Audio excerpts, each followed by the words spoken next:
Good morning, everybody. Welcome to the Imhoff Sports Complex, which is part of Westerford Boys High School in beautiful Cape Town, South Africa. It's a lovely sunny day here. We're just about to kick off round 3 of the IMC Over-40s World Cup, New Zealand versus Sri Lanka. My name's Jim Morrison. I'll be with you all day doing some commentary. Alongside me, Sive on the PV technical stuff. Kothar doing the Crick Club scoring. And we've got Ronaldo with the roaming camera. It's a beautiful day here. Another cloudless, there are a few clouds away, almost cloudless, sunny one. New Zealand have won the toss and decided to bat. Leighton Parsons and Hardeep Singh at the wicket.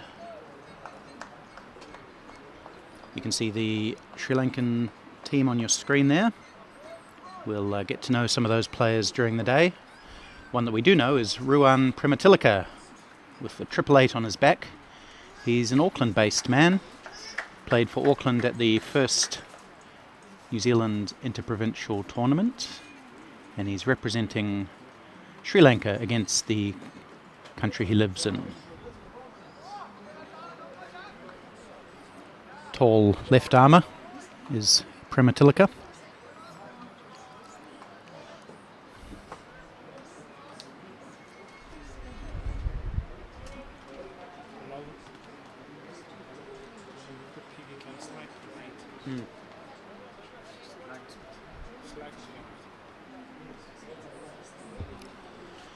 So wherever you are joining us, welcome.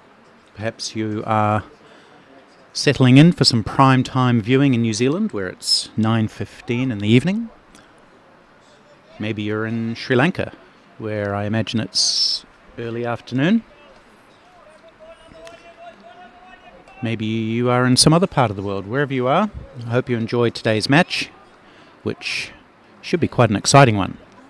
New Zealand have played a very exciting brand of cricket so far, as in fact have Sri Lanka. They've had some very entertaining batting and some skillful bowling. So we should be in for a cracker. It's an important game for both teams.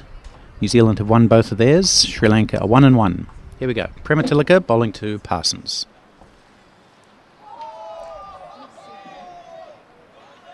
Oh, some excited cries from the men behind the stumps. Perhaps a little bit of swing there.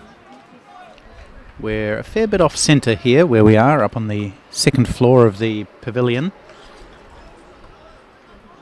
So I won't be able to tell you too much about the swing, but it looks like the Sri Lankan fielders are doing that for us. Maybe a bit of movement in. And Parsons off the mark with a confident drive up to mid-off.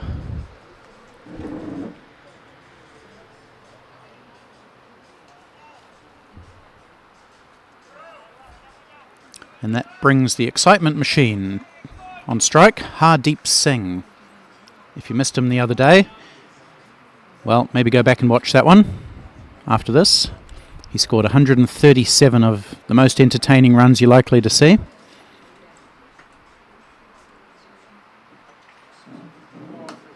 And he's off the mark straight away. It was a full toss, which he just slaps away through the covers for 4. A bit too easy for Hardeep in the form that he's in. He's the leading run scorer in the tournament with 194 runs from 2 innings. He scored 57 on day 1 against India and 137 against Wales a couple of days ago.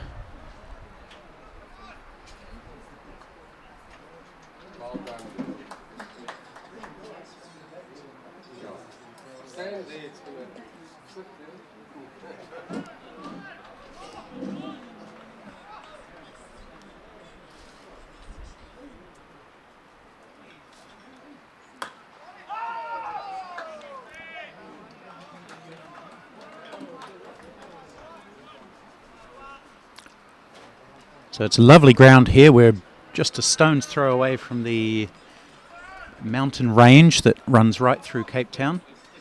What's it called again? The mountain range? I've forgotten. But is it just the Table Mountain range? Because that's not Table Mountain itself, is it?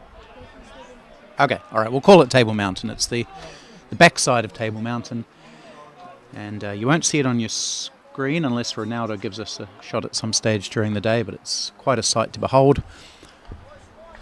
Lovely row of trees that separates us from the highway, and a beautiful cricket. I'll call it an oval, but we'll describe that in more detail as we go on.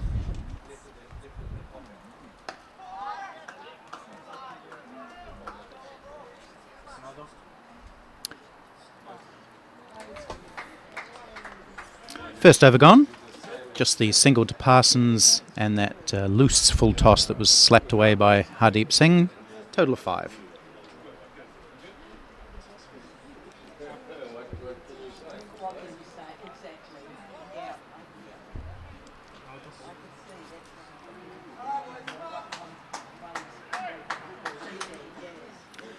There's the mountains I was talking about. It's a stunning view. Pretty much all of the grounds that we play on here have some angle view of that amazing mountain range, and we're right up against it here today. Thank you, Ronaldo. So, opening the bowling from the highway end is Sampath. What's his first name, do we know?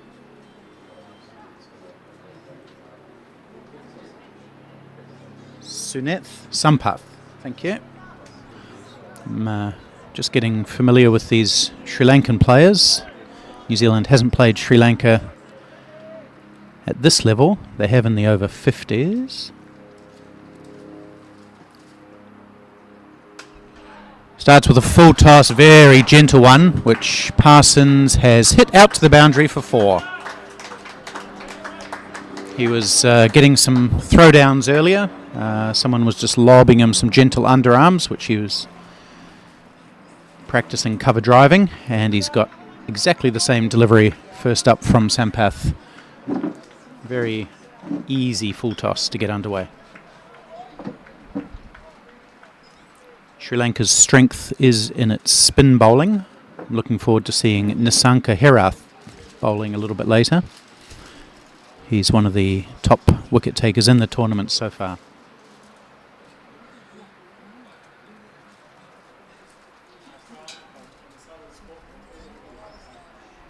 Parsons was tempted to have a go at that wide delivery, decided against it, and it is called wide.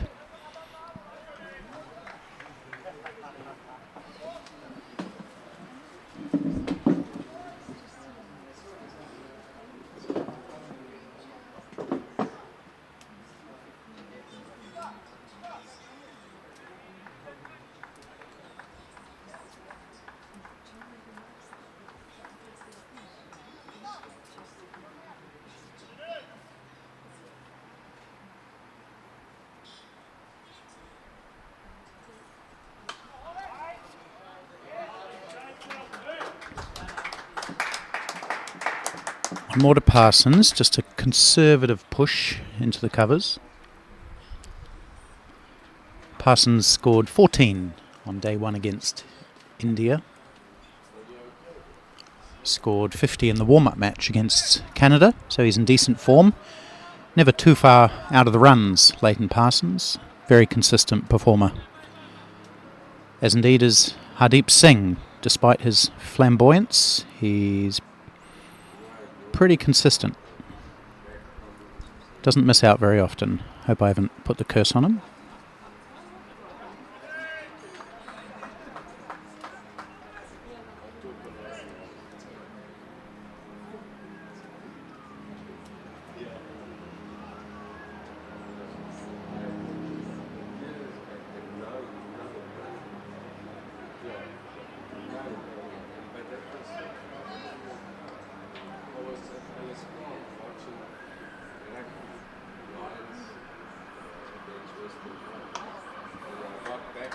Swung away, short delivery, out towards the boundary at backward square leg. Looks like a pretty fast outfield here today at Westerford. And that's another boundary for Hardeep Singh. He makes things look pretty easy. That's his second boundary.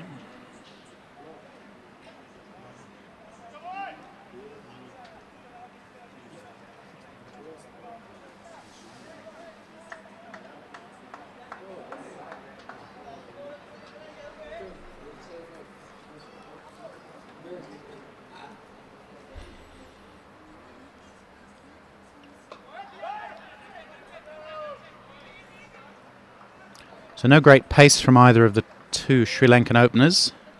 It did look like Prematilika was getting some swing from the pavilion end, but Sampath does look a little bit military in his medium paceness.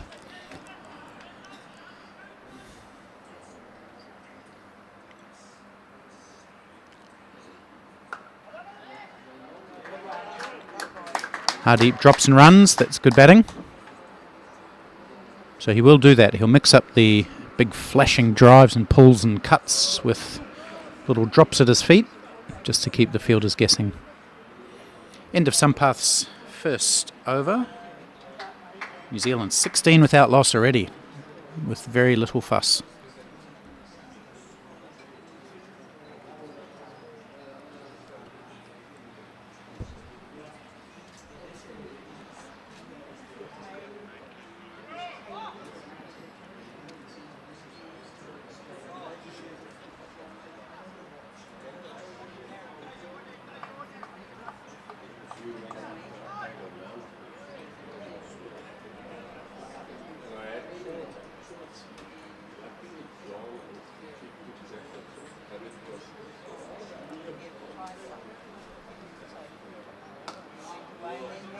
More runs for Hardeep. It'll just be one. It was pretty full from Prematilika, and Hardeep had to kind of dig it out a wee bit.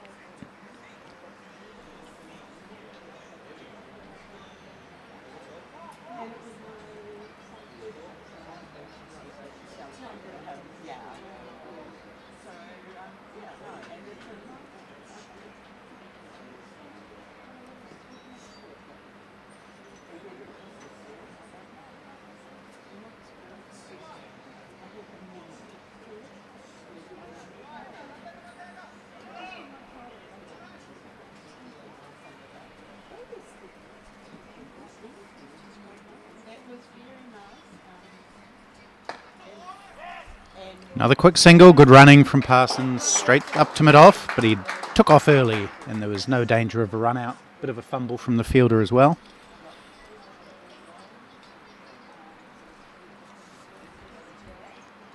New Zealand, one of the form teams in this tournament, 2 from 2, having had a comprehensive win over India in round 1 and an even more comprehensive thumping of Wales in round 2. 376 for 3 they scored against Wales.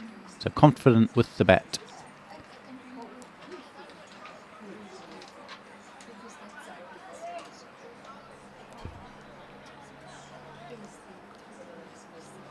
If you missed the scores from the Wales match, Hardeep Singh, who's on strike now, scored 137. Greg Johnson, the other opener, 100 not out, picking up his 100 in the last over of the 45 overs. And Ben Rapson came in and deflated the Welsh bowlers, scoring 77 off 34 balls with 9 sixes. I think Rapson's sitting out today, but still plenty of firepower in the New Zealand lineup with the likes of James Marshall, Nick Horsley.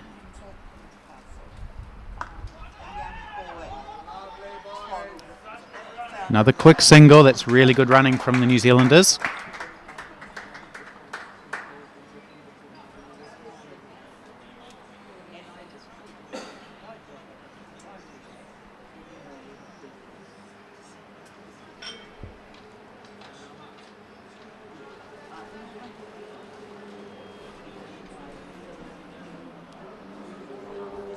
All of those quick runs can take a toll on the legs of the over-40s players as they have to scamper around and try and prevent them.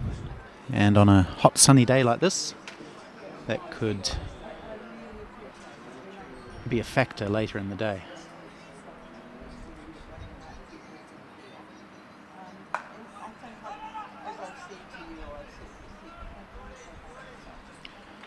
Leighton Parsons on strike now. Hails from the Hamilton area, which is in the centre north of the North Island of New Zealand. I believe he plays for Otorahanga Cricket Club. Very prolific run scorer up there. I think he already has a double century this season. Takes one more. That's pretty good fielding. At least the pickup was. The throw was a little bit frenzied. But no overthrows. And another to the total. So it's an interesting shape, this ground. Some of the boundaries are quite short. The boundary over around the centre of the screen, as you see it, is short. But the one over to the right, which you can't quite see, is very long. So I don't know if the batsmen will be targeting these short boundaries. I'm sure some of them will at some stage.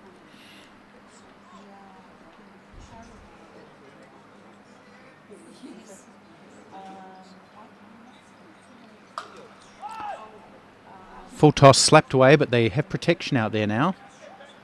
Out on the cover boundary. That's one of the 3 fielders that they are allowed outside the circle in these first 15 overs. There's a cover sweeper, a third man, and a fine leg.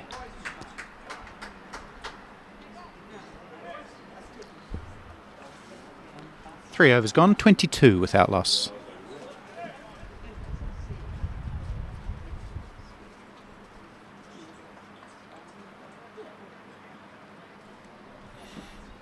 There's a few other important and intriguing games going on today. My prediction is that the ones that we want to keep an eye on are USA versus Zimbabwe, and Canada versus Australia could be interesting. The other ones, which probably won't be so close, are Namibia versus England and South Africa versus UAE. And maybe India versus Wales. We'll see how these games develop.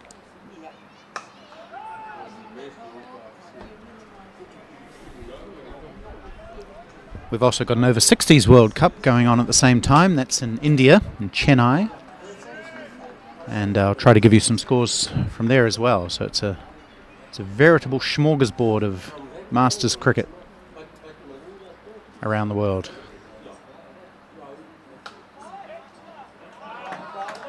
Good cricket, nicely driven by Hardeep, but well fielded by the fielder there, number 12. Not exactly sure who all the Sri Lankan players are. They've got big numbers but small letters on their shirts.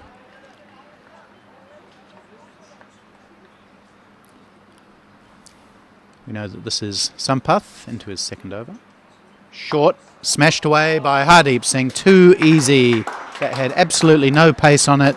Set up about just under waist height, and he easily thumped it away for 4.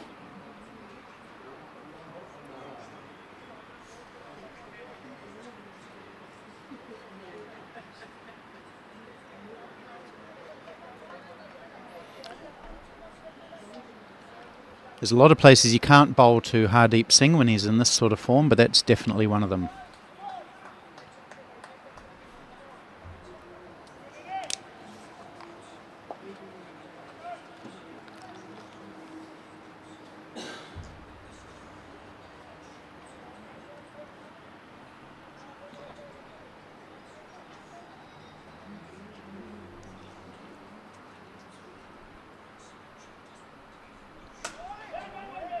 Now it looks like I may have missed a bowling change here. Who is the bowler? It's... Oh, okay, I thought it was this guy. Did you change it? It was me. Ah, okay, so sorry, the bowler is Dineth Nanayakara. Not Sampath, Nanayakara. So apologies to the Sampath family if you're watching.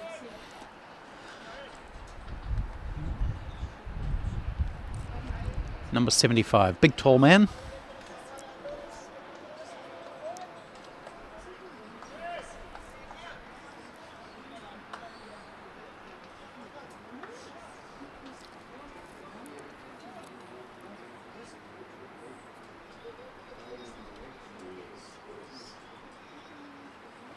Short again, smashed away again. He's got to pitch it up.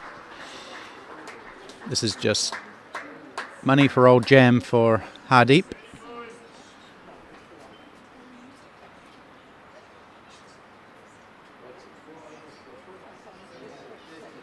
Four boundaries to him already.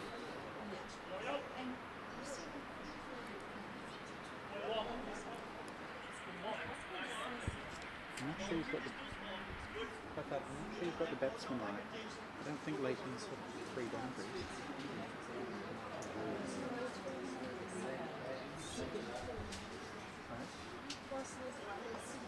So why is it showing Parsons on 17? This is Cricket Clubs. She's on pitch vision. Who's doing cricket clubs?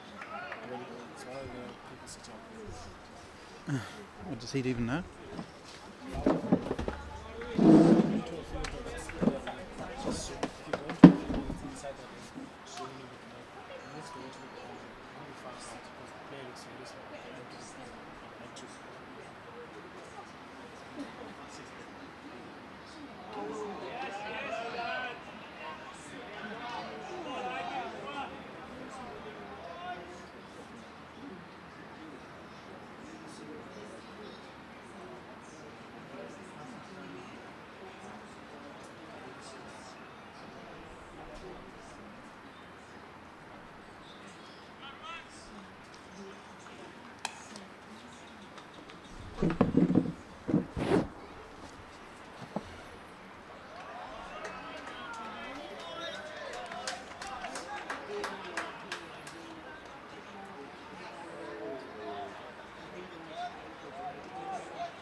Now Parsons might look for 2 here. He will.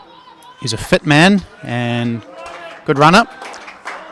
And Nanayakara had a big throw to make from that long boundary down there. Parsons spotting that, racing back for 2.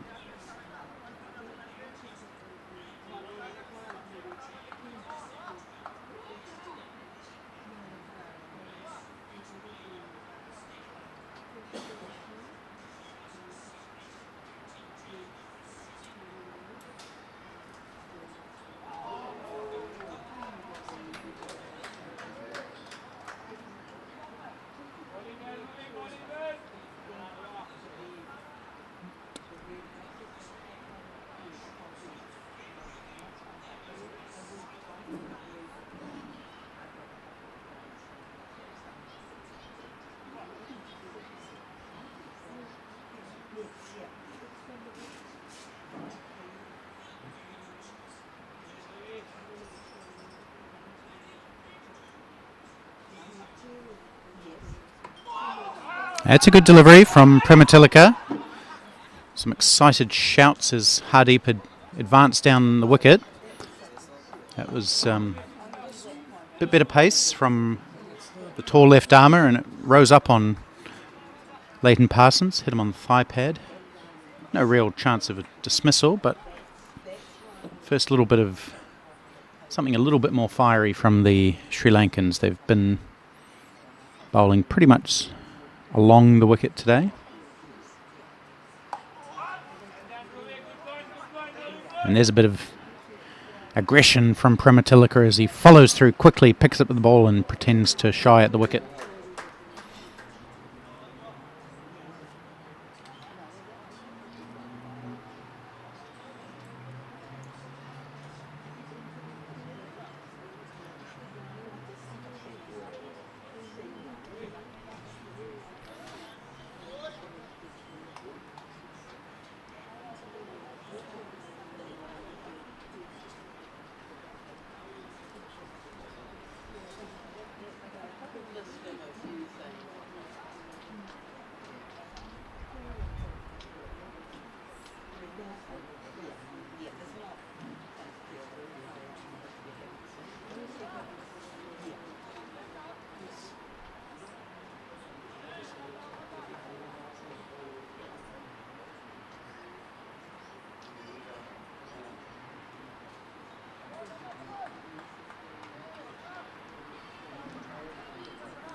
Nanayakara to continue from the highway end.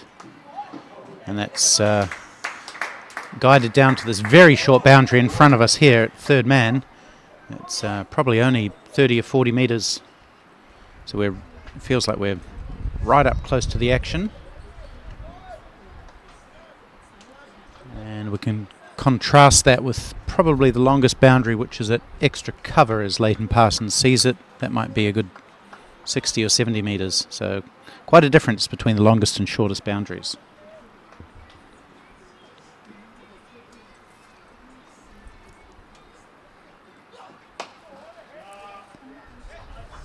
At least one for Parsons as the fielder jumps down to field that ball.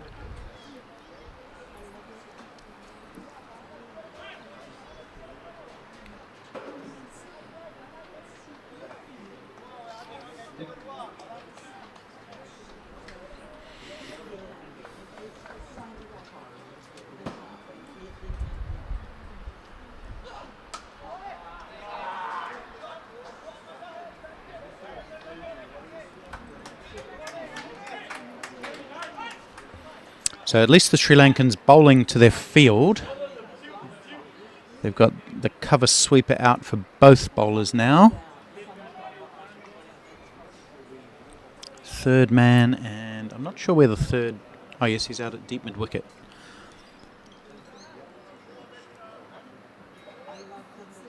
And we've got the slip moving around to gully now, so no slips, one gully. Got a point, a cover, extra cover mid-off, mid-on, and then that man out deep at mid-wicket. So only two men on the leg side as far as I can see. Oh, quick single up to mid-on. That's great running from Leighton Parsons. He was about 3 or 4 paces down the wicket by the time he hit it, and he just kept running. Really gave the fielder, Nanayakara, no chance to run him out. So aggressive running has been a feature of the New Zealand start today.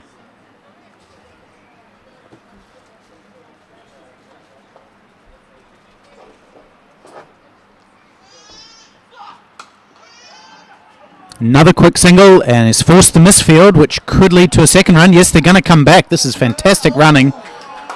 Really good pressure, this time from Leighton Parsons. He was alert to the misfield. And New Zealand not having any mercy on the Sri Lankan fieldsman. Even at this early stage, New Zealand going at 6.5 and over. And it's just looking a little bit ominous for the Sri Lankans, unless their spinners can wrest control back for them.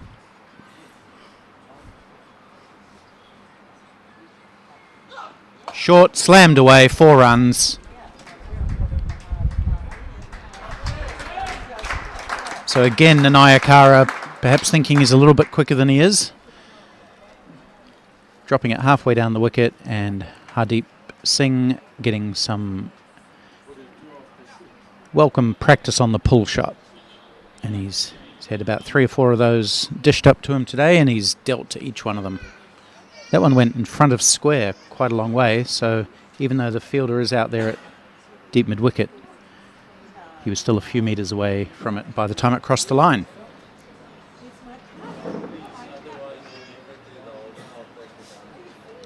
Five boundaries now to Hardeep Singh, 1 to Leighton Parsons. New Zealand up to 42 without loss after 6. That's 7 and over.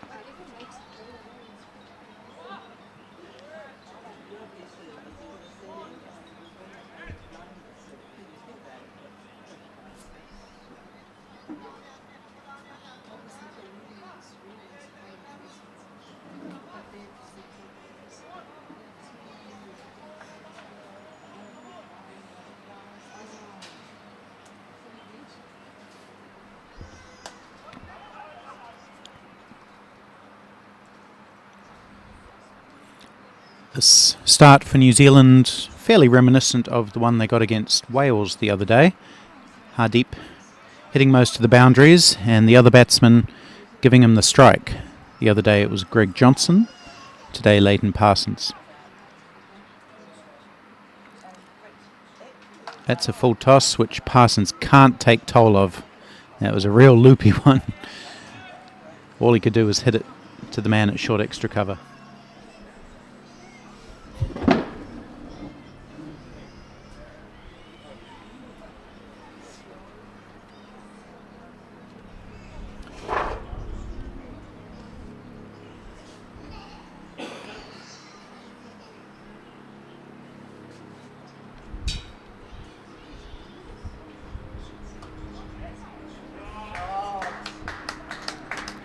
They're going to take 2 here, as that was hit wide of third man, and in fact somehow he's contrived to knock this over the boundary for 4. That's pretty poor fielding. He did the hard work of getting to the ball, and it looked like he'd gathered it, but then somehow in his attempt to pick it up and throw it back in, he's just tossed it over the line for 4. So a bit of sloppy fielding from Sri Lanka.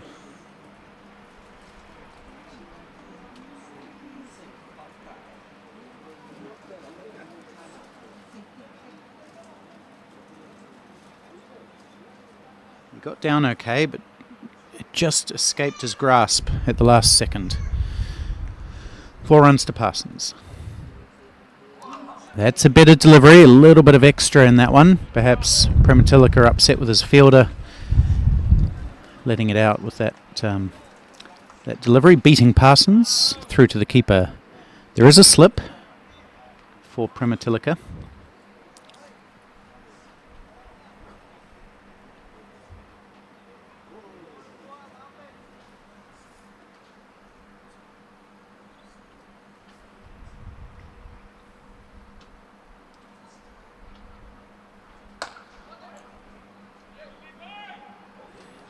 Some more aggressive fielding from Sri Lankans.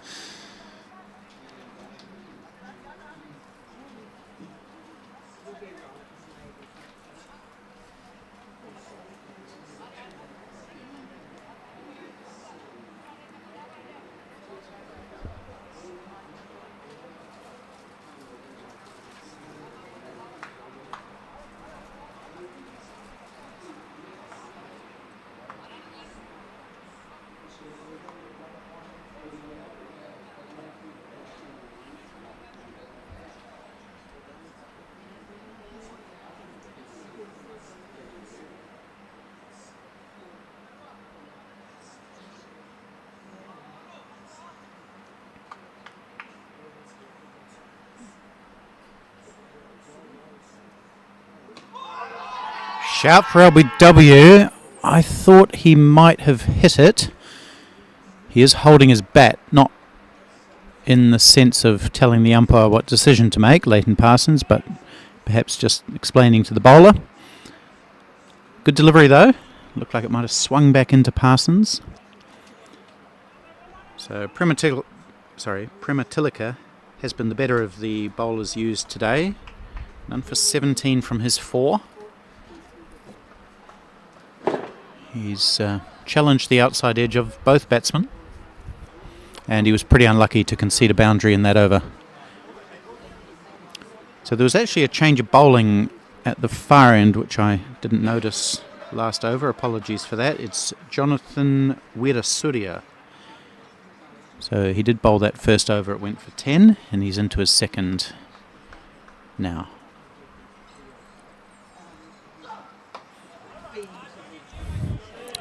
I should have picked it up because he's a fair bit quicker than Dasanayake.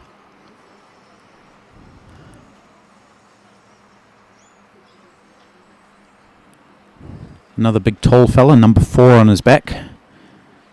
Shook his hand just after the anthems, and he's a big muscular guy.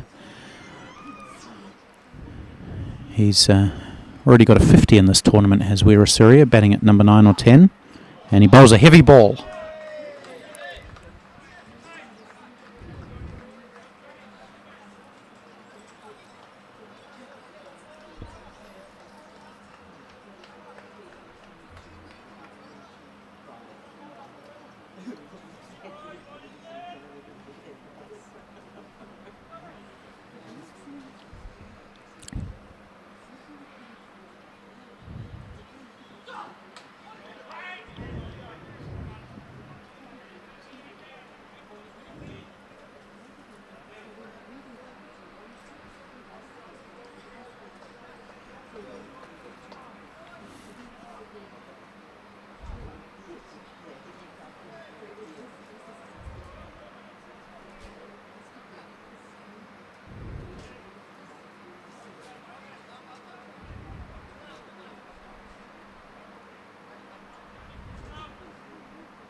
short.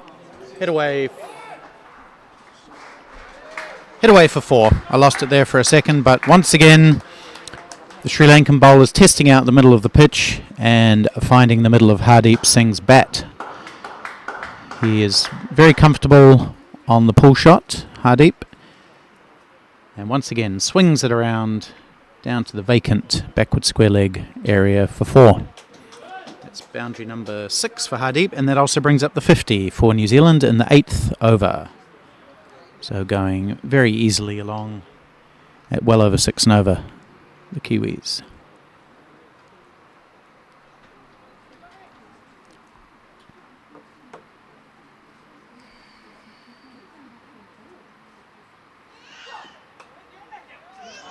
This time he's comfortably on the back foot and just drops it down into the gully for a quick single. So he's finding batting quite easy today, Hardeep Singh, looking in great nick. 32 or 33 now off 26 deliveries, 6 boundaries. And Leighton Parsons providing a good foil for him, 16 off 21.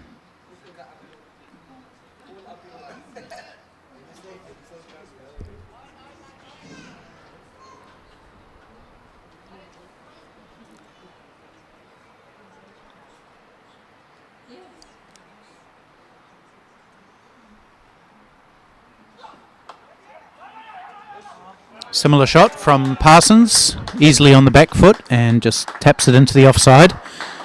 Sri Lankan fielding has been energetic in close. They haven't managed to get a run out yet, but they've tried their best. End of another over, 52 without loss after 8.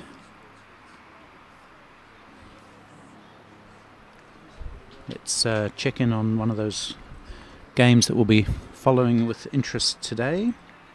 6 games going on around Cape Town today. They're all at schools for this round, which is great to see.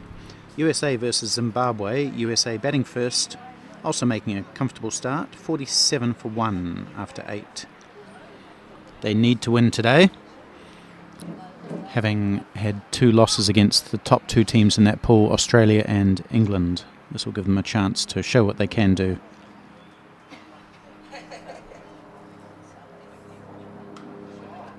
Oh, that's crisply cut into the gully, into point actually. So crisply that it's hurt the fieldsman. He stopped it, which was good, but it looks like it might have hit him on the wrist. And he's getting some attention from his teammates. Looks like he's going to be okay, but I'm sure it's stinging right now.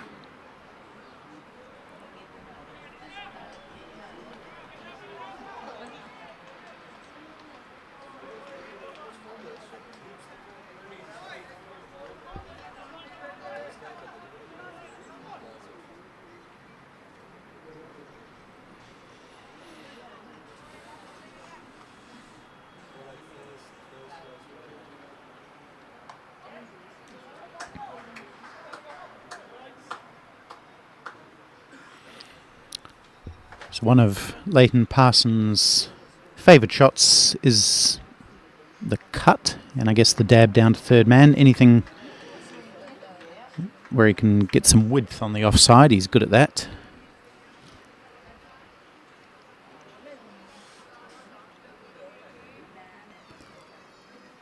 Hardeep Singh, well, his strengths are pretty much everywhere.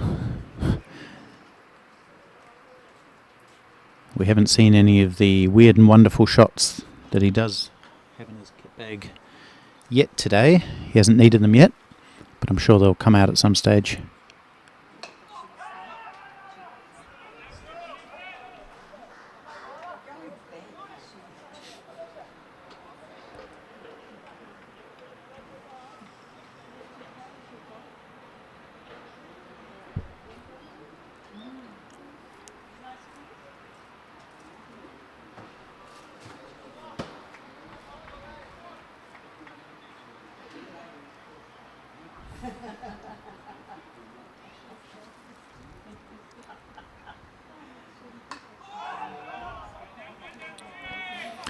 Hardeep Singh, he's a bundle of energy, dropping it into the offside. There was absolutely no chance of a run there, but it didn't stop him taking about 4 or 5 paces down the wicket before the calm head of Leighton Parsons sent him back.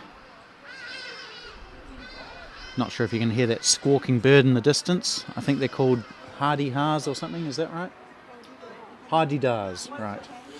I remember those from last year. Great name.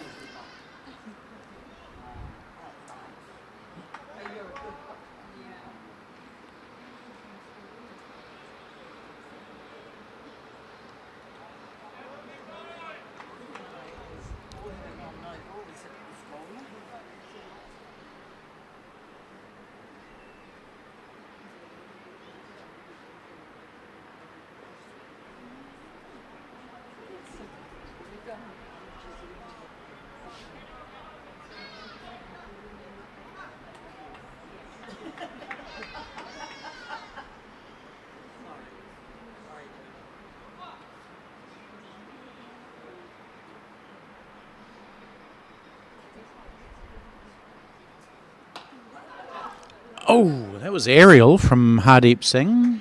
Not too far away from the short extra cover. So we'd probably have to say that's the first ever so slightly dodgy moment for the New Zealand batsman this morning. He does get a single out of that, and that brings Primatilika's 5th over to an end. He has none for 19. Good start from him.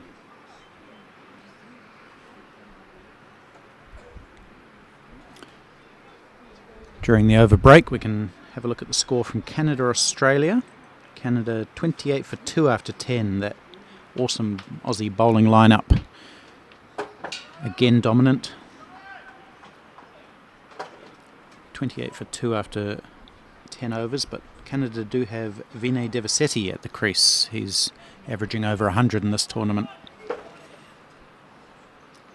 So another change of bowling for Sri Lanka. Who do we have bowling now? Marlon Fernando. Thank you, Kotad. Marlon Fernando, shorter in stature than Weerasuriya and slower in pace. Not sure why they took Weerasuriya off. He was doing okay. Well, none for 16 from 2. Maybe not. That probably explains it. It's shortish, but the line is better. No run.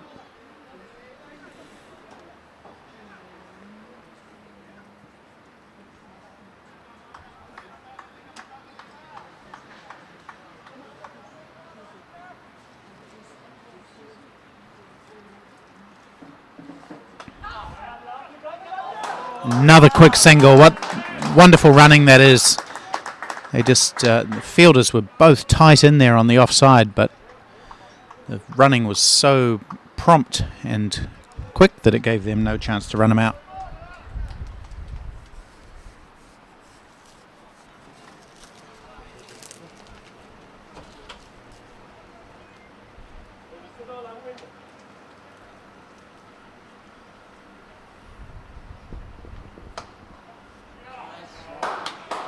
Runs for Parsons, 2 of them out to square leg.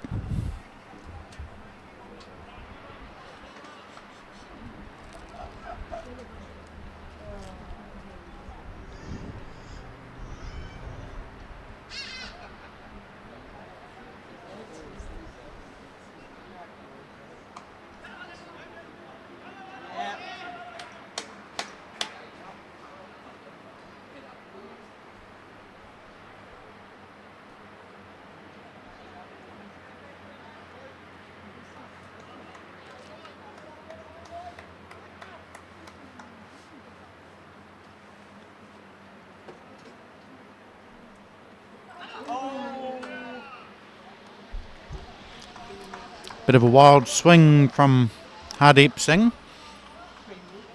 Missed and through to the keeper. So a couple of slightly false shots from the New Zealand opener in the last 5 or 6 balls. But he survived.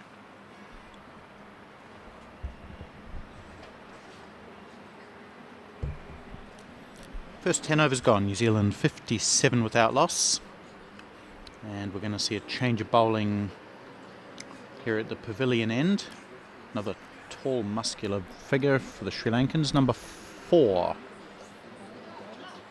Is this Weerasuriya? Okay, so it's Weerasuriya, who had bowled a couple of overs from the far end. He's been swung around to the pavilion end.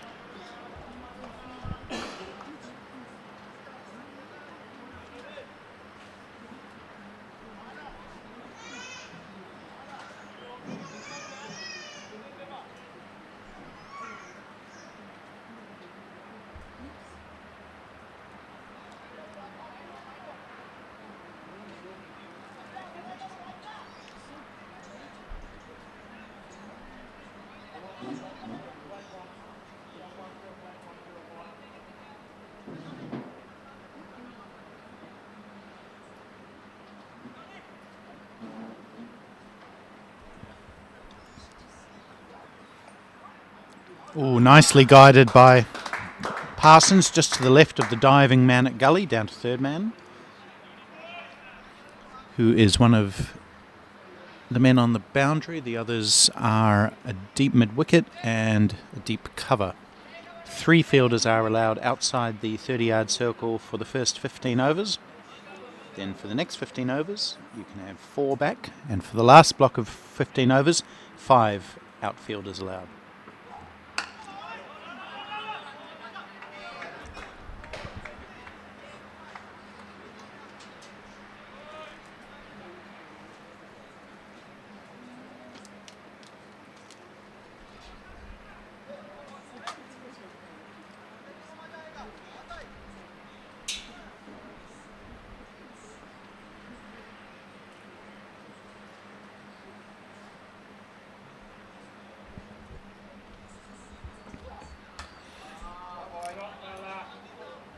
Nice flowing drive out to the man at cover on the boundary. So we're at the Imhoff Sporting Complex, which is part of Westerford High School. The New Zealand team bus went to Westerford High School this morning, but the ground isn't actually part of the the school complex, so we got a wee bit lost, but we did find our way here eventually. That's a lovely on drive from Leighton Parsons. Just a flick of the wrist at the last second into the boundary for 4. It was really, really nicely hit. Didn't give the mid-on or the wide mid-on much chance at all. Maybe one of the shots of the day.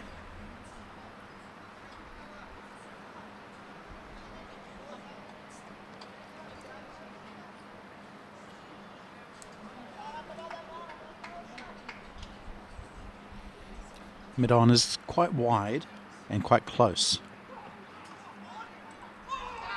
Oh, that is extremely unlucky for Leighton Parsons. He's played a backward defensive shot and the ball has just rolled down onto his stumps and dislodged the leg bail.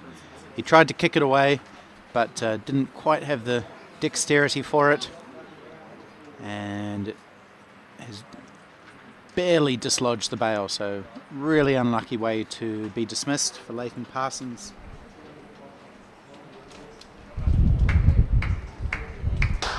Sri Lankans are delighted. They've made a breakthrough. But bad luck just after Parsons had played that beautiful on drive and was looking very comfortable. First wicket falls. New Zealand 60 for 1.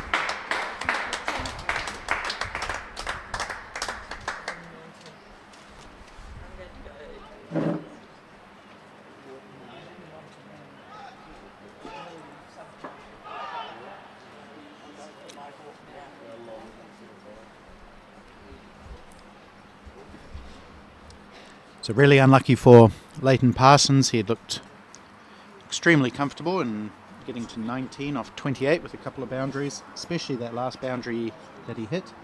And even that delivery, he seemed to play it confidently enough, but it just went down into the ground and rolled ever so slowly onto his leg bail.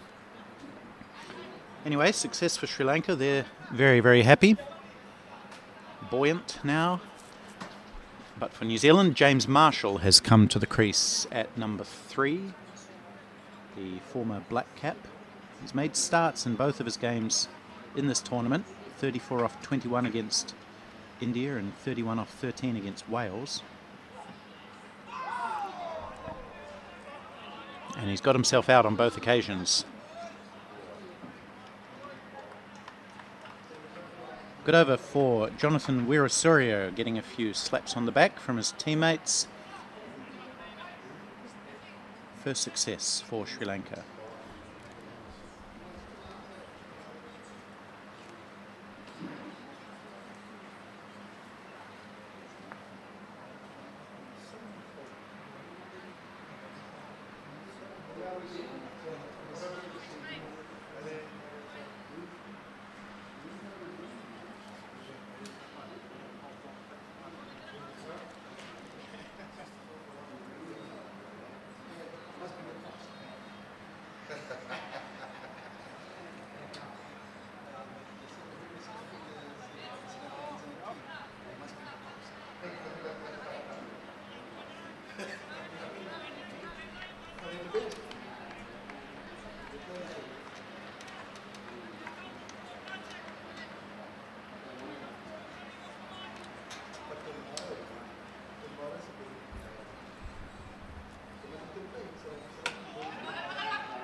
Oh, he's got him for a duck. James Marshall fails. Squirting that square drive straight to the man at backward point. Easiest of catches. And James Marshall's gone for a 2-ball duck. And the Sri Lankans are buoyant.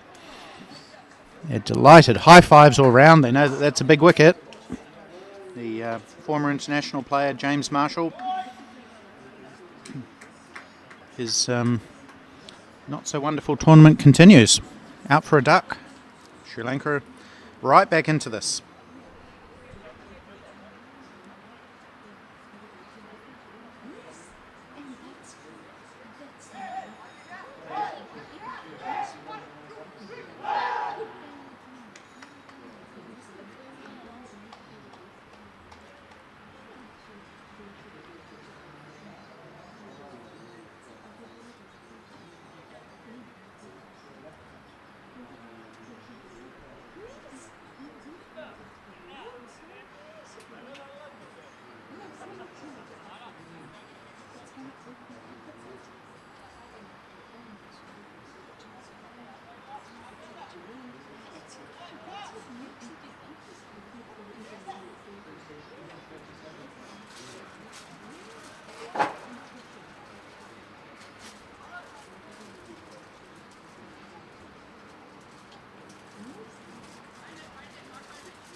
So, how this game has changed in the last couple of overs. New Zealand were batting serenely at 65 without loss. Then Leighton Parsons fell unluckily. And then James Marshall caught in at backward point for a duck.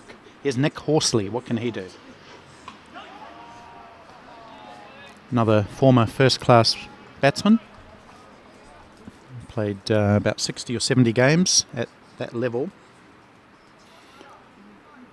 for Northern Districts and Auckland mainly. He may have also played for Canterbury. I'm not sure. Lives in the Canterbury area now.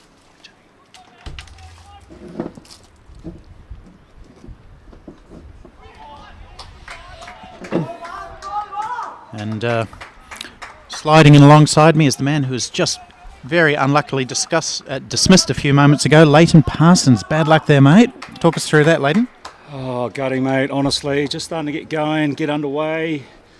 Just got one out of the screws down to the middle-on boundary, and so I was thinking one next ball, just try to absorb the pace off it and sneak down for one, and just got too much backspin on it, and then the old big left boot, try to kick it away, and just out of range, but just absolutely gutting. So we need a wee bit more football practice. Oh, mate, and I do play a bit on a Thursday night back home, so the boys will be a bit disappointed I didn't get the big left boot on it.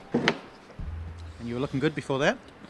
Yeah, just settling into my work, trying to run hard, trying to rotate the strike and put the bad ball away. But there's two links out there, and there's the odd ball that's not coming on, so you still got to be pretty watchful. I didn't see how James was dismissed, but was it a miscue? Or? Yeah, he squirted it out to backward point, just slice drive. Yep, and that doesn't surprise me because there is the odd ball that's still holding. Ruan bowled well at the top, nice little left arm shape back into me as a right-hander, and bringing the poles in with the LBW. So yeah, he bowled well. It's a bit hard to tell from this angle how much swing there was. Was there a little bit? Certainly from him, he got good shape, and even first ball, he probably started that on 6 stump, and it come back and just missed off pole. So that was a good indication there'll be a bit of shape out there today. Generally good conditions for batting, would you say, apart from those vagaries in the pitch? Yeah, I'd say once you get yourself set, I think there's no harm in taking 15 odd balls to have a good feel for the wicket, and then a beautiful outfield. You'll make hay once you hit through the ring, and the part of our strategy out there was trying to suck that ring field nice and close by pinching a few singles, and then we could hit through them a bit easier. Certainly looked like that. And it was working to a point, and it certainly created some frustration. And had the momentum in our favour, but they've pulled that back with a couple of quick ones.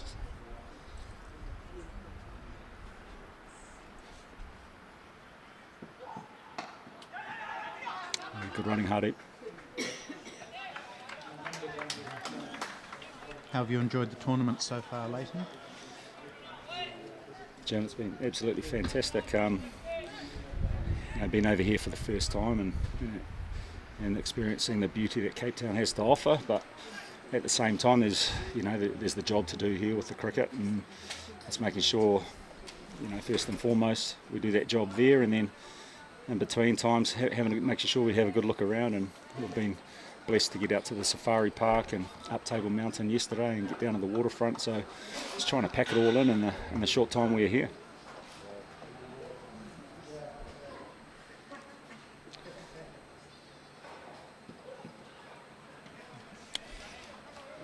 Lad's bowling into the wicket nicely. Got a few to nibble off the seam to me. He looks like the quickest of the 3 or 4 that we've seen. Yeah.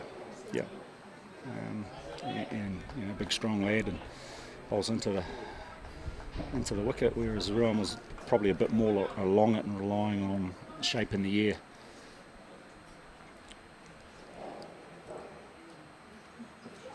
Yeah, a lot of energy at the crease, isn't it? So sort of nice smooth run up, and then momentum through the crease and shoulder into the wicket. Anyone you'd like to say g'day to back home? Oh, I know the whānau are back watching. Jay, Fee, kids, Tommy, all extended friends and family, Aotearoa, New Plymouth, Taranaki. Big shout out, kia ora to you all. Thanks for your support for us and the team, and the boys certainly feel it over here, and certainly put some nice pressure on us. Good ball. Now, I think I got it wrong before. I knew that you were with Aotearoa, but I didn't know exactly where that is. Can you tell me? Yeah, so the good old Aotearoa Raptors, we are 45 minutes south of Hamilton. I did say Hamilton, yeah, so I wasn't too 45 far minutes off. south, so we play competitions in the Waikato Valley and Hamilton. At the moment, we into 2-dayers and T20s, so a nice mix of cricket, good variety. I know with the Kindred competition in Taupo this weekend, a lot of the boys are out. So, as with a lot of teams, have to have a look around and make sure the depth and players behind the frontline guys are there, because numbers can be tough at times.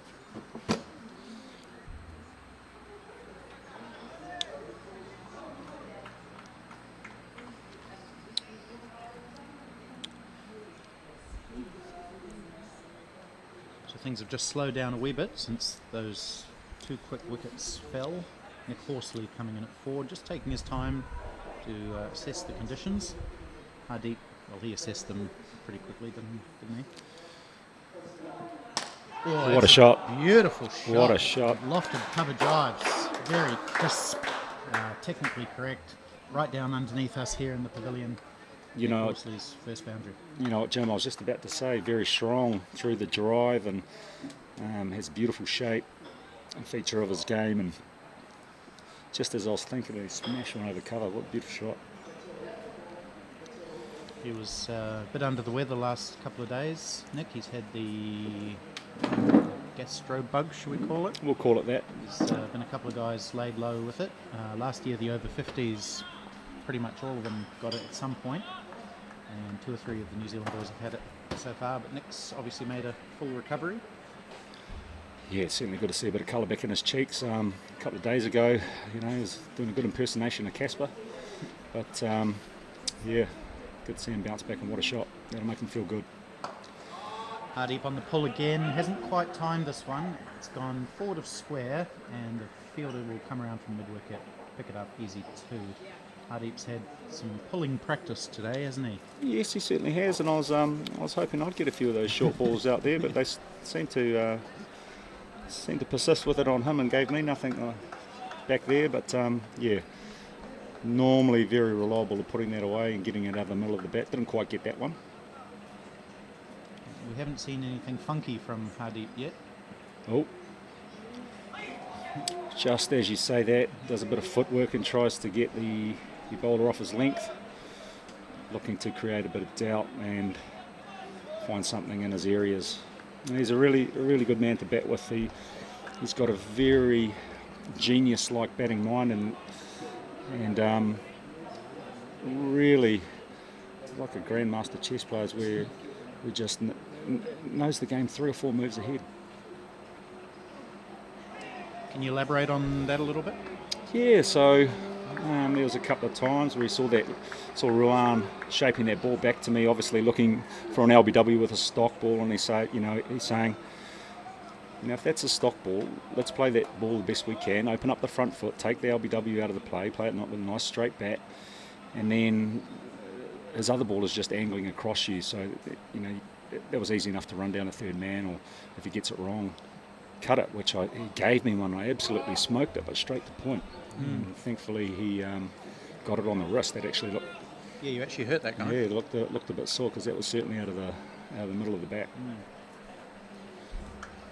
Yeah, so you look at Hardeep from this distance and you think, oh, he's just got this crazy bag of tricks, but with all the shots. But there's definitely some thinking going on there, isn't there? Oh, mate, there's a lot of thinking. He's very calculated in his risks. Knows where, if the bowler gets it wrong, knows where he's going to hit it, and then it's just a matter of having the confidence to execute, which he has in abundance. It's all good to think of a shot you'll play if you get a certain ball, but you've got to be able to execute it to perfection, and 9 times out of 10 he'll do that. The other thing he seems very good at is adjusting his shot if the ball that he wants isn't quite there. That's right. We saw the other day he did a switch hit, went left-handed, and then realised the ball wasn't there, so he just played left-handed for a defensive shot. That's remarkable, isn't it? I mean, it's been mentioned a few times, certainly by the skipper as well, that if there's a player at this tournament that could still be playing first-class cricket, it's Hardeep Singh. And having been on the receiving end of a couple of his centuries, and thankfully being in his team when he scored a couple, he's of the highest class. So he's made his way up to 40. Nick Horsley's on 4, 74 for 2. Actually, that might be...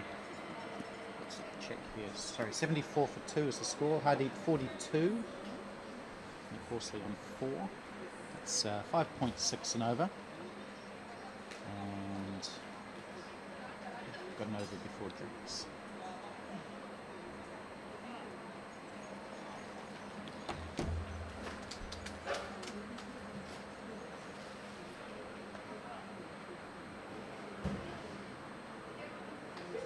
So the boys feeling fairly confident after a couple of early wins, Leighton? Good lines. Yeah, there's a confidence, but certainly not complacency in the camp. We know there's a couple of these 2 days are 2 huge games, the Sri Lankans and South Africa tomorrow. But you've got to take one day at a time. So this is the battle in front of us today, and we're going to make sure we put our best foot forward, and it starts up front here with the bat. So one job at a time, and tournament play, you're trying not to look too far ahead. Take each day as it comes and execute your skills on any given day. It's holding a nice line.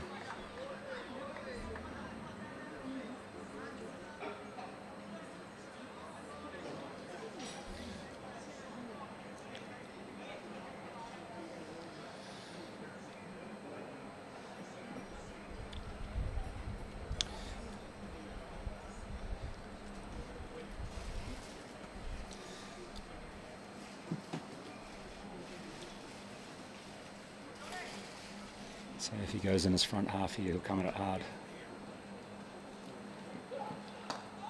Another good length. There's a couple that Horsley's played that have just popped up a little bit. We saw a forward defensive from him and now more of a backward defensive that have just popped up a wee bit. Yeah, there's been a couple that have stuck in the pitch and just lost a bit of pace as they hit back a length. Normally it's from the bowlers who don't bowl into the wicket, but as you saw with that one, that did stick.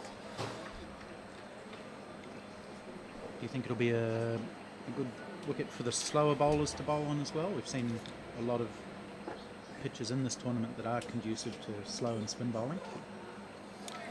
Absolutely, and I'm pretty excited about the arsenal we have in that respect in the game. We've got all modes of spin, all arms, all variations, and yes, another typical local wicket that will be handy for the spinners. Sri Lanka have some good spinners too.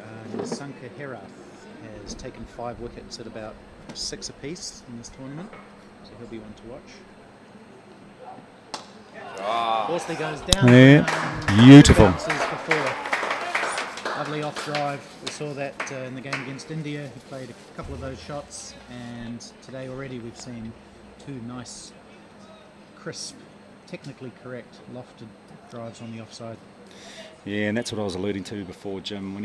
When it's up in his front half, he's very strong there, holds his shape, doesn't try to overhit it, looking for a nice clean connection, and that's just a beautiful shot down the ground, lovely on the eye of this strength of his game.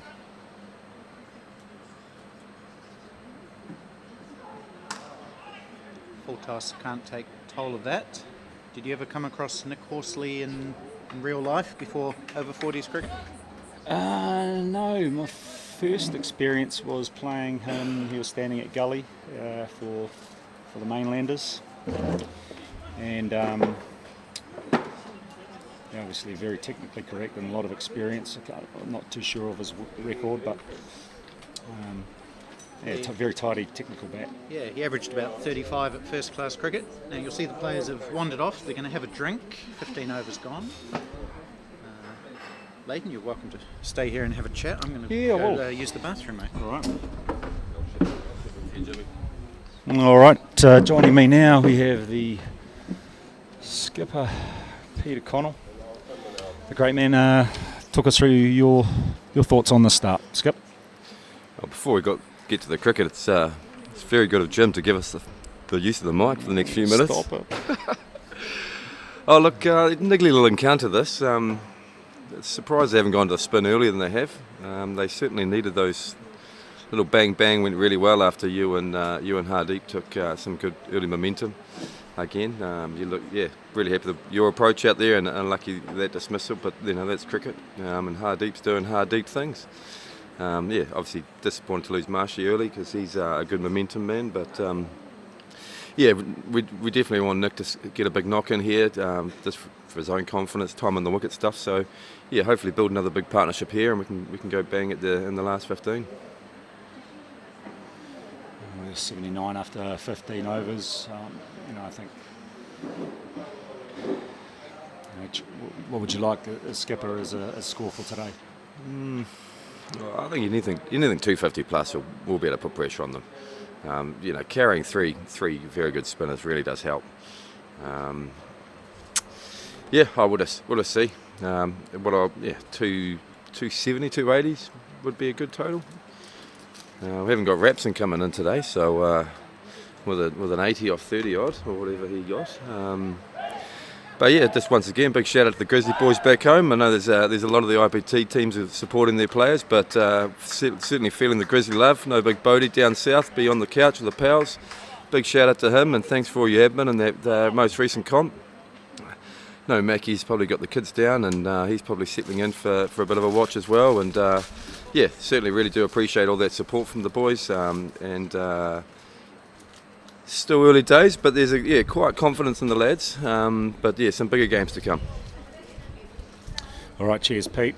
I'll let him go back to doing his captain things now that the drinks break is over, and a little bit of a reset for both batsmen. Beauty about Hardeep is he is always thinking about how long he's going to bat for. He's always thinking about the long game. As I welcome back Jim. Thanks, Slade. Bit of a tight squeeze up here, isn't it? It is, but what a lovely view you got up here, mate. Isn't it sensational? Got the mountain in the background, got the trees, nice little angle on the pitch, and obviously some quality international cricket in front. What a fantastic day and tournament we've had so far. Well said. Okay, so it's Fernando going to continue. He's bowled 3 overs, 1 for 9. He's Jonathan Weerasuriya is the other wicket taker, 1 for 32. The men out, Leighton Parsons, who's sitting to my right, 24 off 31, 3 boundaries in that. And James Marshall, a second ball duck. Ooh, ouch. It could have been worse, Leighton, for you, isn't it? Hardeep Singh, 42 not out, continuing on his merry way. He's by far the leading run scorer in this tournament now. He had a 40-run lead before this match, so I think he's well ahead of the nearest contender.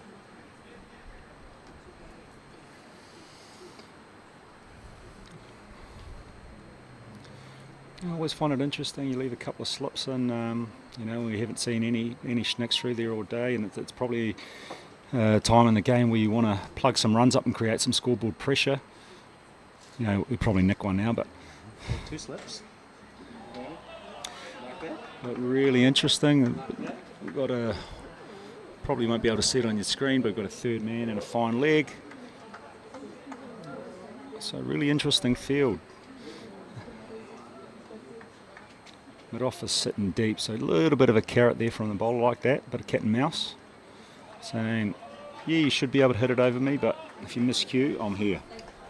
Yeah, they're obviously trying to invite that drive. Like you say, they've got the mid-off right back on the 30-yard circle and 2 slips in there. So saying to Nick Horsley, you like the off drive, mate? Well, have a go at it.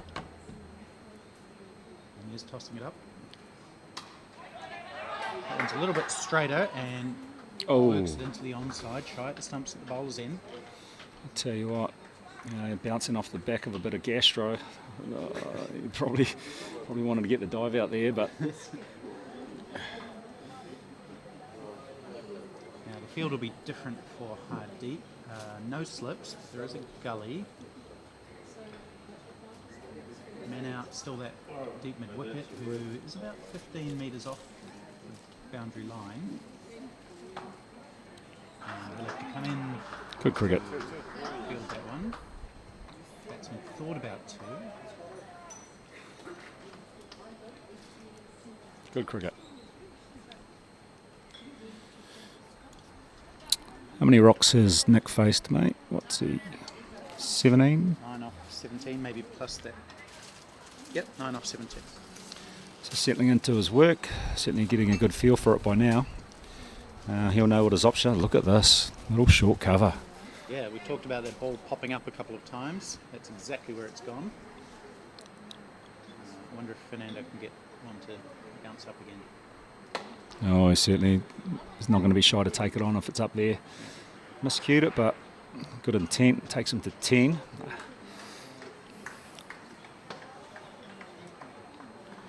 end of the over.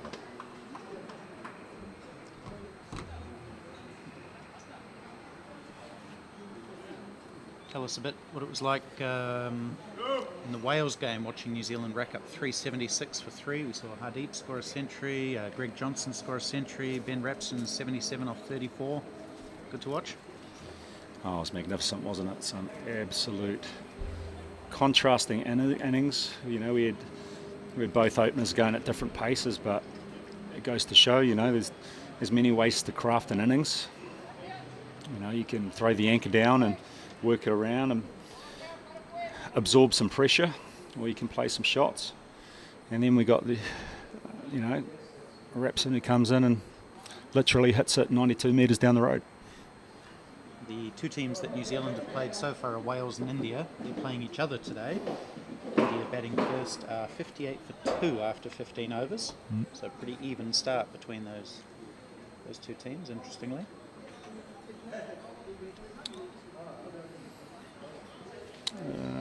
What do we got here? All right, so it looks like the first spinner, number 69. Who's number 69?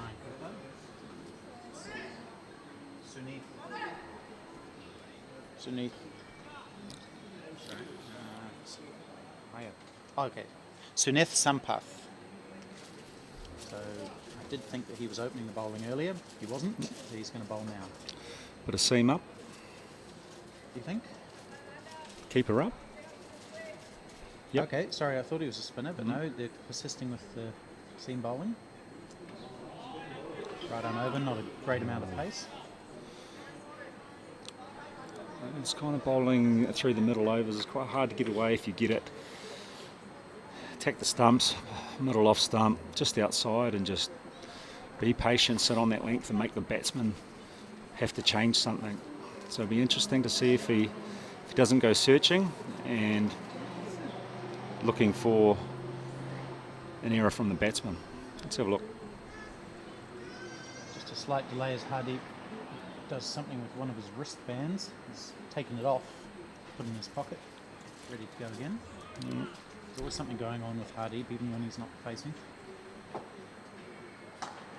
we go, back of the length, top of off stump, asking the batsman to create something. Yeah, you're right. He's always fidgeting around, changing bats, changing gloves, bring my protein shake. He's a real character. Well, they've still got their man close in on the offside for this bowler as well. This is the end where the two have popped. This is not a bad option, this. Attacking the stumps, not much pace on the ball. Oh. Just looking at the body language from Nick, saying he's offering a little bit of shape away too. Hard to see from this angle, but certainly made that gesture.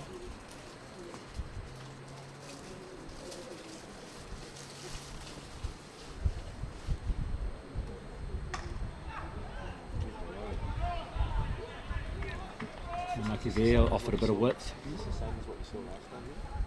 I haven't been here before. In terms of the pitches, I think they're, probably about the same.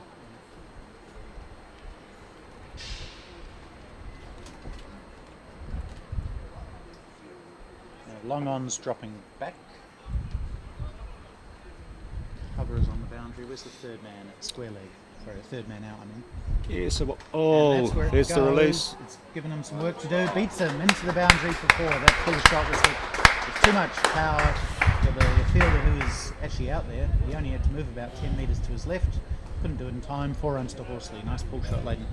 Yeah, that's a captain's nightmare. Really, he done well in the first front half of the over, hitting that top of that off stump line, and then he's put mid off back and said, right, you can take one down the ground. Then he's just given him a rank long hop and he's dispatched it. Square leg, captain's nightmare. 4 runs. Great shot though. Still got to execute.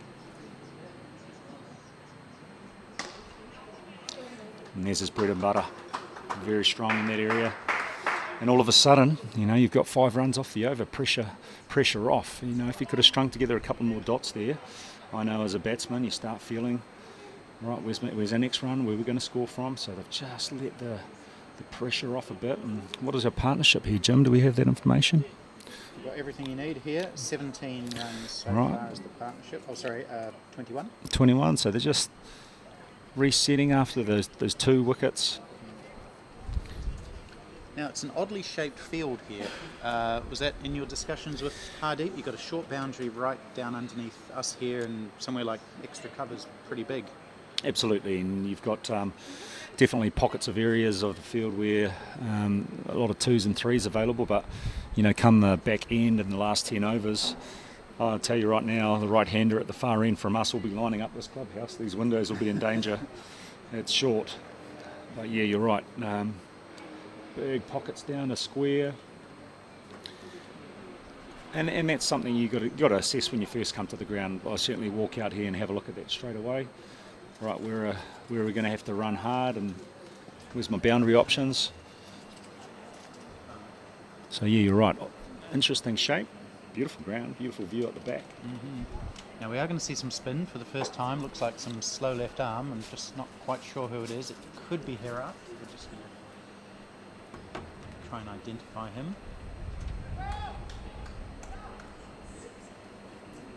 No, it looks like he might bowl some off spin actually. Right arm off spin.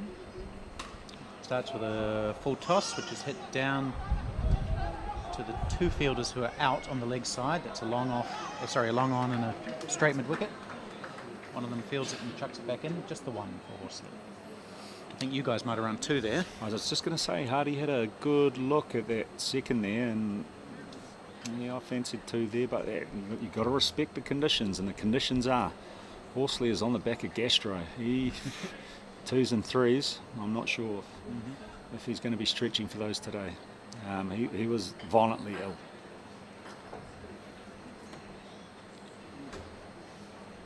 Probably best that we don't reveal his No. new nickname, No, we certainly won't. We certainly won't. but it does allude to what Leighton's just said.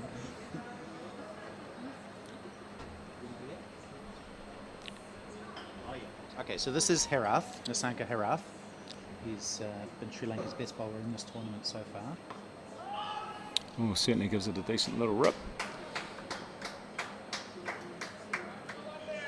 Can't quite tell from our angle. Got a bit of turn. Certainly nice little tidy off spinner's action. So he's taken, in these 2 matches, first 2 matches of this tournament, he's taken 5 wickets for 47 runs at an economy rate of 2.6. So he takes wickets and he takes them economically. Yeah, and as we talked about it earlier, spin will play a big part today, and hopefully we don't add to his wicket column, but certainly looks a useful offie. Oh, that's a high risk shot, and he'll know that, playing against the spin with a slipper. However, he beats him, there's 2 or 3. So he's gone the other way. Good running, Nick.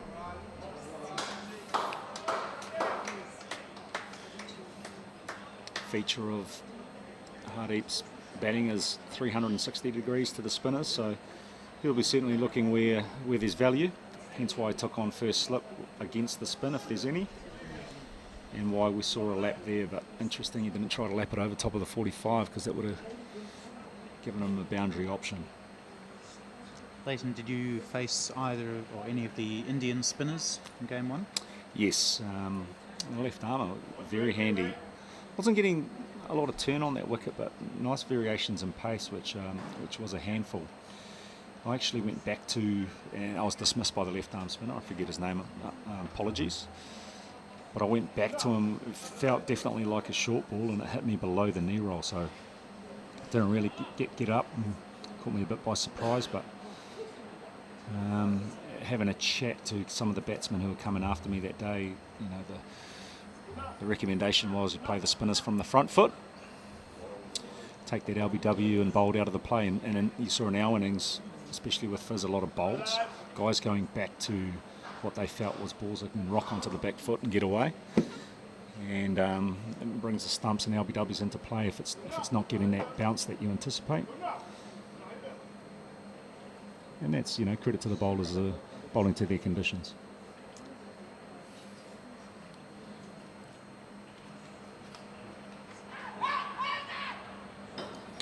going through a bit of a quiet patch here. It's, since the fall of James Marshall's wicket, Sri Lanka's actually bowled pretty well, and New Zealand respecting that. Absolutely, and you know, I don't care what team you're playing. If you get a couple of quick wickets, it's the best way to put the brakes on. 2 appeals and 2 deliveries from Sampath with that enthusiastic shout that the Sri Lankans have. Yeah, I think they're 2 pretty hopeful appeals.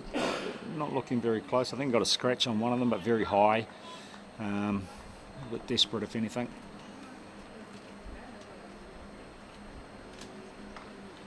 Singh gets it through. Down to the boundary for 4. There's a backward point inside the circle, and it just went away to his left, and there was no stopping it after that. What you noticed is he was coming in for his run-up. Just a bit of footwork. Did it put the bowler off and make him drag it slightly short, which enabled the cut shot to come into play. Singh's always trying to put bowlers off their length, and before we saw 2 shouts, so hitting, you know, just above the stumps. Bit of footwork, short and wide, behind point for 4, lovely shot, and all of a sudden the pressure has been relieved.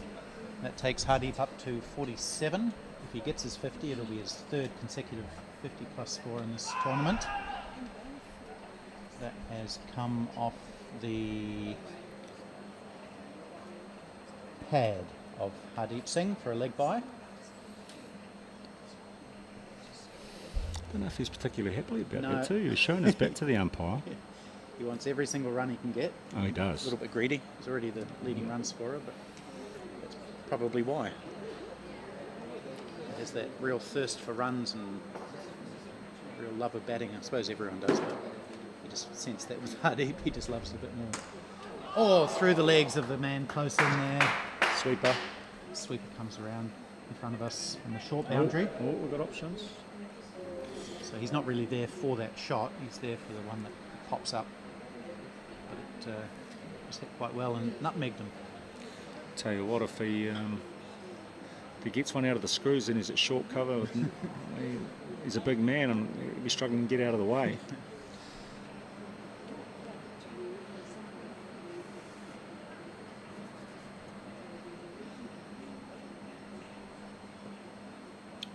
Well, nicely guided by Hardeep. I think this is going to bring up his 50. It is down to their boundary. Fine 3rd man. Another 50 for Hardeep Singh. 3 in a row. He scored 57 against India on day 1. 137 against Wales a couple of days ago. And now 51 not out against Sri Lanka. What a start for this guy. You called it beautifully, Jim. Absolute gun. 3 50s in a row. Absolute quality batsman. Pleasure on the eye, and you know, thinking about his innings, it was maybe a half chance with a miscue, and that's really about it. He doesn't give many chances, and if he does, you really got to take him, because as you can see, and as we've seen in this tournament, he'll make you pay. At domestic level, or including all over-40s matches, Hardeep averages around 90, and he's averaging more than that in this tournament. Do we call him the Bradman of over-40s cricket? Well, he's certainly a gun. He's a wizard. He's a genius. And he's a huge, huge value and important opening batsman role in this side. New Zealand going along at 5.3 and over. It's a full toss, which Nick Horsley, who's good at the cover drive, needs no second invitation to slap it away into the boundary for 4 more consecutive boundaries for New Zealand. Oh yes, he would have loved that throw down, short cover in there. Doesn't matter. When you get one there, you've got to put it away. Talking about throwdowns, I was helping you get some gentle underarm lobs this morning before play, Leighton, and then about the 3rd or 4th ball you got was almost exactly the same as that, and you slapped it away for 4. I took a tiny bit of credit for that. Oh, appreciate that, Jim. No, you're right. You've got to tune the eyes up. Always big on the process. Do nothing different. Had plenty of balls before the game. Better delivery from Harath. It is. Not sure if he's any relation to Rangana Harath, the famous left arm spinner from Sri Lanka. Probably quite a few people with that surname over there. It's a wide delivery. What did you say that run rate was? 5 point? It's up to 5.4 now. It was 6.6 when you two were together. Just a bit of a lull as Hardeep and Horsley establish a partnership.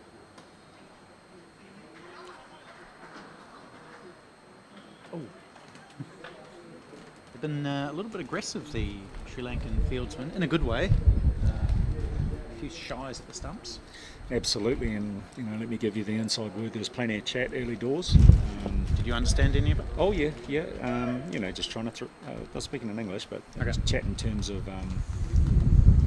good banter with the batsmen, trying to throw them off their game, and as you'd expect at international level. Oh, it's lofted, not with a huge amount of authority, out over cover, and no timing either. They take 2. It's not a shot you see a huge amount from Hardeep. It doesn't come down at the spinners all that much. No, and correct me if I'm wrong, Jim, did he walk past one in game 1? He did indeed, and he walked past one against Wales, but the keeper missed the stumping. Oh, yes. And that just goes to show, let's have a look here first. Leaves that one. Just goes to show he has complete confidence in what he's doing. Us mere mortals, if we go down the track and walk past one, I'll tell you what, next game I'm certainly second guessing whether I'm doing that again. There's a long off back. Long on back as well. But the thing about Hardeep is, because he's so wristy, whereas a normal person would probably hit straight, he tends to hit over extra cover and cover a lot more. Anyway, another over done. New Zealand 108 for 2. I'll just update you on a couple of the other interesting games that we're watching. I think USA versus Zimbabwe is going to be a good one. USA 144 for 1 after 23. They're going at 6.3 and over. Good start. Zishan Muhammad, 79 not out of 71. Now, I've been watching him in the American zonal over-40s, and he's a real dasher, that guy. So, what's he striking there? 111. 111. And Muhammad Farouk, the all-time leading run scorer at over-40s international level, hasn't done much in this tournament, but he's on 44 from 58. So USA setting up a big score in that game. And just while we look at Ruan Prematilika coming back into the attack, I'll let you know what's happening with Canada versus USA. Sorry, Canada versus Australia. Canada 85 for 4 after 23 overs, so they're halfway through their innings. Vinay Devasetti, who is averaging over 100 in this tournament, 40 not out. And Namibia doing pretty well against England, considerably. 102 for 4 after 20 overs. Gary Snyman, who's a bit of a gun, 51 not out of 41. Watch out for him in this tournament. Ruan's back into the attack, a fellow Seddon Cricket Club member back in New Zealand, so plays his cricket out of Auckland. And probably the most dangerous of the bowlers, I'd have to say, with his shape. Whether it's still shaping now, I don't know.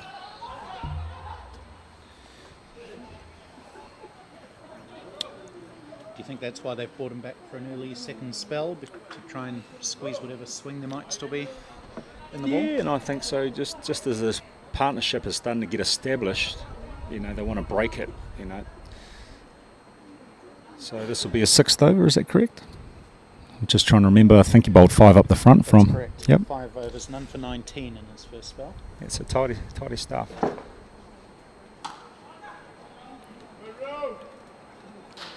So he'll be swinging it away from the left-hander and having a look at the field. They've still got that cover sweeper.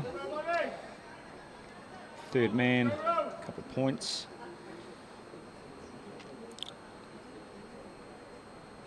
Once again, Nick will be looking for anything in this front half.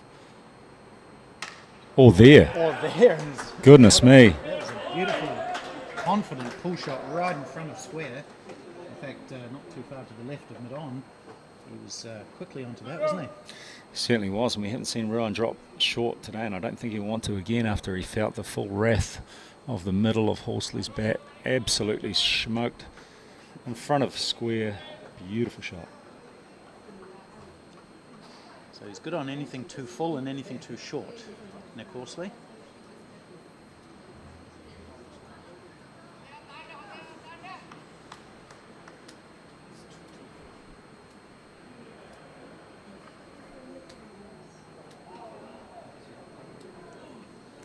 to wide. Anything down leg side is a wide in this tournament.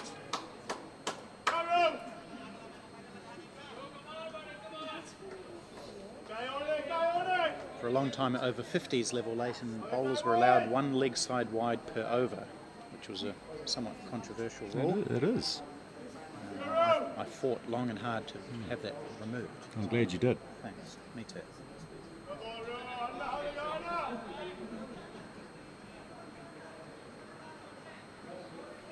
Has the standard of cricket overall at this tournament been what you expected? Yeah, absolutely.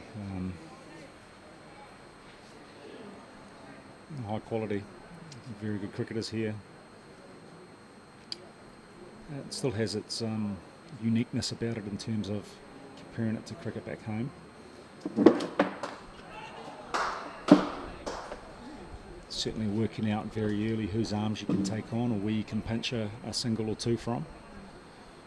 It's got that element about it.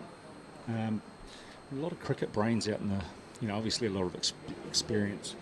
Club sides and most rep sides rely on one or two to do the thinking, but because you've got a lot of experience out there, know the right angles to be on, know the bowling plans. It's a comment that I've heard from a lot of the players from the various teams, is that there are a lot of smart cricketers. They may not be as quick and agile as they used to be, but the brain's still active enough and has all those years of experience. That's right. Just trying to work out his plan to Hardeep here. Let's bring him up. Mid off, long off coming up to mid off. We've got the square mid wicket, almost a square leg on the boundary, and a same fielder on the offside, deep cover, and a fine leg.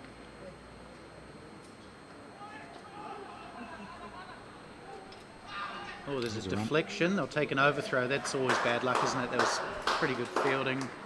Maybe didn't need to have a fling at the stumps, but he did, deflect it away, and they take a single.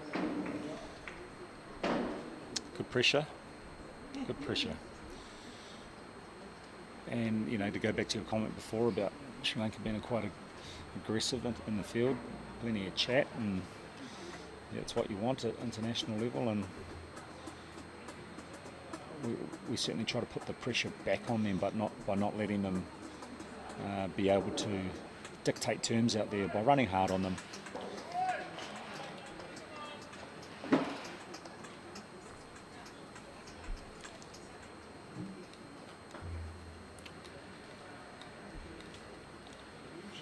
$115 for 2 after 20, close to sixes. I'd almost say a nice little foundation here for New Zealand. We'll be starting to feel a bit happier now that after the 2 quick wickets we've got a little bit of rebuild. What's our partnership worth now, Jim? Just lost the Wi-Fi for a moment, but I think we've got it back. 34 plus 13, 47. Yeah, established now, almost 50.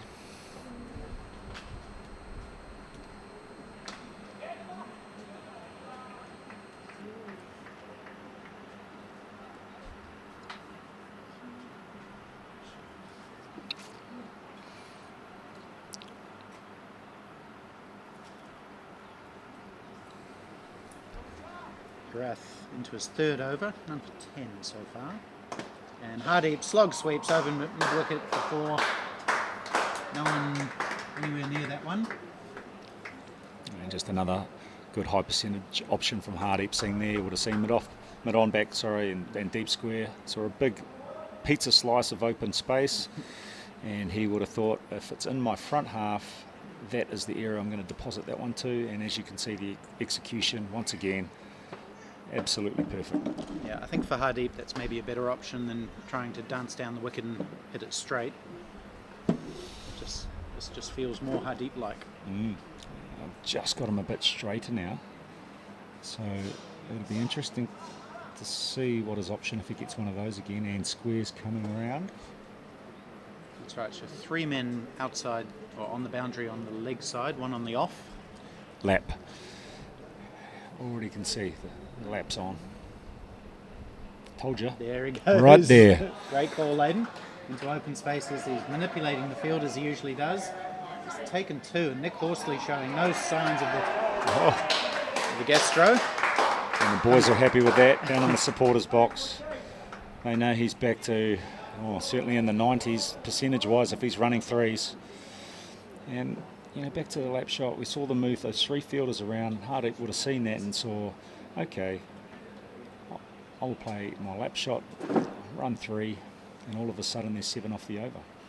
It's the advantage of having every shot in the book is that when fielders move, you just pull out another shot option. Actually, he's got shots that aren't even in the book. That's right. It was interesting the other day in his big 100 when he lapped it into his own face. It's a rank long hop which has it has been punished in the end. Misfield by the fielder and probably deserved for the quality of the delivery. The shot went to the fielder, but then it went through his legs out to extra cover for 4. That one deserved to be sent straight back to New Zealand. It was halfway down the wicket. Genuine long hop and Horsley. They're lucky to get 4 out of that because a little bit of a harbour bridge. Yeah, you'd probably say poor cricket all round from Sri Lanka. Poor delivery, poor fielding. That's better. Back to the Hardy lap to the face. He actually got rid of his helmet just before that, and as a batsman you try and think of what shots are on and what you're trying to play. Even though we're sitting here watching, we're still thinking about where we'd hit the ball. And when he took his helmet off, let's watch this ball. Chance at the bowler's end, but the throw isn't that strong. That's tight. Yeah, what you're trying to think of as a batsman is your scoring option. So he took his helmet off, and I thought, okay, he mustn't be going to lap now, because one of the things you do get wrong, and from experience in the nets and in games, that if you get it wrong, your head's in danger. You get your head in the wrong position, or it comes off the wrong part of the bat, comes off the edge, and literally took his helmet off, goes down, laps straight into his head. No, actually what he did was he played a scoop shot before that, which he got away with, and it went for 4, but it only went like a few inches away from his head, and I noticed it at the time that he didn't have a helmet. So then the one that you're talking about came about an over or 2 later. So he was, flirting with that face injury at first. And it took him flush on the cheek. It did, and it certainly rattled his cage, because the old feet got a bit wobbly after that, and no knock on the head is nice, and that one certainly looked like it was flush. Ruan going deep into his spell here. Hardeep still hogging the attention, getting one of the Sri Lankans to tie his shoelaces for him. It's always a bit of an alpha move when you tell someone to come and tie your shoelaces. It is, I just tell batsmen, take your gloves off and do it yourself, mate. And isn't that a sign of respect in those culture? In Indian culture.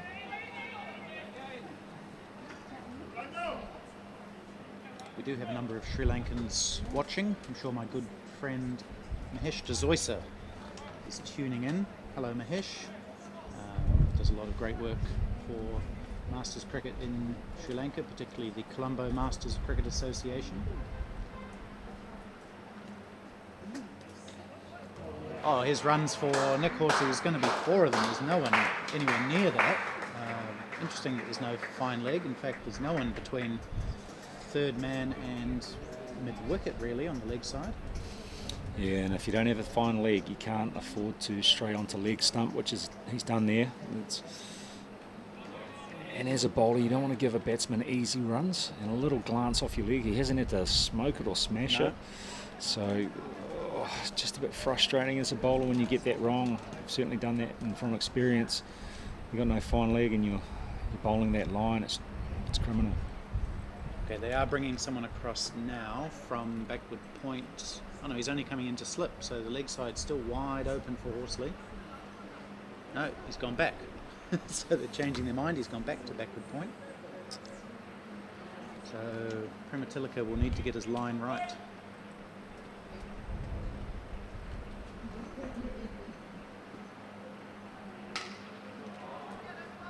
Horsley on the straight pull, but he's hit it too straight, right up to mid-on. wasn't that short, and still showed his ability to be able to pull out the pull shot. It wasn't that short. It was just back off. So he's certainly looking for it.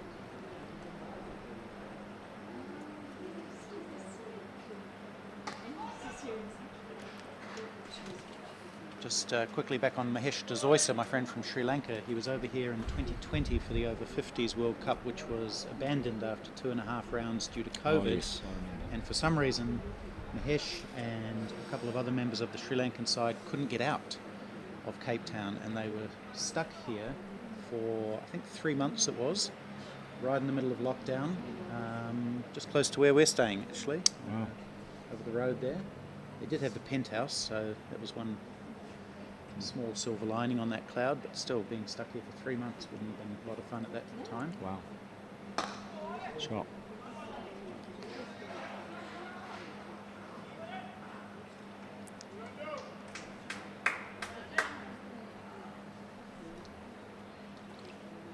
Felt most sorry for Mahesh's wife, who wasn't a great cricket fan to start with. No. She hadn't come over for the cricket, she'd come over for the tourism side of things, and she was stuck here as well. So I hope Mr. and Mrs. Dezoisa are still doing well.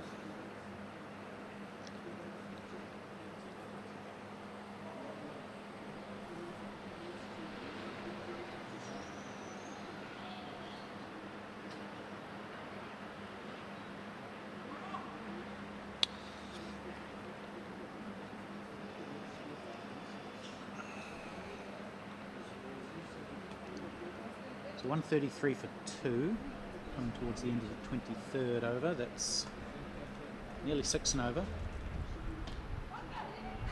Looking for that fine leg empty option again. Horsley knows there's no fine leg. It'd be a bit disappointed not to get a bit of a tickle on that. Able to race down to the boundary for 4. However, leg by. He's got himself up to 37 already, Nick Horsley. Pretty workmanlike. I've seen a few nice drives and a couple of nice pull shots, but I wouldn't have thought he was on, or 38 in fact.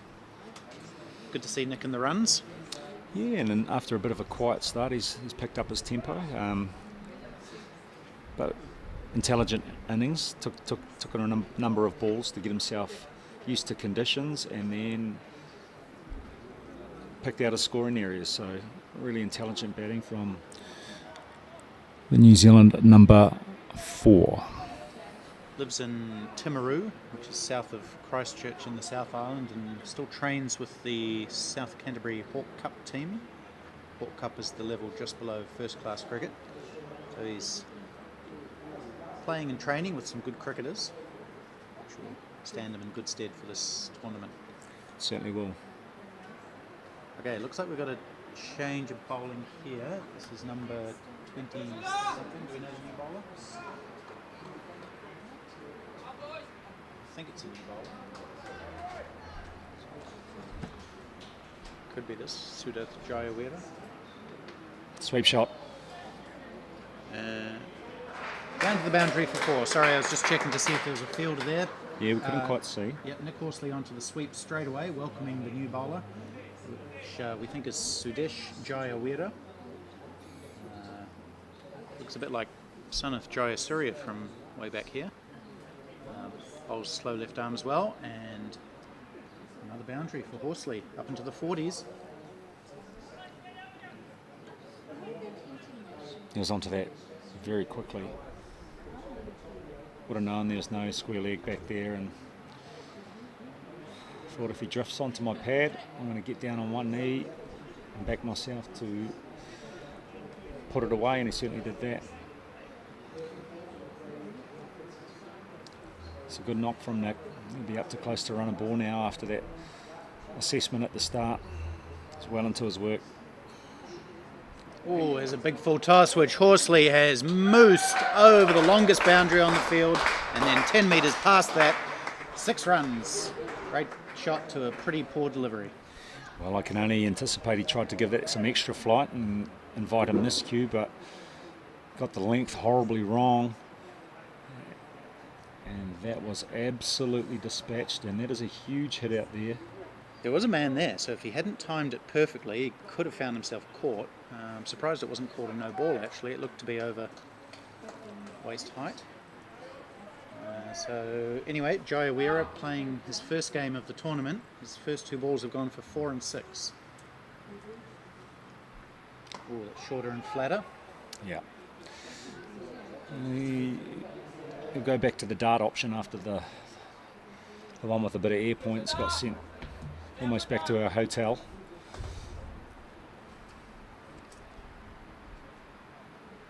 Full toss again, and this one will not go for 4 as there is a man fielding at square leg on the boundary.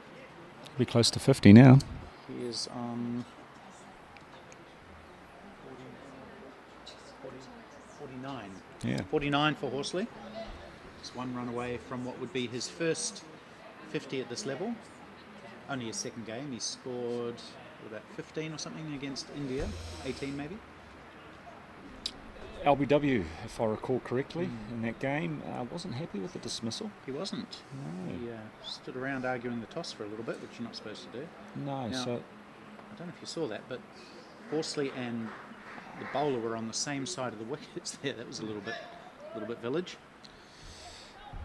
actually I remember the dismissal now. We had a right arm spinner bowling to Horsley, who's a left-hander, and he said coming that side of the wicket, it pitched outside the line clearly and was still given out, and certainly how it looked, but you know, you get those ones, got to take the good with the bad.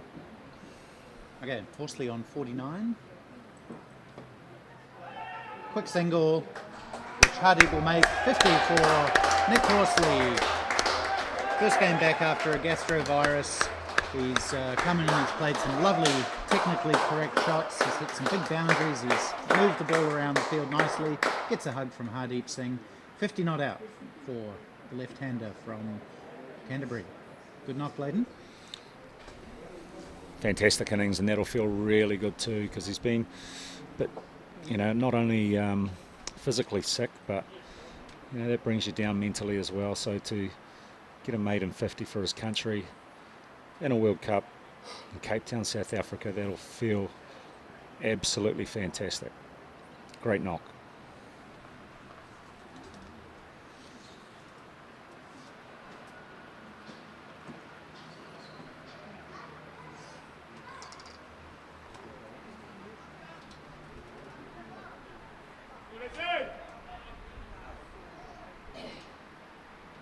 So New Zealand 147 for 2 after 24 overs. Hardeep Singh 63 not out. Nick Horsley 50 not out.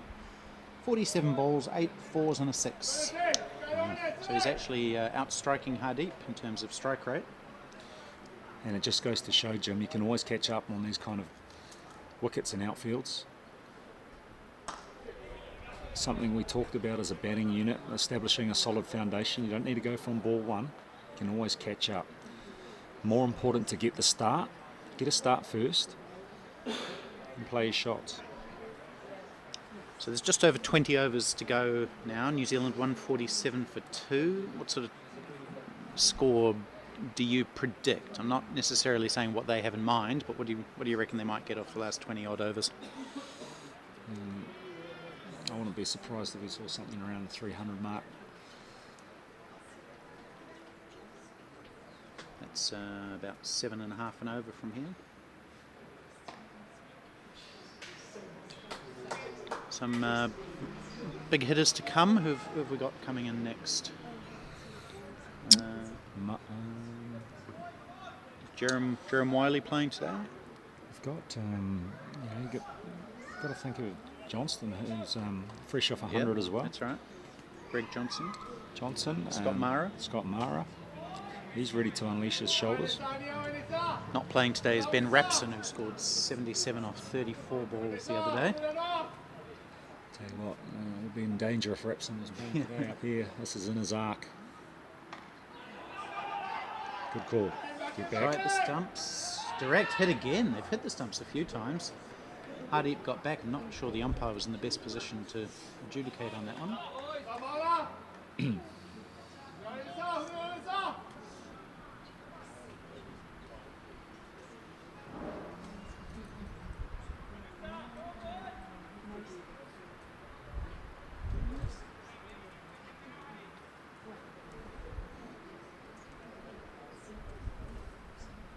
short and hoisted away by Nick Horsley. 1-2 bounces over the rope at mid-wicket for more. He's been pretty good on the pull shot today. Well, when they've got it wrong to him, he's cashed in. We've seen that in the last half an hour with his innings. Certainly knows his areas very well.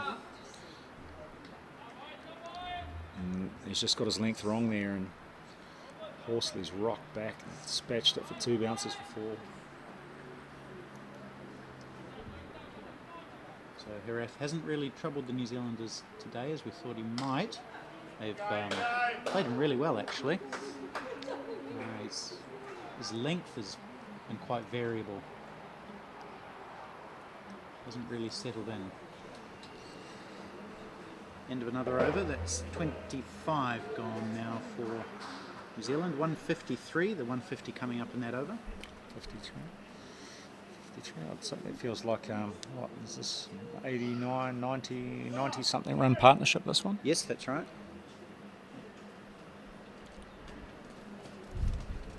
Good little rebuild from these two after the 2 quick wickets. Needed to be done. You know, in these games, the top 5 have to do the job.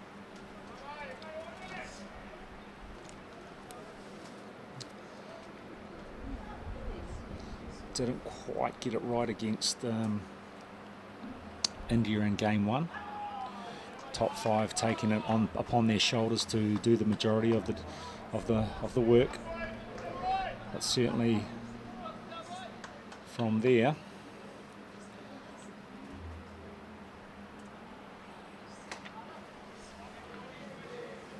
Swung away, but just for 1 as it goes out to the man at square leg on the fence.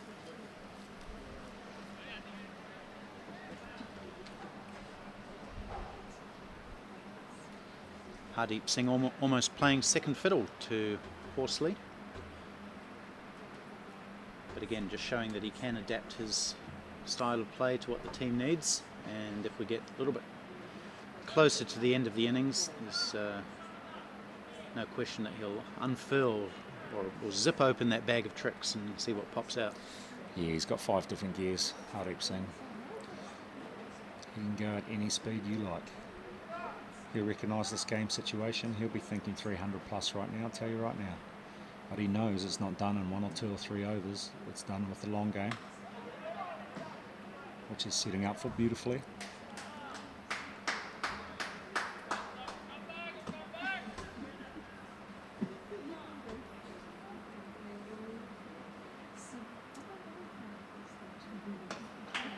Faster.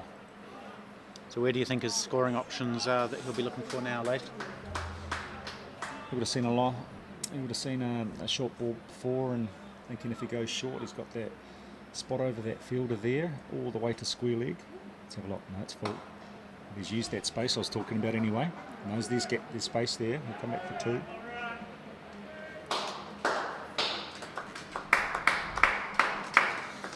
And he'll also have in the back of his mind that mid-off is up.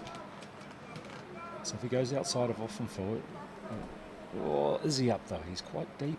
He's on the 30-yard circle.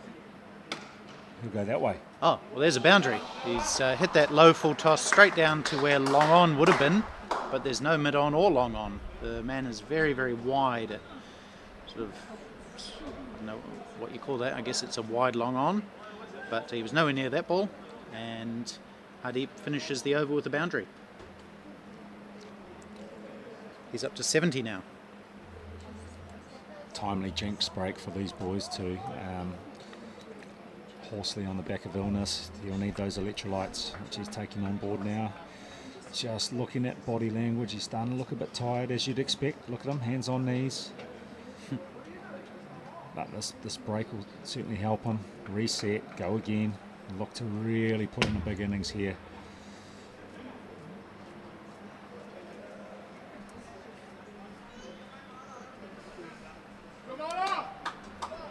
Hardeep Singh is by far the leading run scorer in this tournament. He currently has 266 runs for twice out, 250s and 100. Next on the list is Vinay Devasetti from Canada, 201, so he's 65 runs behind. He's actually batting at the moment, Devasetti, on 56 not out. Who are they playing? They're playing Australia. So Canada 113 for 4 after 30 overs. They're going at 3.7. Devasetti is really the anchor in that side. He's their premier batsman, and they'll need to score big for them to have any chance against the Aussies, who have looked pretty good. Yeah, they'll need to accelerate that run rate now. That's not enough. And then it's another big gap back to number 3. That's Sudesh Sobana from the UAE. Short and pulled straight again by Nick Horsley into the gap between long on and mid wicket, so they take 2 more.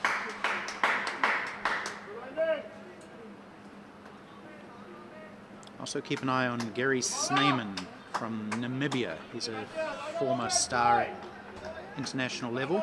At one point held the record for most sixes in a List A match. I think it was 11 or something. He's averaging 75 in this tournament.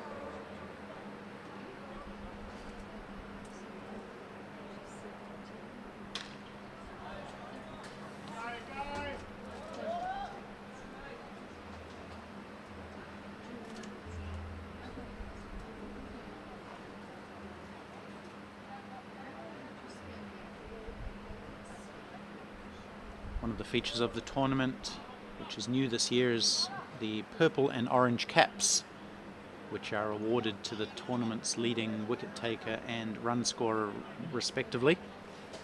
Both caps currently being worn by New Zealanders.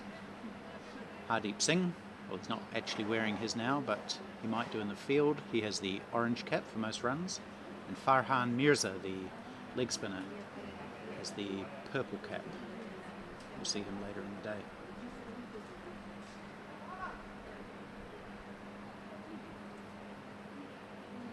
That's short, well fielded, chance at the bowler's end.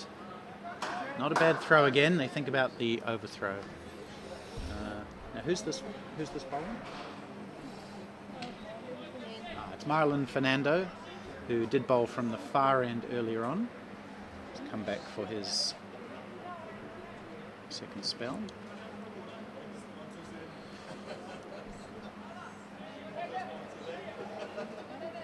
As we head into the last 20 overs here, you can expect a little bit of an acceleration, calculated risks.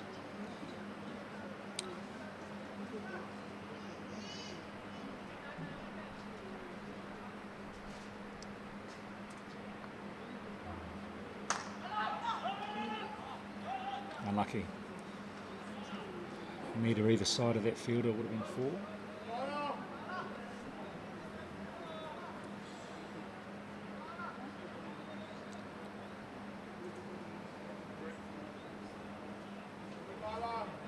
Wide. I'm just starting to notice that more often than not, the ball is starting to come out of Horsley's middle of the bat.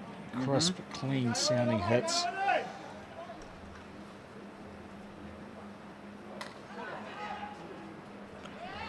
Pick up a single on the misfield. That one wasn't out of the middle, sliced away a little bit and may have spun a little bit as it hit the ground. Got away from the fielder. This partnership really starting to blossom now. It's a 100-run partnership between these two, Hardeep and Horsley. Horsley scoring the lion's share actually, 60 out of the 100, 60 off 57 he is. Hardeep 71 off 72. So even though he feels like he's slowed down quite a bit, he's going to pick up a run on the misfield. So 2 consecutive misfields by the Sri Lankans. Even though Hardeep's slowed down quite a bit, he's still going at a strike rate of 99. Wow. And just once again, you know, I don't like to repeat myself, but it just goes to show you can go bat in different gears, reflecting the situation that's needed, and his read on it must be, right, Nick's hitting it clean, so I'll feed the strike and look to pick up what I can and limit my risk, and when we need to go from both ends and take some calculated risks, he'll do that. We've got another change?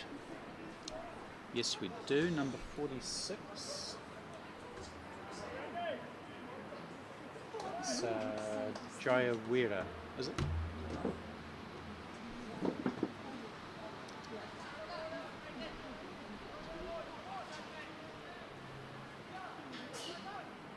see number 46 there? Oh yes, it is. Randall Ebert.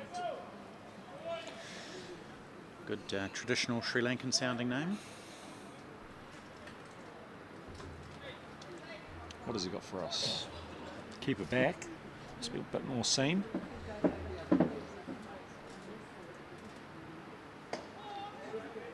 Quick run up, sort of low slingy action.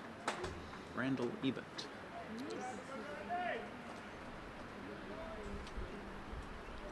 The same length of run up as our Jeremiah. Works hard at the crease. Oh, look at that. Look at that. That has been slammed away into one of the little tiki huts on the boundary for 6 runs. First 6 for Hardeep Singh today. Flexes his muscles for the New Zealand players. Show that he's got the strength to hit sixes as well as boundaries.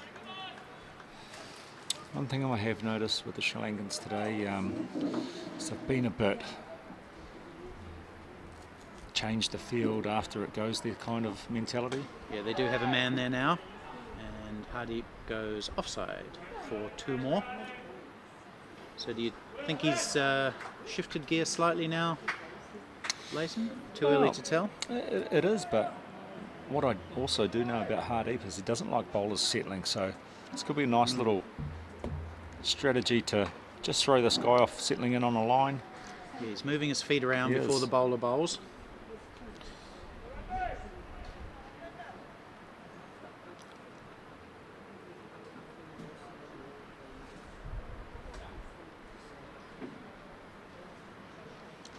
Apologies for this, Leighton, but I'll just go through the batsmen dismissed. Leighton Parsons out for 24, James Marshall out for 0.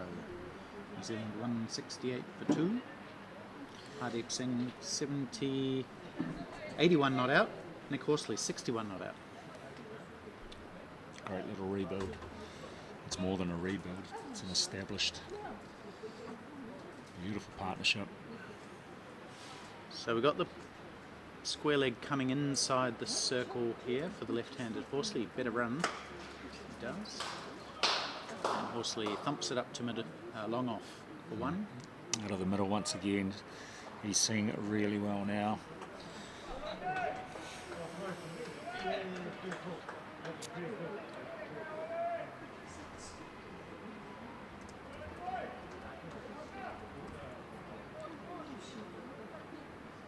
Got options over cover or over short fine leg.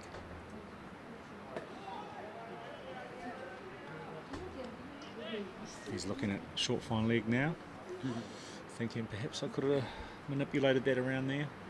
See, there's a shot he's practicing. Yeah, you know him quite well, Leighton. Yeah, so Nick Horsley played for Auckland and Northern Districts. He played 44 first-class matches, scoring 2,400 runs at an average of around 35, 3 centuries. Handy, very handy. Yeah, played 41 list day matches, but didn't do quite so well there, averaging 19. So definitely a first-class specialist. 3 centuries, 17 50s, best of 159 at that level. It's a good effort. And interestingly, he played for New Zealand under-19s at an under-19 World Cup, and here he is in an over-40s World Cup. I didn't know that, John. Where was that World Cup? I can't tell you. I don't know. Well, I could tell you, but I'd have to look it up. Might have been in England. Beautiful shots. Down the pitch through extra cover. Well, he hasn't actually timed it all that well. It looked nice off the bat. Not perfectly timed. 2 more for the left-hander. Back in 2018, the New Zealand over-50s had Hamish Kember in the side, who had played in an under-19s World Cup and then played in the over-50s World Cup. So a similar situation for Nick Horsley.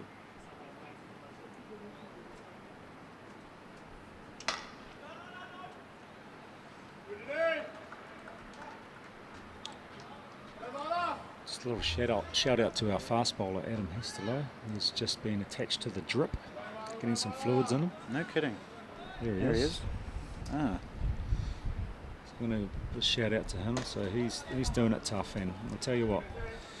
Yesterday, he wasn't in good shape, but he was in the playing playing 12. And just absolute Lionheart. So under the weather, to put it mildly, and charging into bowl. Putting absolutely everything into it. That's in the air. Up in the air. I don't know if it's going to get caught. It's fallen into a big gap. The two fielders were racing in. It was in the air for a long, long time. But they couldn't quite get there. So a false shot from Horsley, but he survives. And yeah, if you are watching Hasto, I see you there with Ollie Ormond, our manager, in the hospital. Smiles on the face, but I'm sure it's not a fun situation. If you are tuning in, then all the best. Get well soon, mate. Speedy recovery, fella.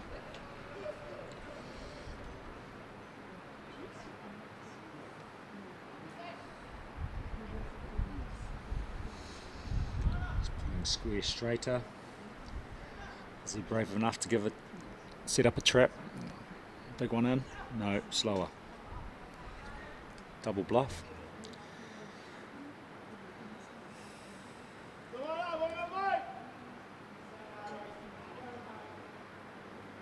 New Zealand have got that run rate back up to 6.4.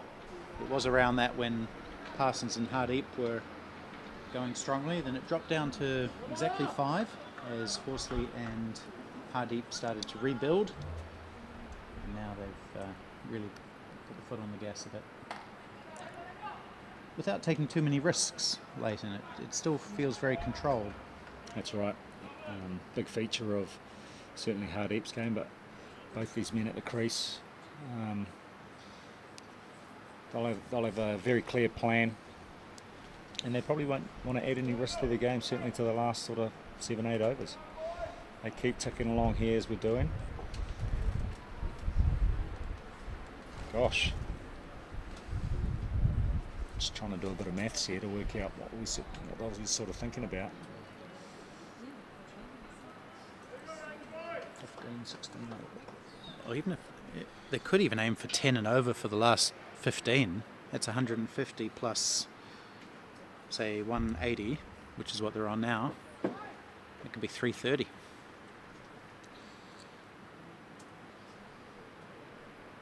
There it is. That's what I was talking about last over, and that's ended up a very good piece of fielding because it had 4 written all over it, and he's got the big mitt out. Yeah, he's a big fella, and he just threw his hand out and sort of slapped the ball down. Not elegant, but if it had gone past him, he would have had a big chase, and I think he preferred the sore hand to the thought of running down to the boundary to retrieve it. Yeah, it certainly wasn't out of the coaching manual, but very effective, certainly saved 3. Hardy, I thought, would line that up last over, but he's gone looking there now. Horsley is timing everything. Yeah, he's looking pretty imperious now, isn't he? Definitely got the eye in. If you are staying up late in New Zealand, stay up a bit later. Absolutely, things could get spicy here for the last 15. If I was certainly back home, I'd be putting on the kettle, getting the cup of tea ready, and getting ready for a last 15 overs of entertainment. This could be big. Again. And that's just the commentary, Leighton.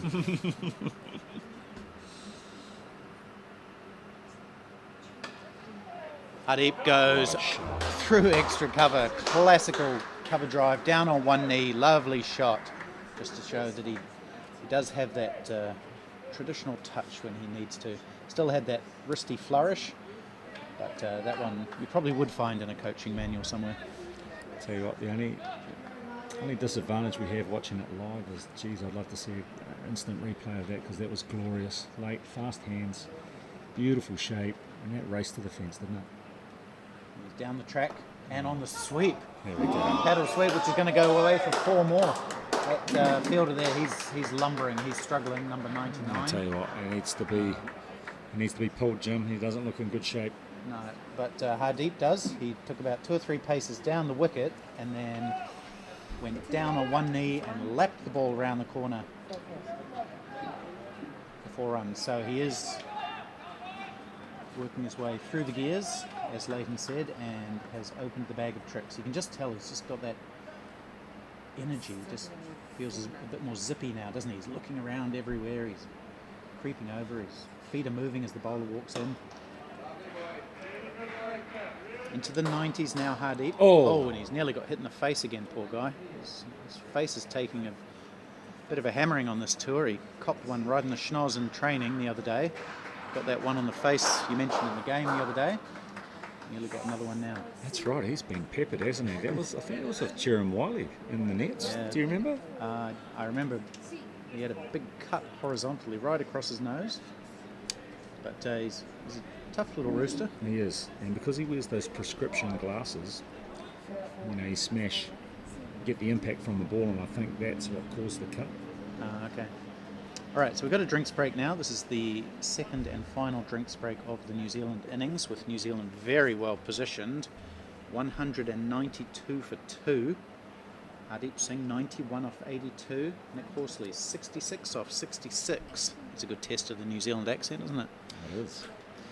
And I'm sure skipper Peter Connell will be very happy with this fight back after the 2 quick wickets, and you know, winning the toss and wanting to bat. You want to get a good score on the board, and you know, in 50 over cricket you sort of double it at 30. So I wonder if where you double it here for what sort of your projection target is, but maybe, I don't know. A 45 over game, 27 overs, sort of look to double it from there, but gosh, this could be a big one, Jim. We've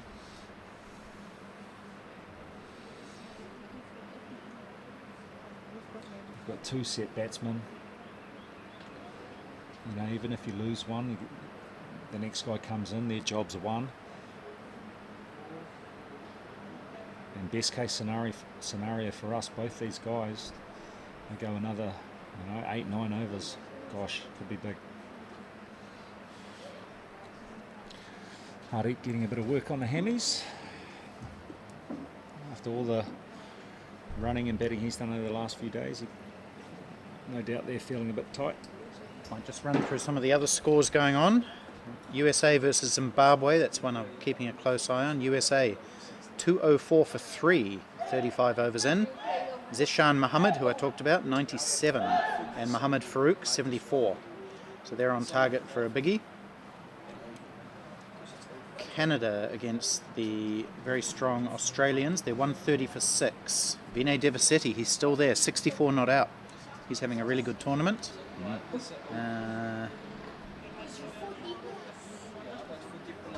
Namibia against England, 151 for 8. So they've fallen away a little bit there since Gary Sneyman was out for 65.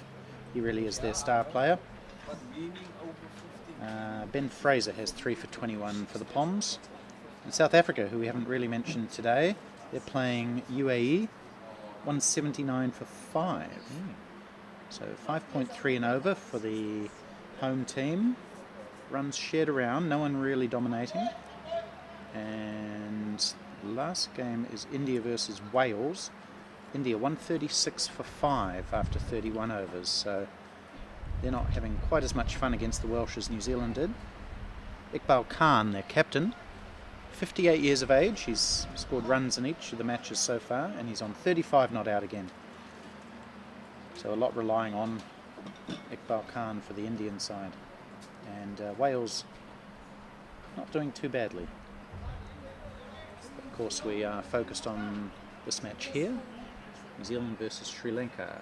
And back into the attack is Jonathan Weerasuriya, number 4.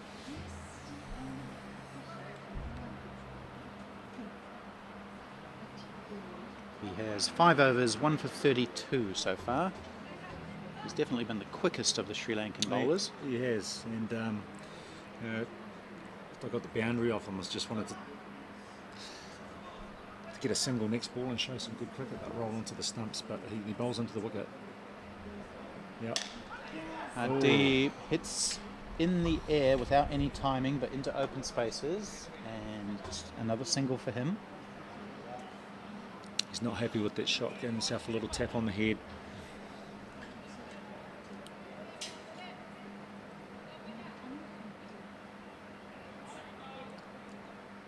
I'll tell you what, I think Horsley's going to enjoy this pace on the ball here. Have a look for the drive.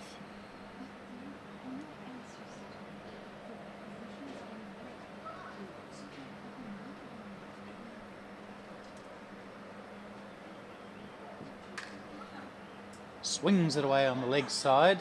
There is a man out there who scoots around pretty swiftly, keeps it to 1. Good fielding from the boundary rider there.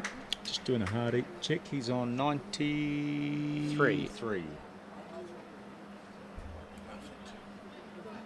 he 93? 94. 94. 93. 93. 93. 93. Hardeep Singh. Shot. One shot away now.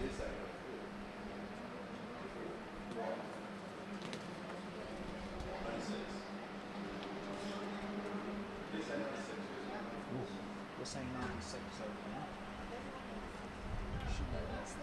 there. Yeah, that was 90. Okay, 94.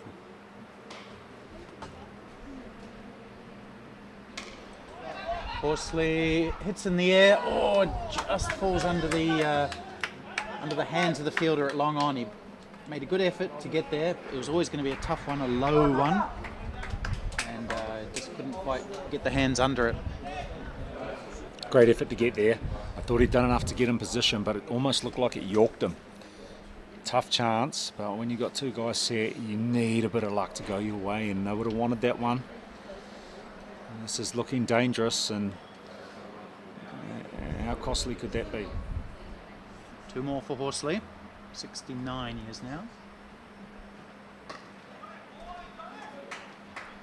Just getting word Hardeep's on 96.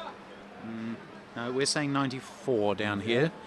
2 sets of scorers, Oh dear. but ours is extremely confident. We're going to go with you, Kotad. 94. Okay, I'll stay out of this, Jim. I've been in a few teams that have clapped the wrong 50s and 100s. Ends up team fine. Oh, we're going to see a bye here. That was a slower delivery from Wirosuria, and it bounced in front of the keeper rather awkwardly. Couldn't gather it. Oh, it's a wide, in fact, so it's going to be a wide +1, so 2 wides. Round of applause. What are they applauding for down there? Is that 200 up for New Zealand?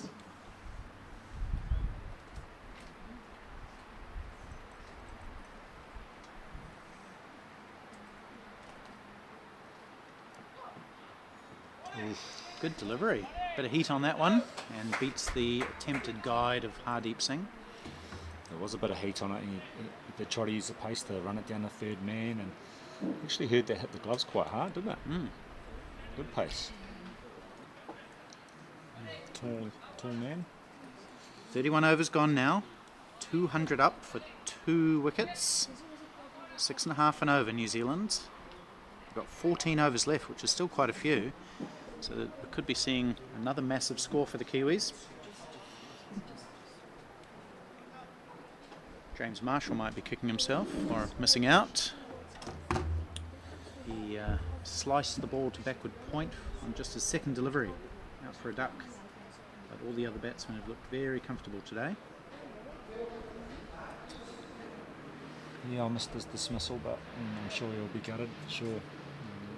Quality cricketer, fantastic cricket brain, all that experience, international experience. I guess the good news is that maybe New Zealand don't need him as much today as they might in other circumstances. Well, that's it. He's such a good cricketer that his time will come. Mm-hmm. And that's what you need in a batting order. Guys putting their hands up when others fail. That's right. Well, we saw Greg Johnson the other day getting his opportunity at the top and scoring a great century, anchoring the innings. It's a good all-round team that New Zealand have. I feel that any of the 16 can make a big contribution to the side. Here's Herath back in, and Horsley has slammed it down to mid-off. It's got there at a rate of knots and almost sends the long-off fieldsman back over the rope, but he stands his ground. Well, I come up here, Jim, and I said I'd sit and chat to you until we lost a wicket or until... and because I'm superstitious, I can't leave until the milestone, so... Well, let's hope you're here for a little bit longer then.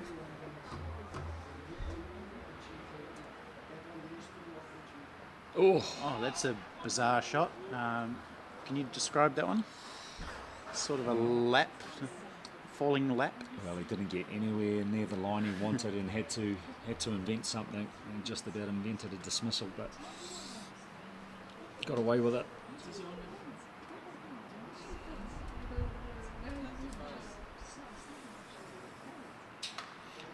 Pulled away powerfully by Nick Horsley again. He's strong on that shot and gives the fielder no chance. Into the boundary for another 4.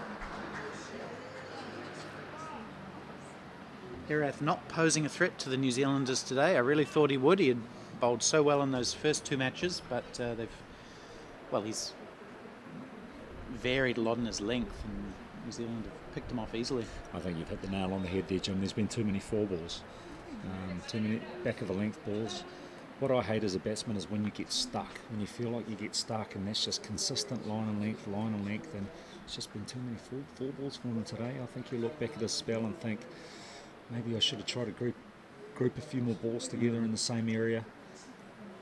Makes it difficult for the captain too. Where do I put my does. fielders? So for now he's got the long off, long on, cow corner, square, or in front of square. No, that's off. And those.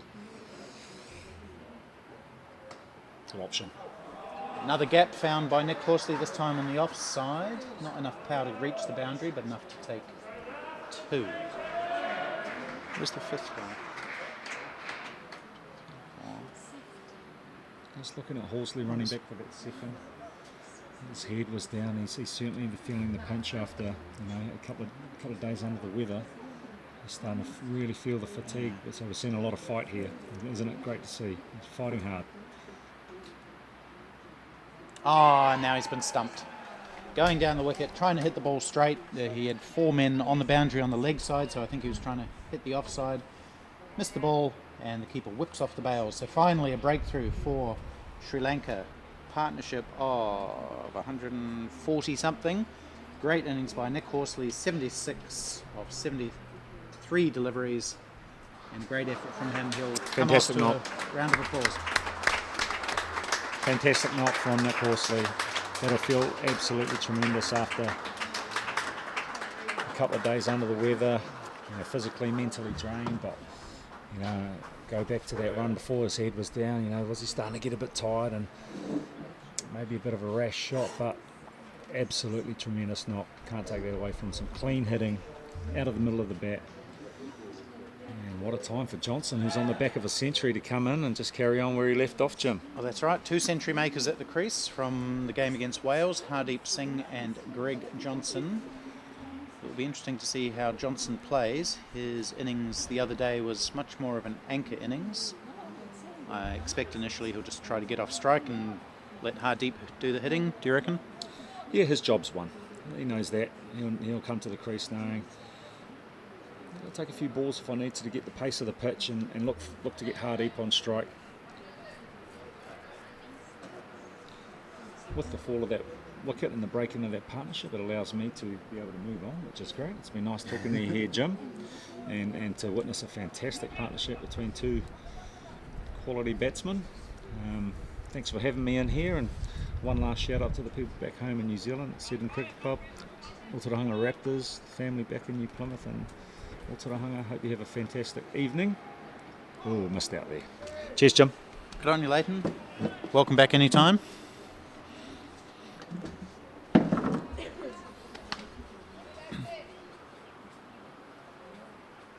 Good insightful stuff from the New Zealand opener.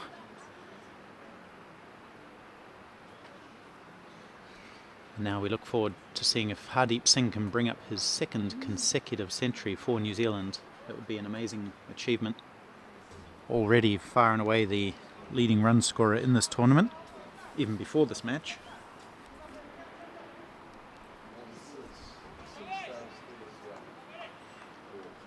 He's on 95 from 87 deliveries.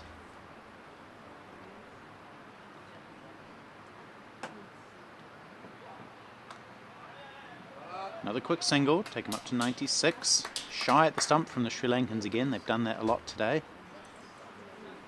They've hit a few times. Haven't managed to get a run out though.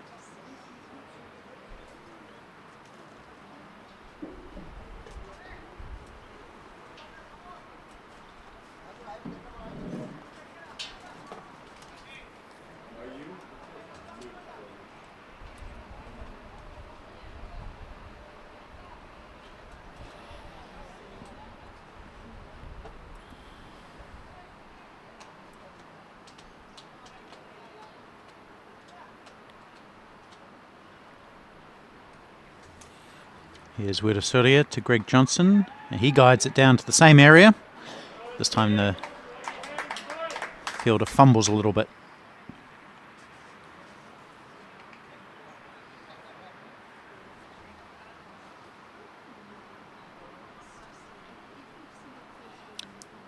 It's a good stumping in the previous over from Gayan Ratambalage. We haven't mentioned his name yet today. He's the wicket-keeper. And again, the ball goes out to point. He's been busy, that man, number 69 for Sri Lanka.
Bit shorter and gives Hardeep room to play the cut out to point, and still running hard.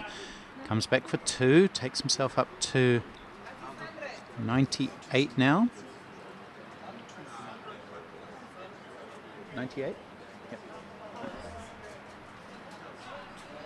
Just 2 runs away from a second consecutive century, if he can get there.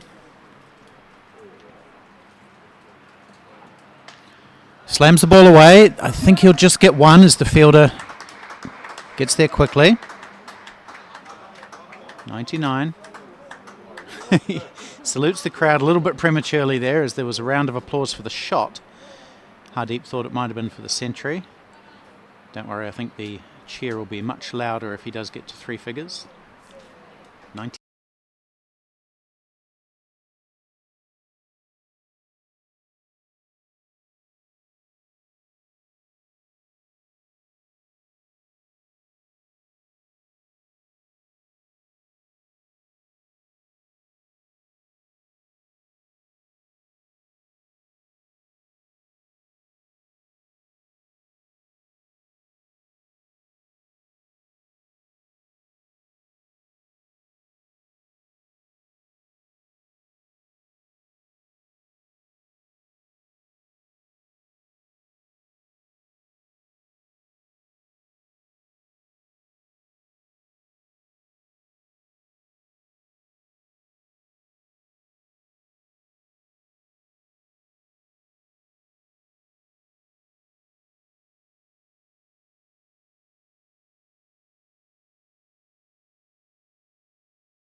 Seem okay?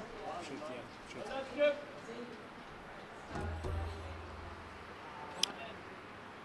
So 1 Lemaitre facing up to Wirasurya.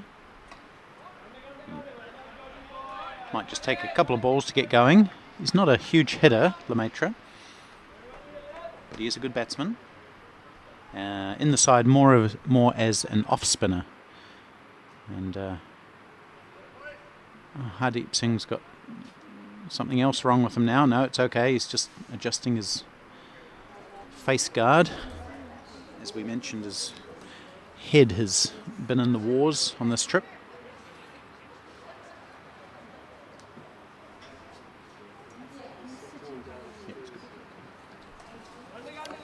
And he's off the mark now. First runs in international over-40s cricket for 1 Lemaitre.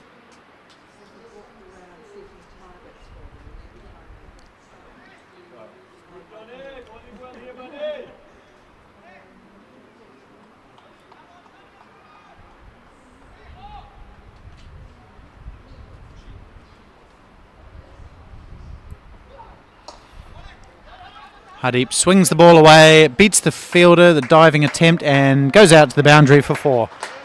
So typical Hardeep shot swinging across the line. The fielder made a gallant effort. He's sort of in no man's land, this guy. He's just outside the 30-yard circle, dived away, couldn't get there, and after that there was no stopping the ball. 4 more for Hardeep.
Tossed up, and Lemaitre tries the lap. It just gets the very end of his bat and pops away. Only enough for him to take 1, but that's fine. It gets Hardeep back on strike.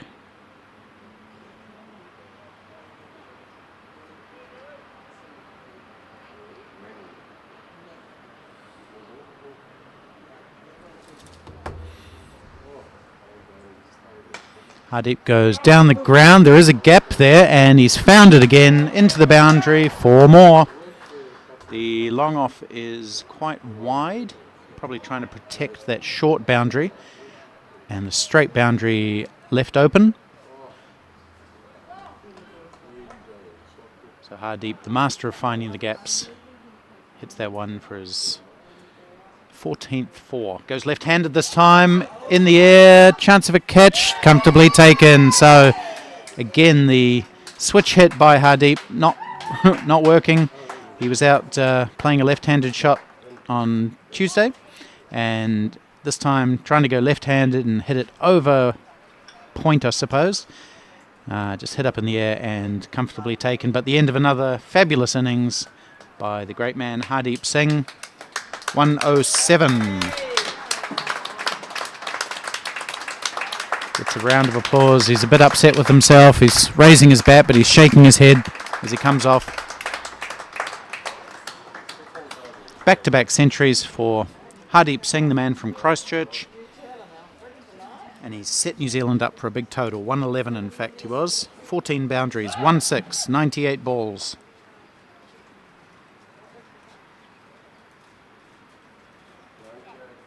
Herath takes his third wicket, so he's in the wickets again, Herath. That takes him up to 8, equal with New Zealand's Farhan Mirza.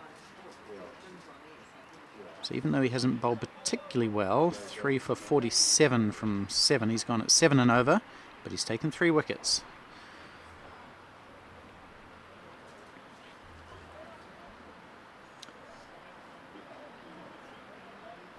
And that brings Bo Dench to the wicket, the New Zealand wicketkeeper batsman. Scored 38 against India in round 1. Different circumstances. He was helping recover the innings on that occasion. Today he's trying to slam some quick runs.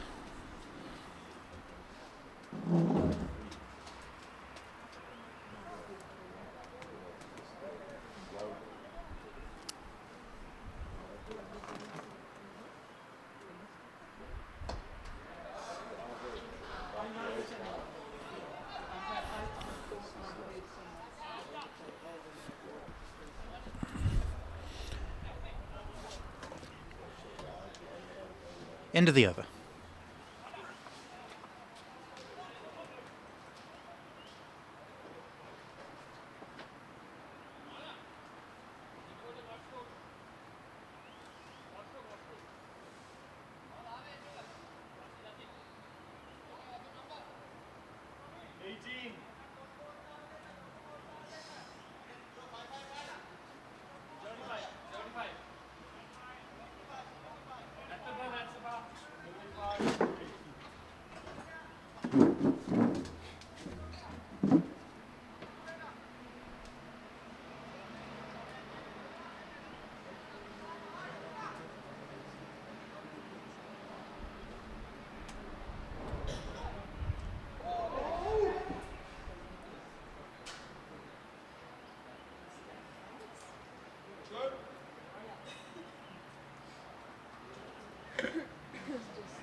.235 now, New Zealand.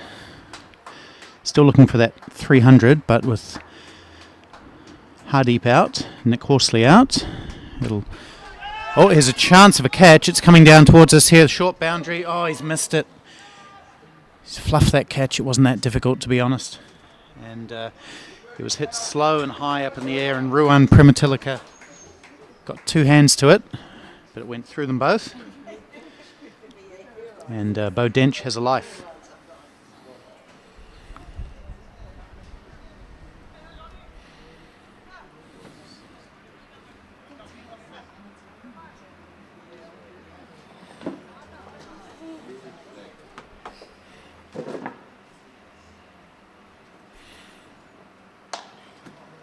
Full toss this time, which Dench hits down to Prematilika again, this time on the ground.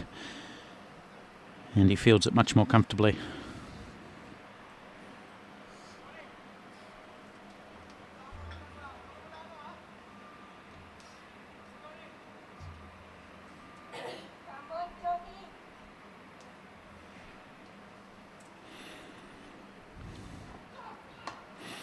Chance of a catch, comfortably taken, just chipped up on the onside by Juan Lemaitre, and no trouble at all.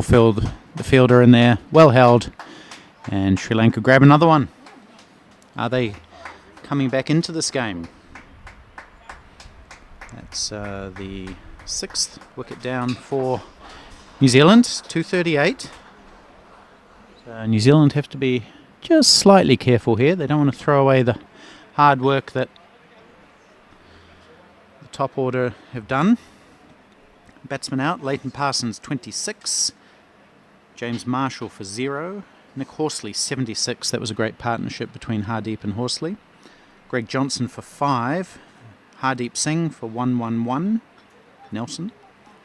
And now one Lemaitre, the last to go, out for 4 off 10 balls, caught by Nisanka Herath from the bowling of Jonathan Weerasurya, who has 2 wickets.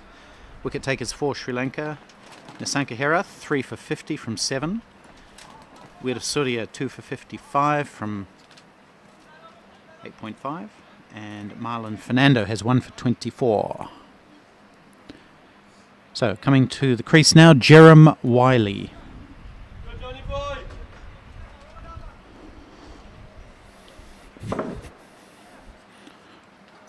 The big man from Hamilton plays for the Seddon Cricket Club, and he is a big hitter if he can get going.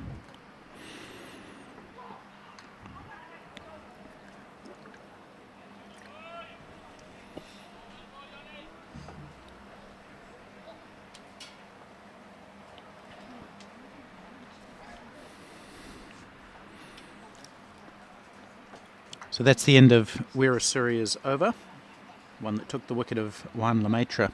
Maybe not the circumstances that Lemaitre would have preferred to come in. He is a worker of the ball rather than a slogger.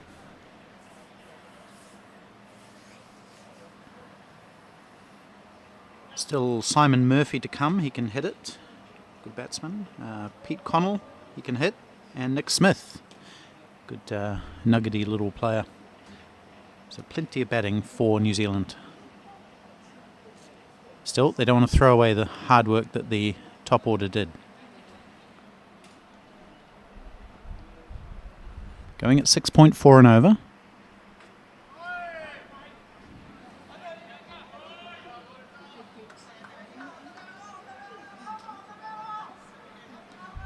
USA putting up a big score. They're 274 for 7 with an over to go against Zimbabwe.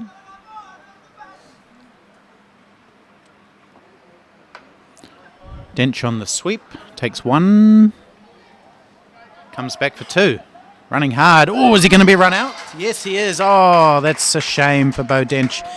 2 was always going to be a struggle, and even though he's pretty quick, he couldn't beat the throw, and it was a good throw from the boundary. So Dench, looking for every extra run, has found himself run out, and another wicket falls for New Zealand. That's number 7. So they have 8 overs left, but they've only got 3 wickets left.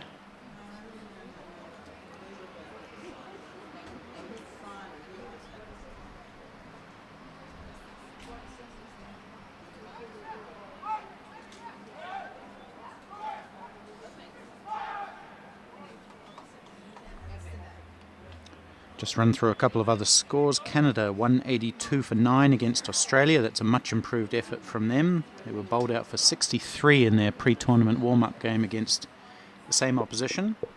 So they've done much better today, giving the Aussies a bit of a target. Namibia also done not too bad. 164 against England. England should get up there, but not a bad effort from the Namibians.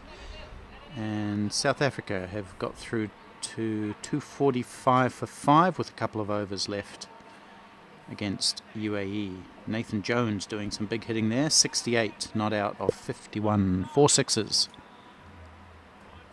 And finally, India versus Wales. India 189 for 6. 4 overs to go in their innings. Here's Simon Murphy, the left-hander from Canterbury,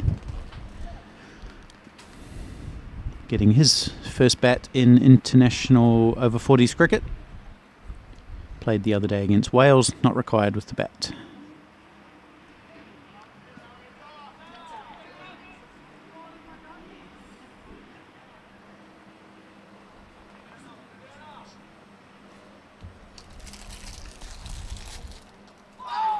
Shout for LBW as Murphy tries to turn it into the big gap on the onside. There's no one inside the circle in front of the wicket on the onside.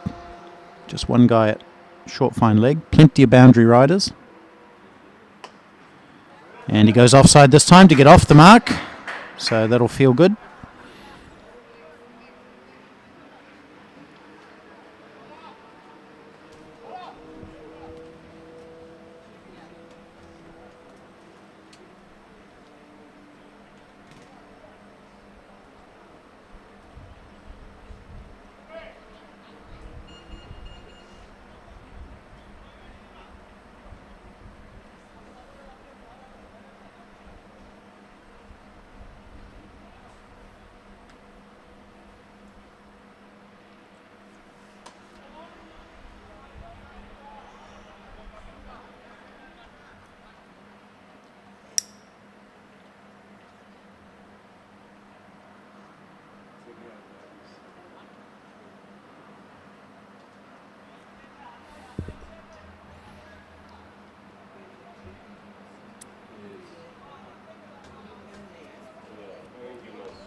Okay, 7 overs to go. 240 is the score for New Zealand.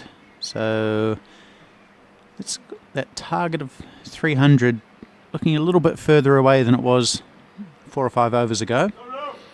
New Zealand have lost a bunch of wickets. Let's see, they were 208 for 2 at one point. Now 240 for 7, so they've lost 5 wickets for 32 runs in the last 6 overs or so.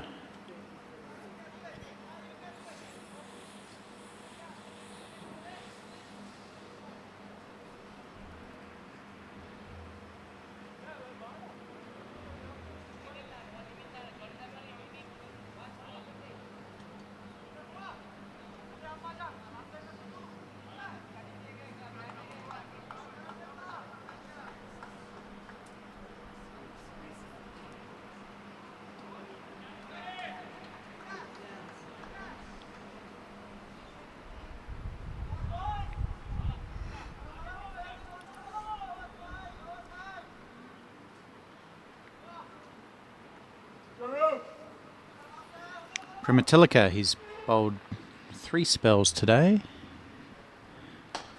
Bowled pretty well. None for 33 from 7 before this over. So that's a good effort from the tall left armour from Auckland.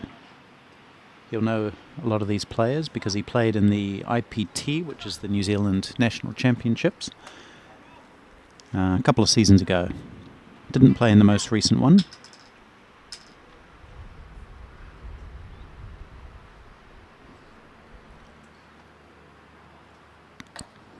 It's a bit short and it's tapped away into the onside by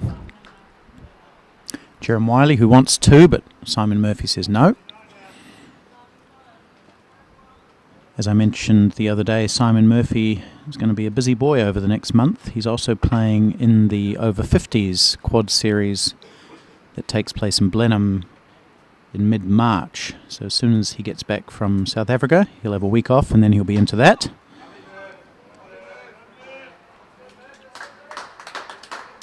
Turns 50 later this year, does Simon Murphy.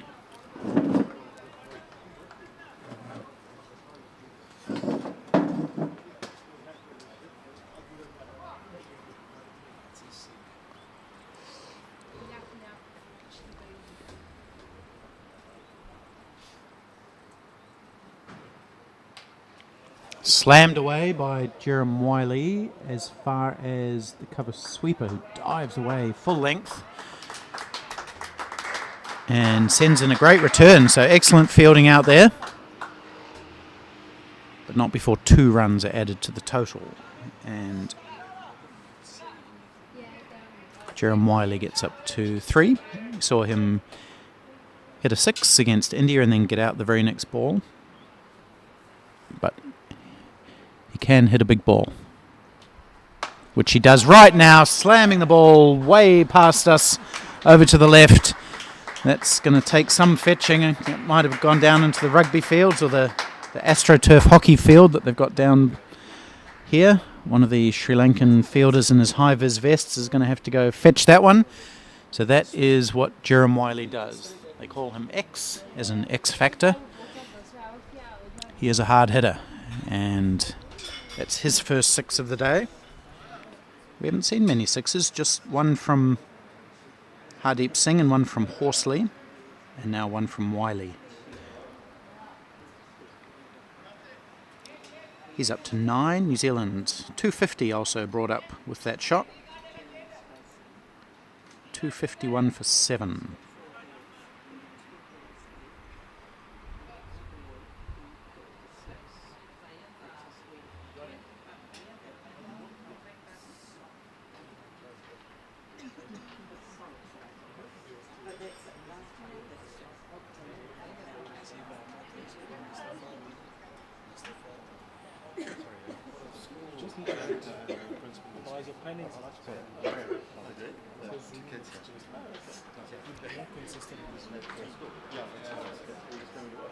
No, I'm coming to help at lunchtime. I said they needed some help, so. Oh, thank you very much. I appreciate it. I think it's more so an emergency call just to have you seen Ryan or a way to connect with. And I went down to the guy in the front. I just said the guy's not here yet. I've got to wait for 50 hours.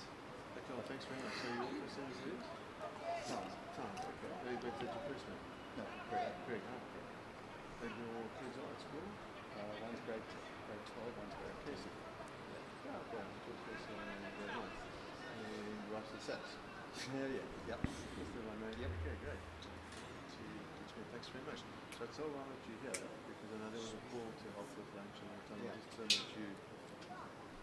So Nasanka Herath has 1 over left, which he'll bowl now, and Simon Murphy plays a switch hit of sorts, which confuses the wicketkeeper enough to create a bye.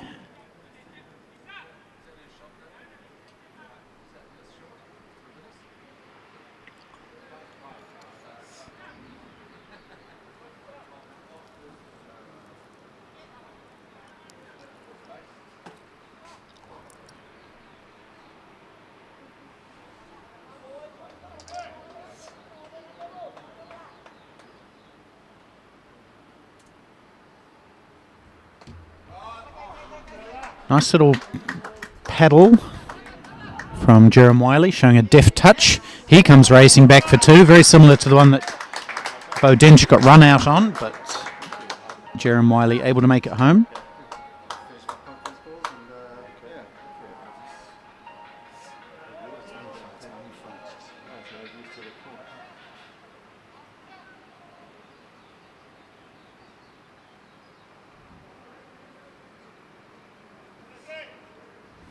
Hello, Ryan. Hi, I'm just up at the cricket. Hi, Ryan. Can you hear me? Ryan, can you hear me? I'm up at the cricket.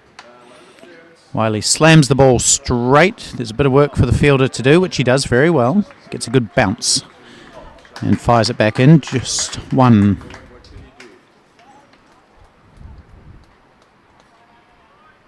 Okay. Because he is here. Can you not use it for a short while? I mean, he's available. He's going to play some golf this afternoon. So ask him just to go down to. Oh, okay. 1 for Murphy.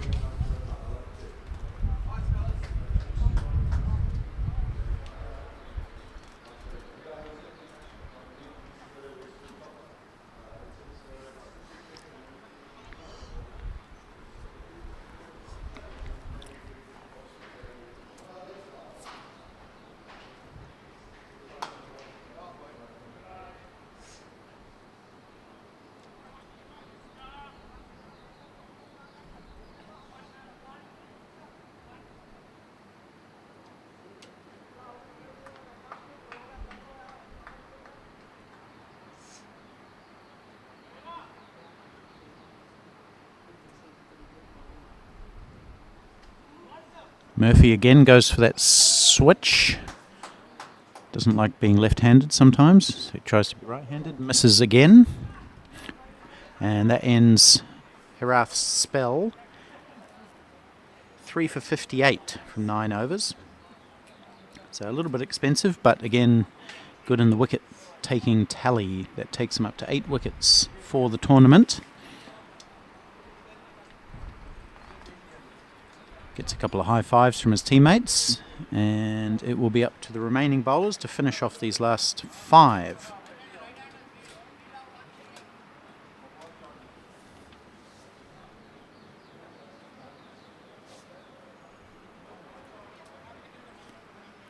So New Zealand still looking probably for 300. They would need 43 runs off the last 5. That's just under 9 and over. That's probably a reasonable target, and 300 would be an excellent score.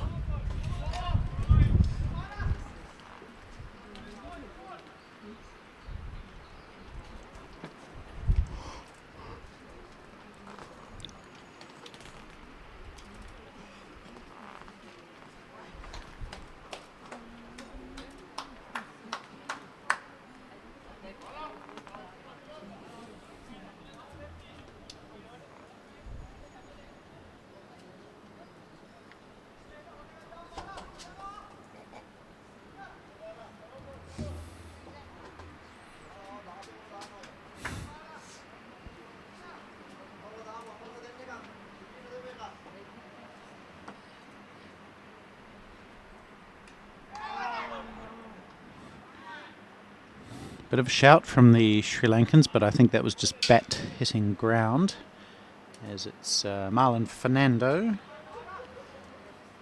back into the attack. He's got 3 overs left. He'll bowl one of them now. Oh, that's short and swung away, but it won't reach the boundary. Just another one to Simon Murphy. So it's still a beautiful day here at the Imhoff Sporting Complex. We've got the amazing Table Mountain range soaring high above us. What an amazing backdrop it is.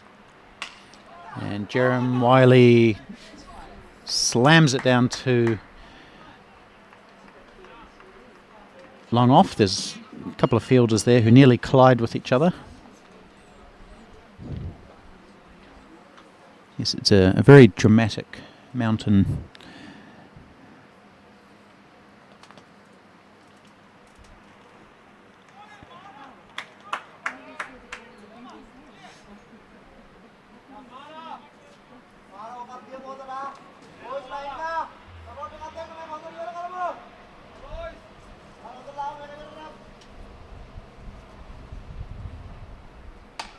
Simon Murphy finally gets hold of one.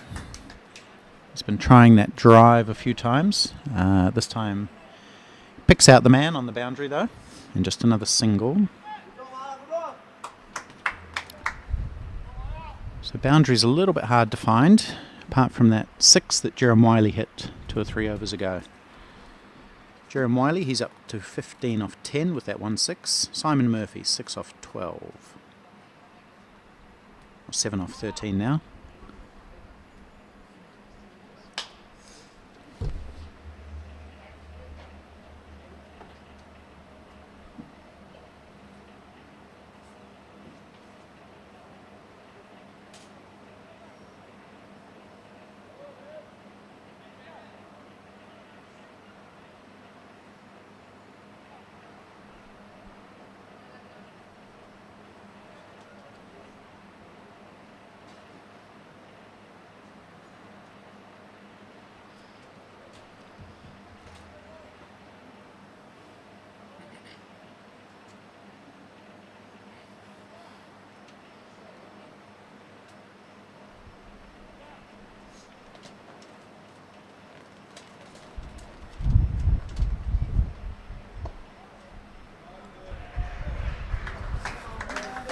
Good drop and run from Murphy, bringing Jerem Wiley back on strike.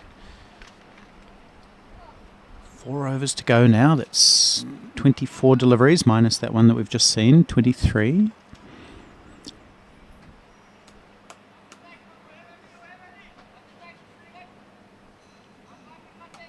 Looks like the pitch might just be slowing up a wee bit now, which could make it tricky for Sri Lanka when they bat.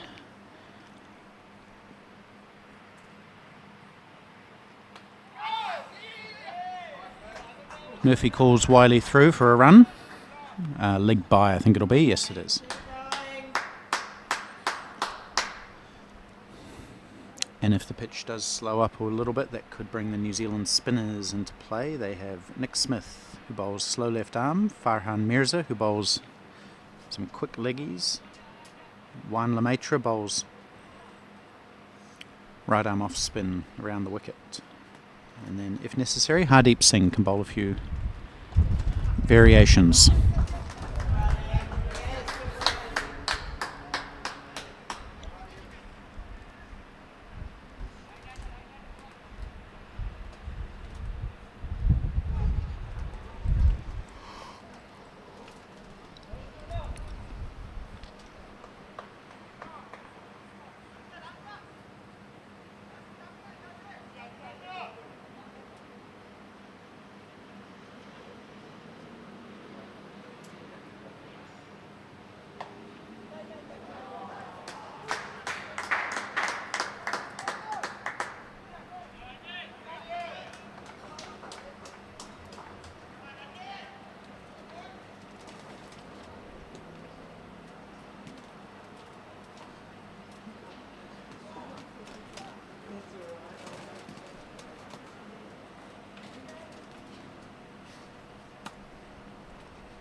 Full and whacked down too long off by Jerome Wiley. Just one more run.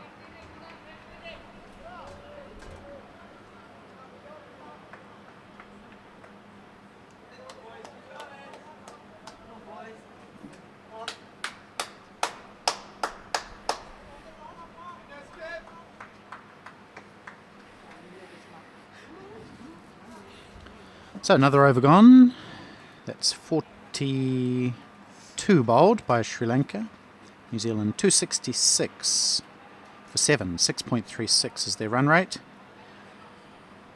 Jerome Wiley 17 off 13. Simon Murphy 10 off 16. Earlier, the two New Zealand openers put on 64 for the first wicket before Leighton Parsons was the first to go. Very unlucky. Knocked the ball down off a defensive shot and it just rolled back onto his stumps, dislodging the leg bail. Only just. He was out bowled by Jonathan Weerasurya for 26 off 29. He was looking very comfortable. James Marshall, the former New Zealand black cap, came and went. Out second ball, caught at point for 0.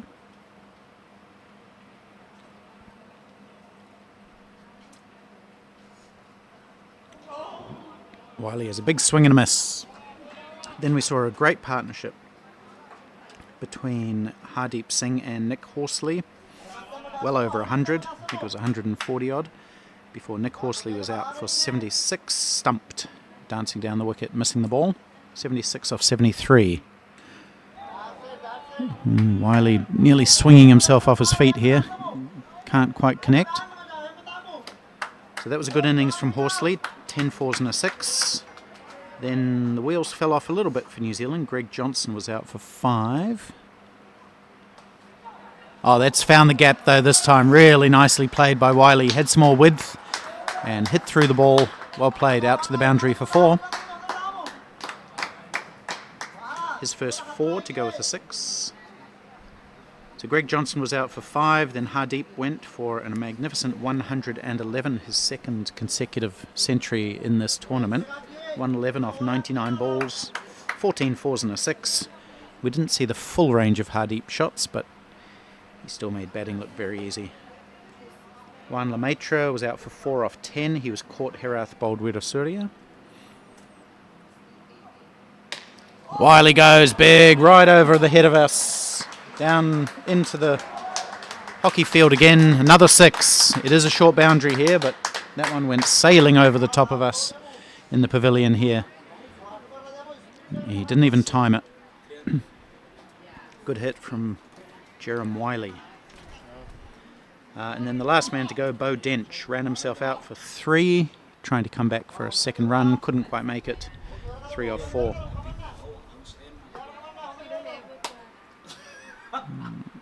Since then, Jerem Wiley and Simon Murphy have added about 30 runs. Wiley's up to 27 now from 17 with a 4 and 2 sixes. Murphy's on 10 off 16.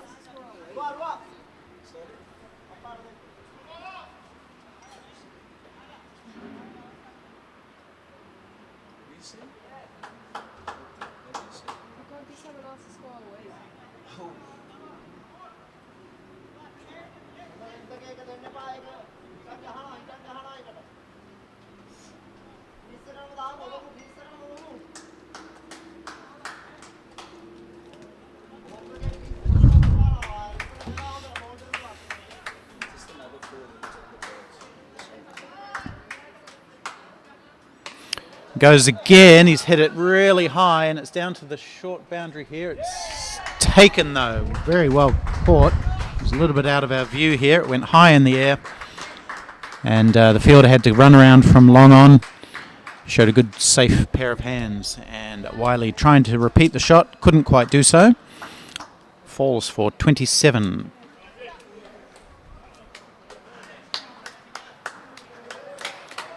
Good innings though. Scoring at 158 strike rate has taken New Zealand up to 277.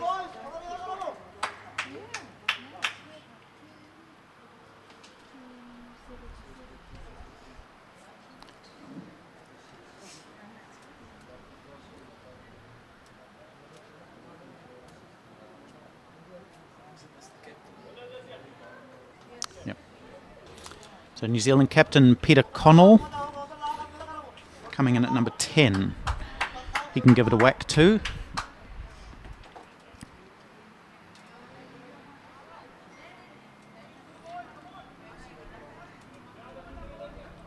Marlon Fernando takes his second wicket.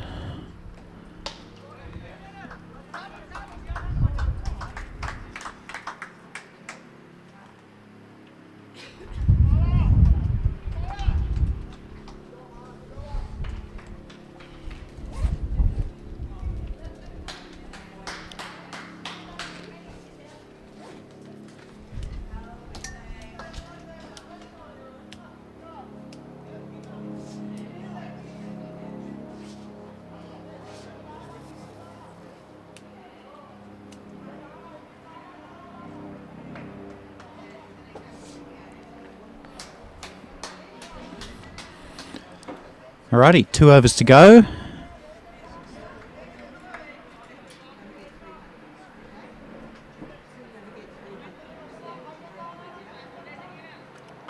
Is this Sampath? Yep, Suneth Sampath back into the attack. He bowls little medium paces. He's taken none for 19 from his 3 overs that he bowled earlier. Little guide by Connell down to short third man for 1.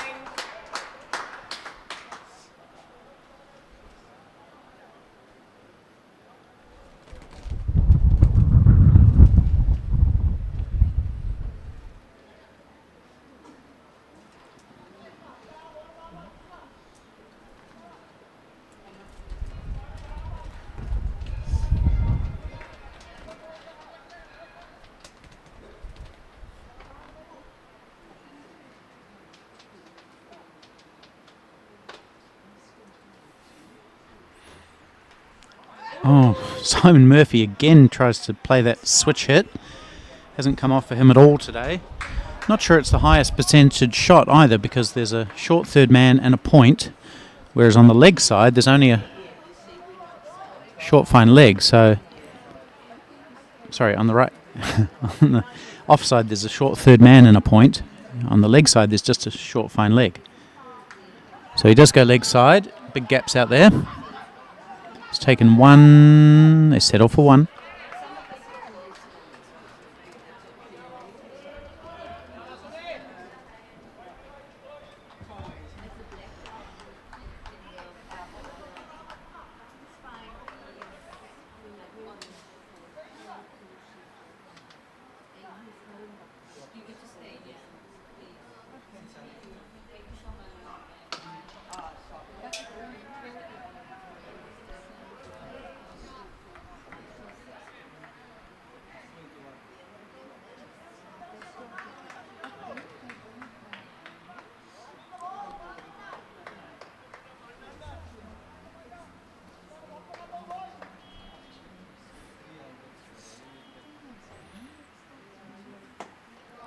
Nice gappage by Simon Murphy. He just waited on that one and played it nicely square.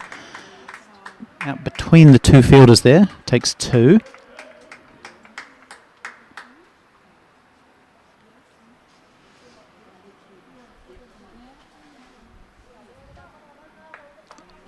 So 7 balls left now. New Zealand up to 283. Still looking at getting close to 300.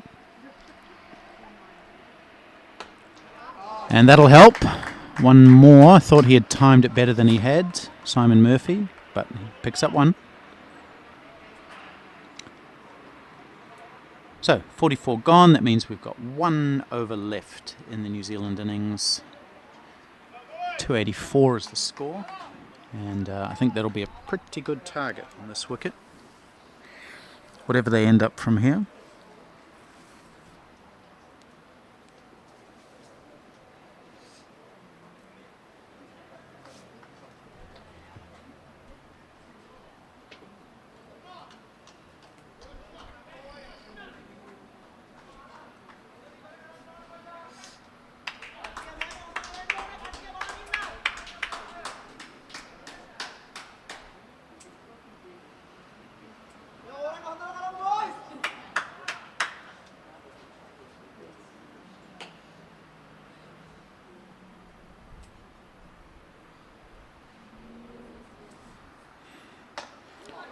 Simon Murphy slashes the ball into the offside, sends the fielder the wrong way, but he dives back across to his left. So there was a good bit of recovery from the Sri Lankan point fieldsman, who now dashes back to the boundary for the right-handed Peter Connell.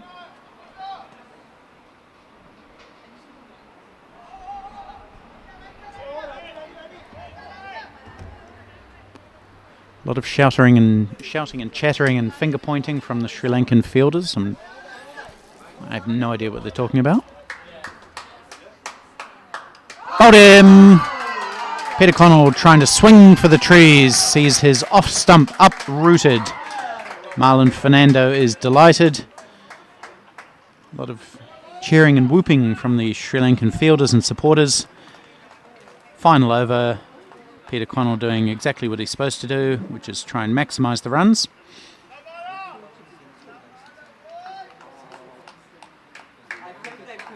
But he missed, and Marlon Fernando hit.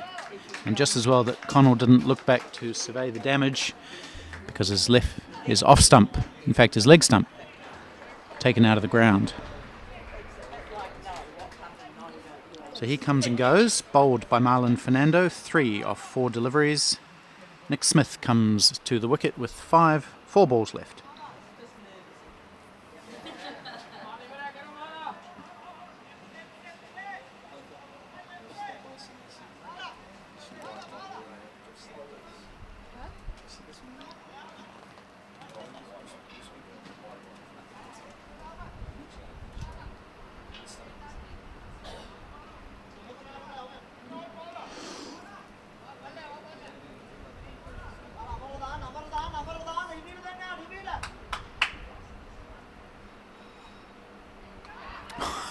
And he tries a very imaginative shot, first ball, almost like a scoop on the offside.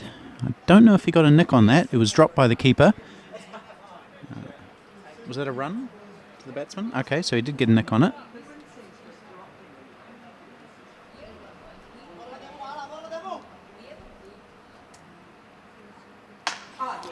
Simon Murphy slaps the ball down through extra cover for 4. It was a low full toss, but he still had to hit it, and he's been quite good through the offside today when he's decided to stay left-handed. Simon Murphy, that's his first boundary. He moves up to 19 from 22. New Zealand to 90. Tries it again. Only hits it a couple of metres this time, and they run through for a single.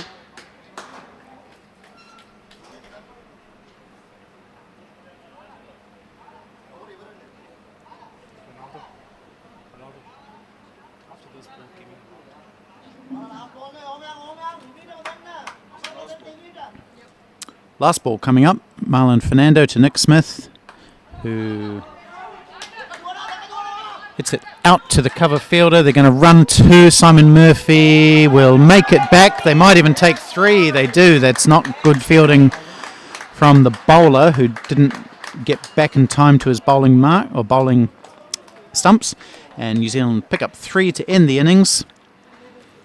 Well done by Nick Smith. New Zealand end on 294 for 9, so they don't quite get to 300, but still a very good effort. That's 6.5 and over that Sri Lanka will need when they come out.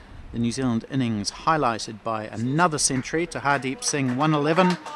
Nick Horsley, 76 off 73. Contributions from Leighton Parsons, Jerem Wiley and Simon Murphy, who ends 20 not out at the end.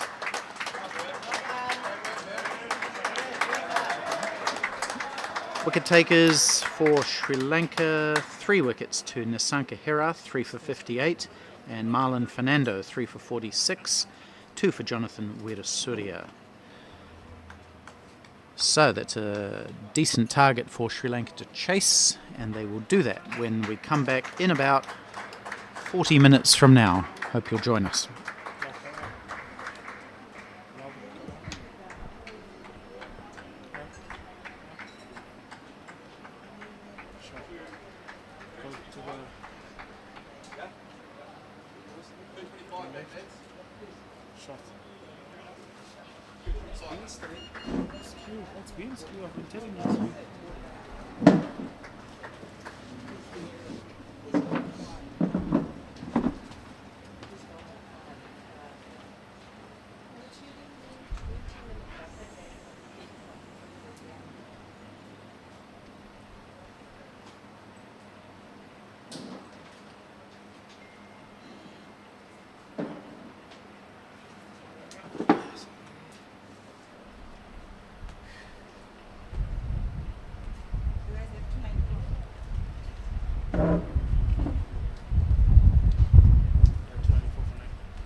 Okay, welcome back to Westerford Boys High School in Cape Town. Sri Lanka about to give chase. In pursuit of New Zealand's 294, so they'll need 295.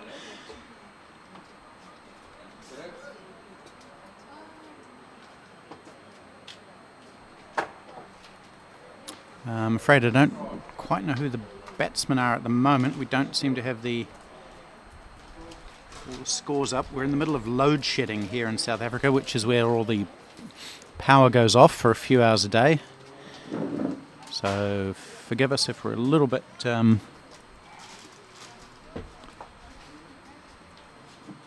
short on information. Anyway, I know this is New Zealand's Peter Connell opening the bowling. And Sri Lanka start with a cut down to third man, which is going to give a bit of work for Simon Murphy to do. And she does it. And they're underway with one.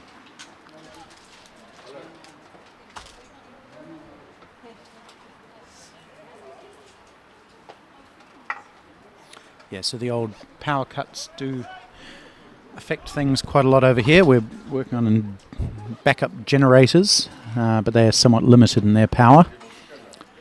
So that will affect the functionality that we can give you for the next little while at least. I'll let you know when it's all back up and running.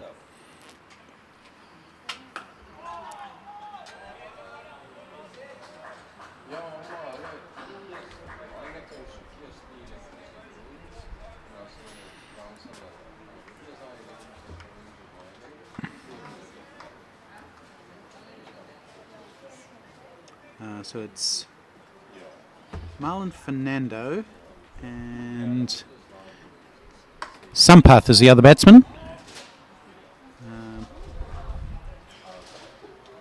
Sunit Sampath, I'm pretty sure it is. Now, I believe there's two M Fernandos. I'm just not sure which one this is.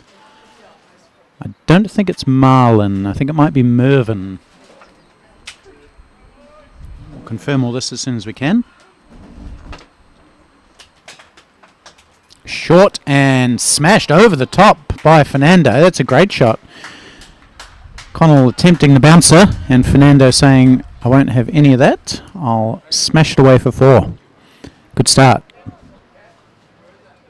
Enjoying the extra pace. In speaking to some of the New Zealand batsmen or players at the break, it sounds like the wicket is starting to slow up, as is often the case here in South Africa.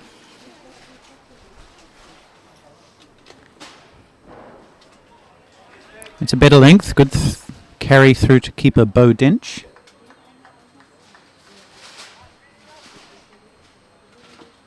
New Zealand scored 294 in the first innings, 111 to Hardeep Singh, continuing his sensational form in this tournament. 76 to Nick Horsley. Oh, good delivery. Beats the bat. First over gone. 6 off it.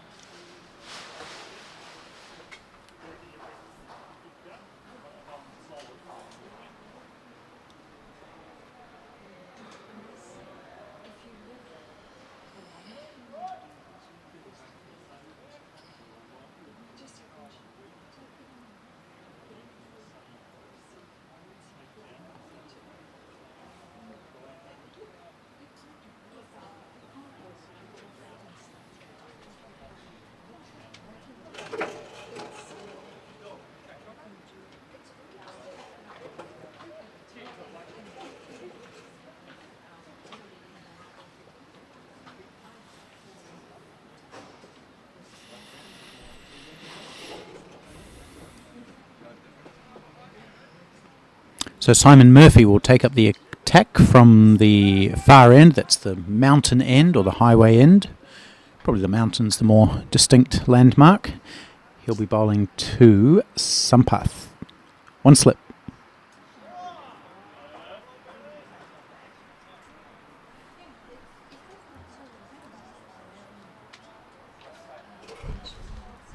Yeah, 1 slip in a gully. The slip is Harbhajan Singh. Usually Ben Rapson would be in the slips, but he's not playing today for New Zealand, having a day off. Nick Horsley in the gully. Bo Dench, the wicketkeeper.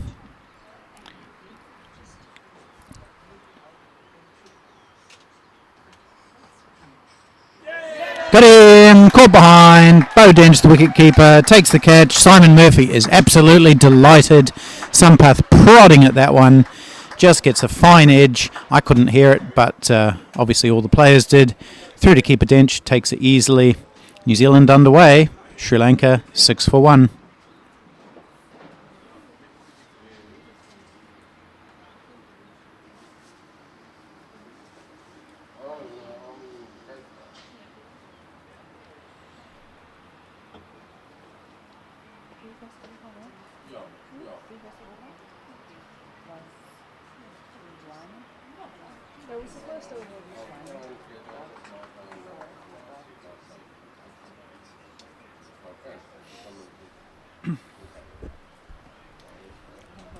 So we don't even have the scoring of that.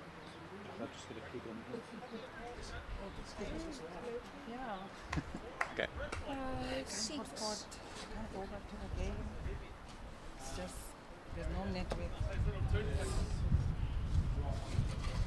Is that it? Yeah. Huh?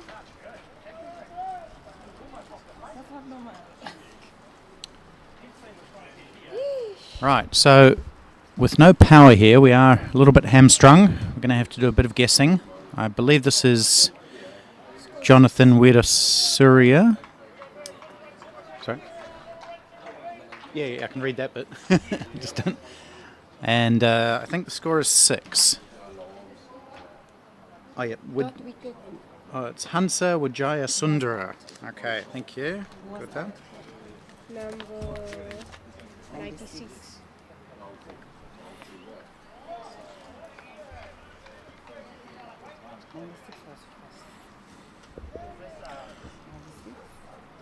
So if I do get the score wrong, sorry, I'll do my best. We know that Wijaya Sundara is number 99. He was struggling a bit with an injury earlier on. He was the man we were talking about who was moving pretty slowly. So we'll see how he is between the wickets, or maybe he's just going to deal him boundaries. Here's Murphy bowling to him. Lets it through to the keeper.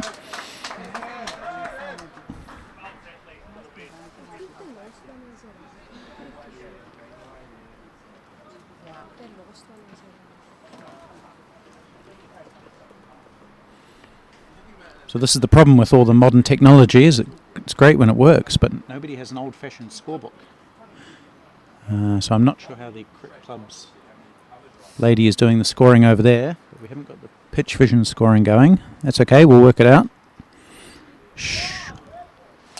Short and given wide.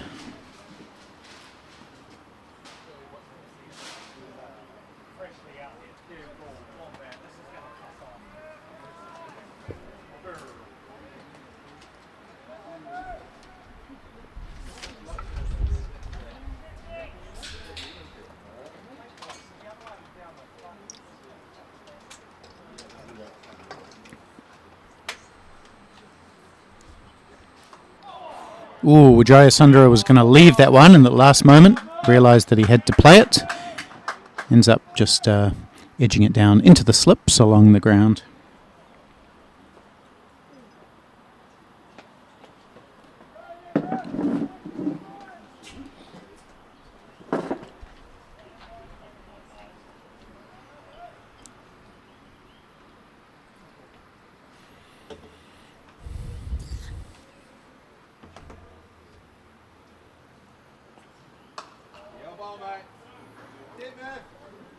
So, Kota, are you just writing down the scores? Is that the only official scorebook that we have? No, we have an official linear scorer. On paper? Yes. Ah, okay, good. Okay, we do have a paper scorebook. That's good to know. Some of the old traditions remain. Because when the power does go down, pen and paper still work. 7 without loss after 2 overs. I told him in the group, I don't know what plan they have.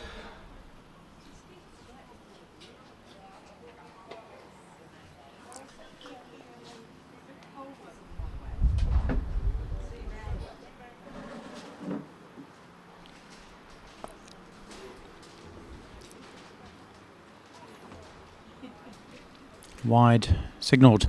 Now he is quite an attacking batsman, Fernando.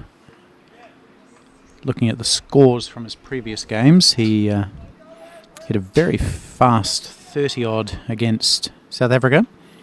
So he's an attacking player. This will be a good challenge for Peter Connell. Yep, he's having a swing at basically every ball, Fernando. Missing out that time. We did see him play that lofted cut shot in the previous over.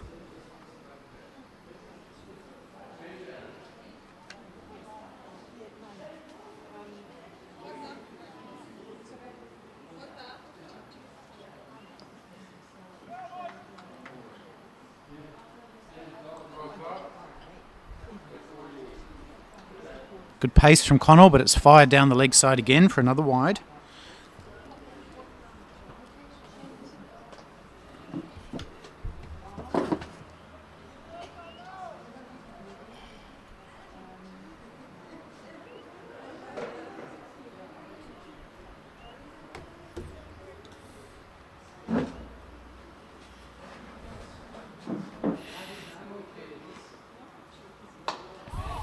Straight down the ground from Fernando. Good, confident, very Sri Lankan looking shot, that one.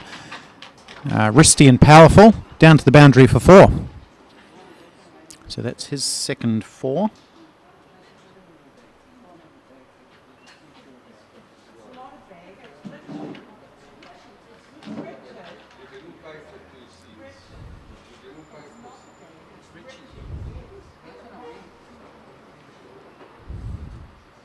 A little bit of Kushal Mendes in that shot. How can Connell respond? Bowls a good hard length delivery which hits Fernando on the thigh. He's not a big guy, Fernando.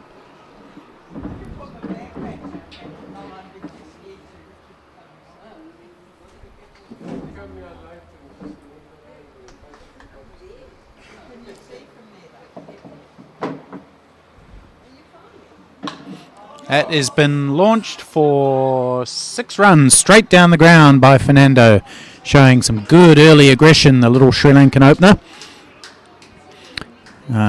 Taking advantage of this hard new ball. And as I mentioned, he is a dasher.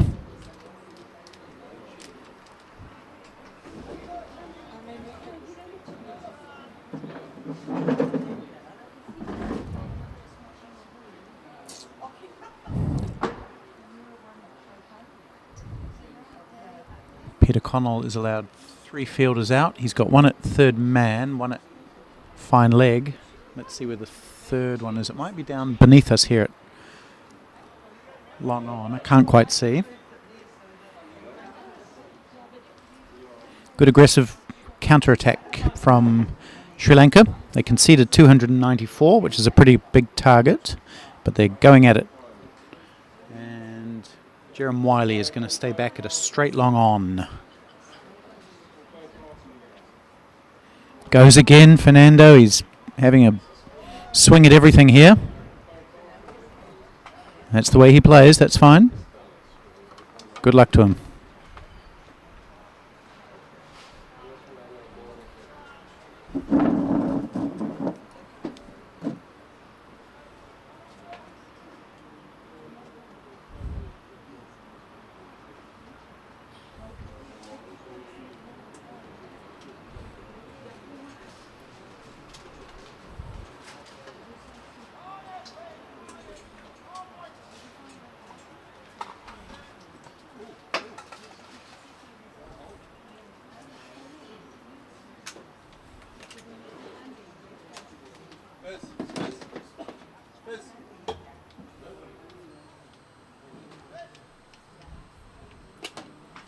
Oh, looks like Peter Connell might have injured himself. He aborted his run-up just before delivering that ball, and now he's thrown the ball to Leighton Parsons to finish his over. So not sure what the situation is here. He seems to be walking off reasonably freely.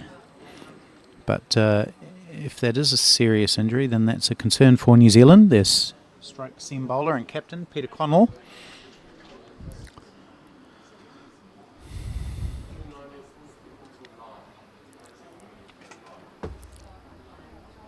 So Leighton Parsons, who's a part-time bowler for New Zealand, has to finish one of the first overs.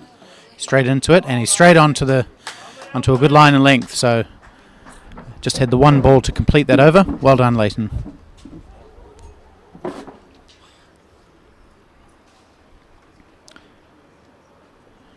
So we'll try and find out what's happened to Peter Connell.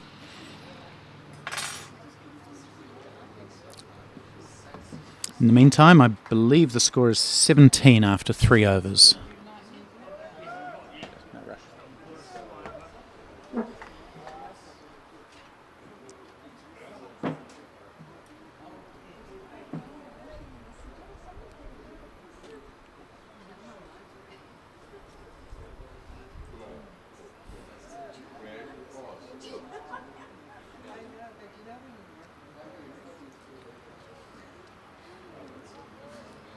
Okay, Wijaya Sundara yet to open his account. He's facing Simon Murphy.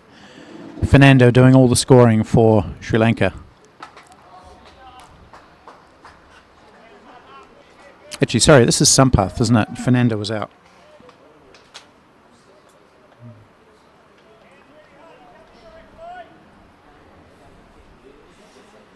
We really are quite hamstrung by the lack of power here.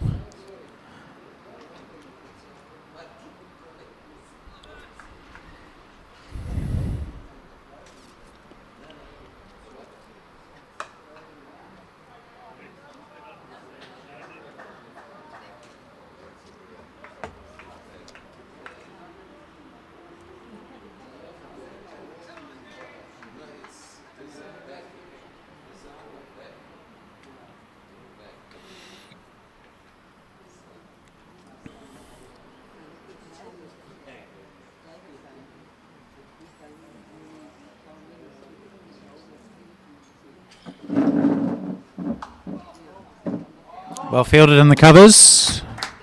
It looks like Leighton Parsons, who's doing everything here. He's completing overs, he's diving around, fielding.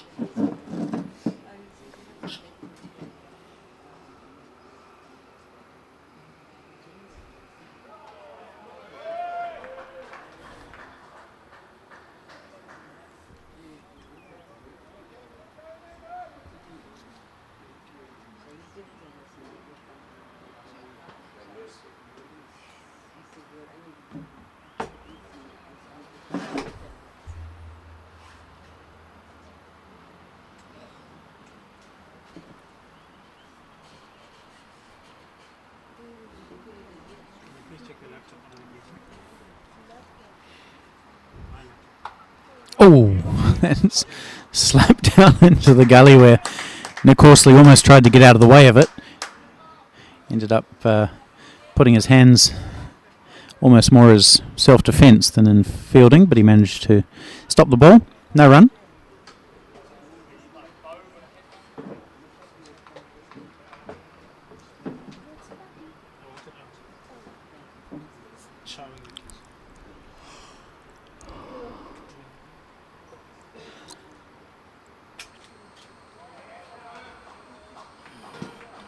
Good over from Simon Murphy, a maiden, I think.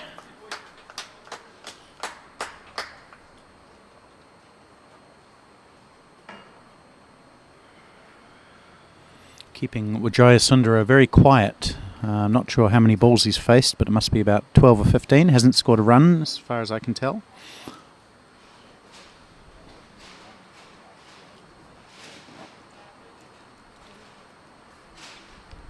England making very short work of their target of 165 against Namibia.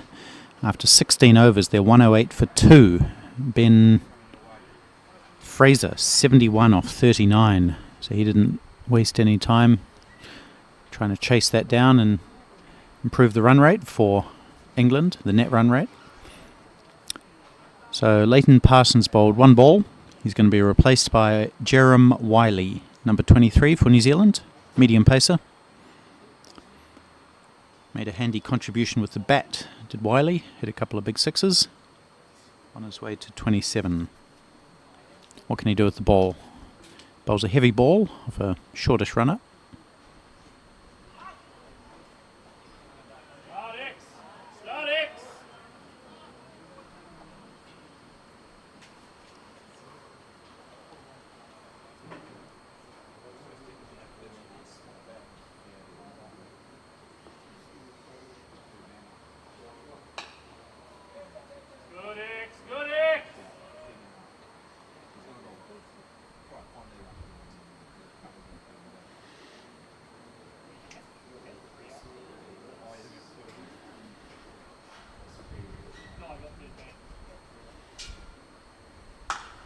Oof!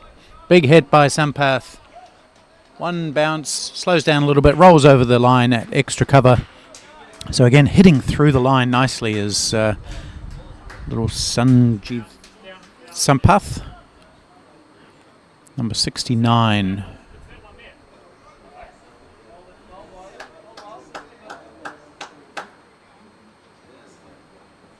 And by my count, he's moved up to 18 now.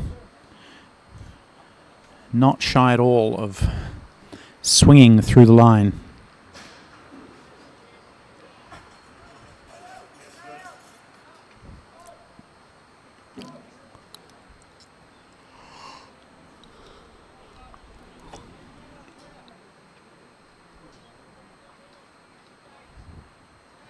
So the fine leg has come up and long off has gone back as Sampath has shown a liking for that straight hit.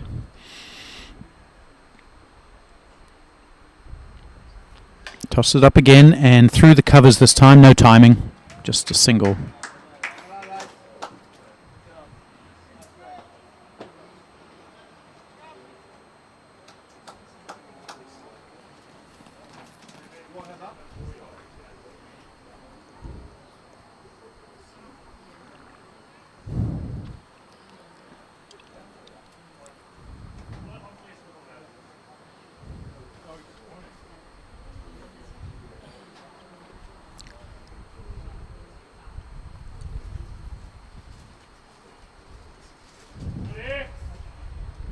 Ooh, wide delivery called. Seems a little tough, but the umpire's in a much better position than I am.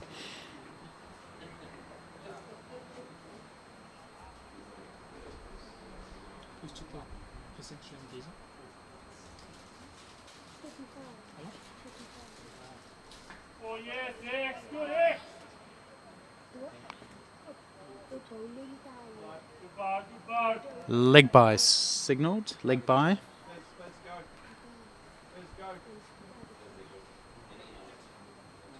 So Wijaya Sundara still not off the mark yet.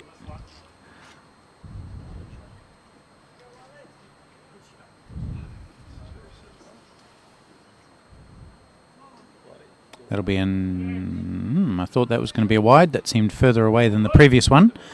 Not called.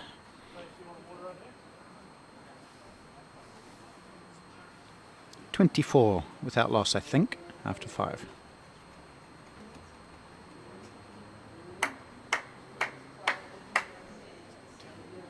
Two very different sketches, the two men. Oh yeah, boy, that guy's big. It's like asterisks and others. He's Sri Lankan. Sorry, but I hope the mic's not picking that up. What do we do? Here's the field.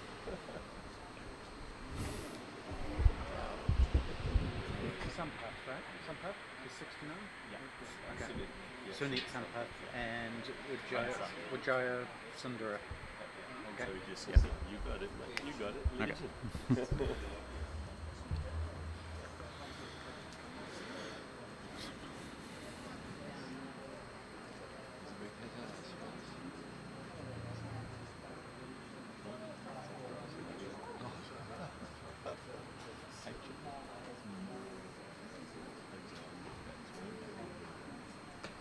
Shout for LBW, everybody goes up, so does the umpire's finger, and Wijaya Sundara's long duck comes to an end. Pushing forward, hit on the front pad, he's standing around, he's looking at something, and he's dragging his bat. They might have to come and drag him off the pitch. He does not want to leave, but he's got no choice, and he's on his way. He's still looking back just in case the umpire changes his mind. No. Shaking his head. Oh, he's really reluctant to leave, but no, having one last look. Nope, fingers still fingers still up. You're not getting called back, mate. Sorry. And long duck comes to an end. He's got a tear in his heart. But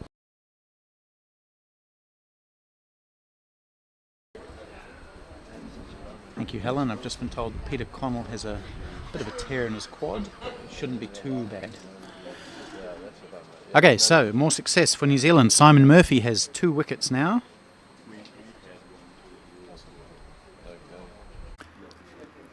And Sri Lanka in a little bit of trouble.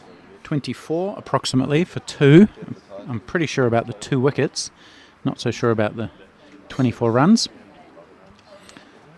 So another shortish batsman, Marlon Fernando. I believe he's a fairly aggressive batsman. See if I can confirm that based on his previous scores in this tournament. He's got a strike rate of 96 so far.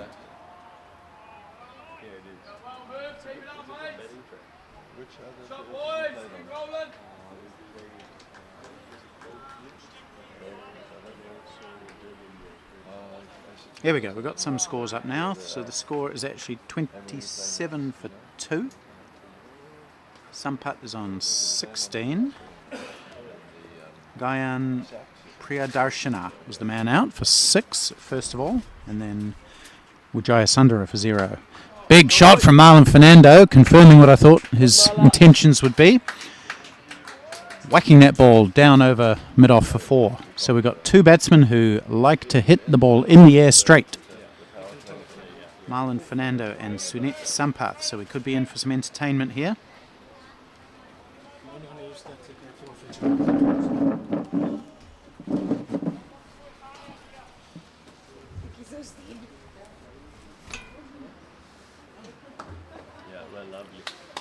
And follows it up with a single into the onside, well fielded by Greg Johnson.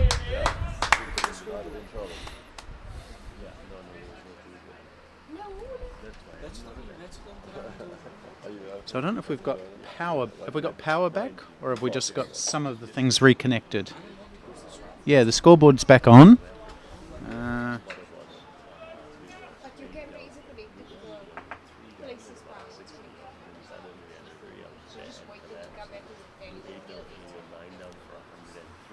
The Cricket Club scoring is back up as well, so that's encouraging.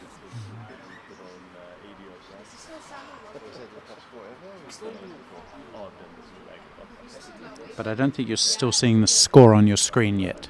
So we're still working on that.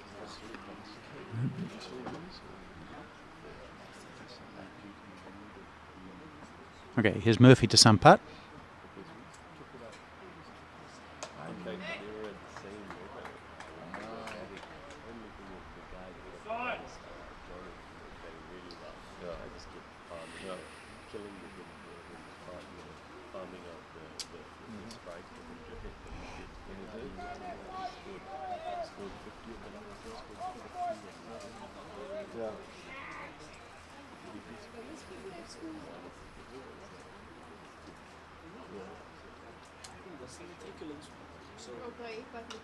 Oh, big swing from Sampat, thick edge over the head of the slips into the boundary for 4. So he's not going to die wondering, this fella. He's throwing the kitchen sink at everything. And with that ball, finding success.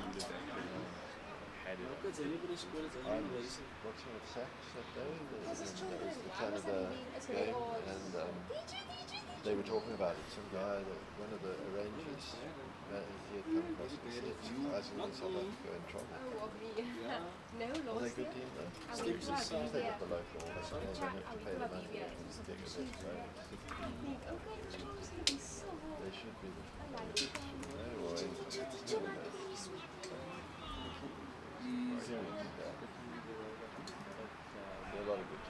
Rise for the chance? Or if you can win this, yes. More runs here for Sri Lankans. That's going to go out to the boundary for 4 more. Swung away by Marlon Fernando. No,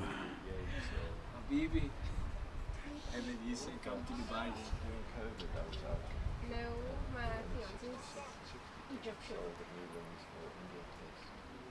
Yeah, but listen, that's what my body is. I need to say I believe it. You buy one if you buy. That one's up in the air. Chance of a catch. Leighton Parsons circling under it, and he's put it down. Dear oh me. He never looked fully settled under that ball. Leighton Parsons, he was circling. It was high in the air. Some of the batsmen have said that, fielders have said that the pink ball is hard to pick out in the sky. Leighton Parsons, a good fielder. So, chance goes begging for New Zealand. And the Sri Lankan live by the sword, die by the sword approach pays off again. I think they ran 1 there in the end.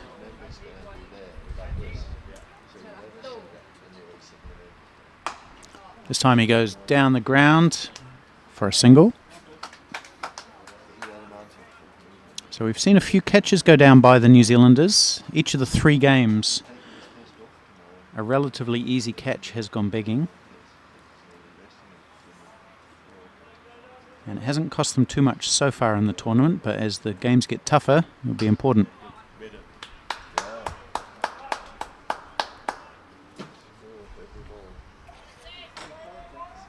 Yeah, good luck. Yep. Too late.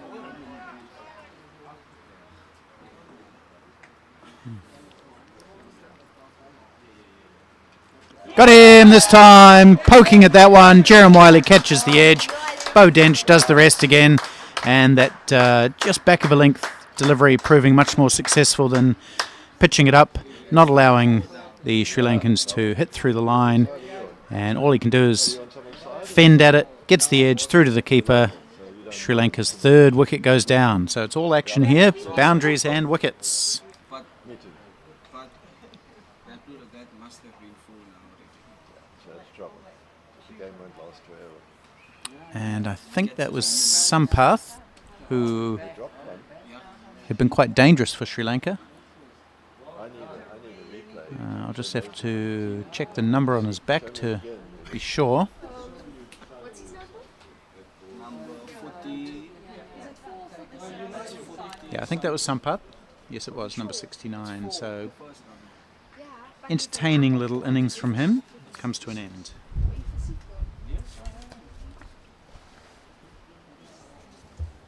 Do you need to recheck? No, just don't trust him. Blah, blah, blah. All the things.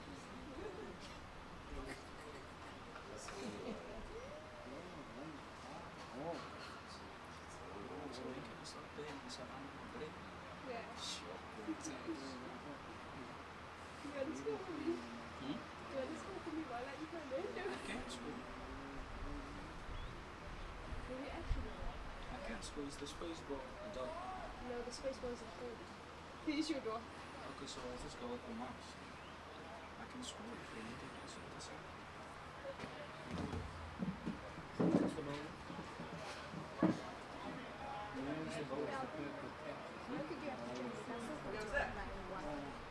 Yeah, still the same. You're right,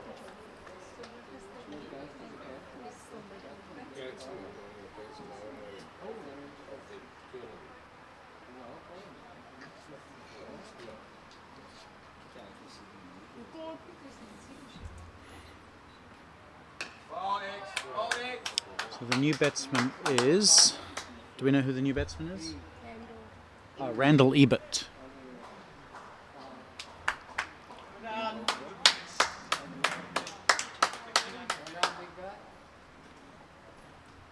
Okay, we do have the pitch vision scoring back up.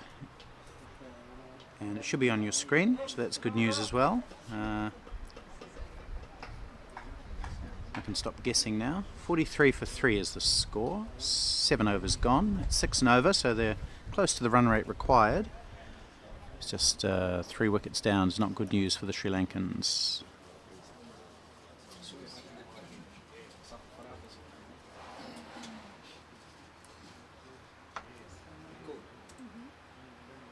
So is the power back on now? Not sure. Okay. Simon Murphy beats the bat again. Sri Lankans continuing to poke at those deliveries outside the off stump.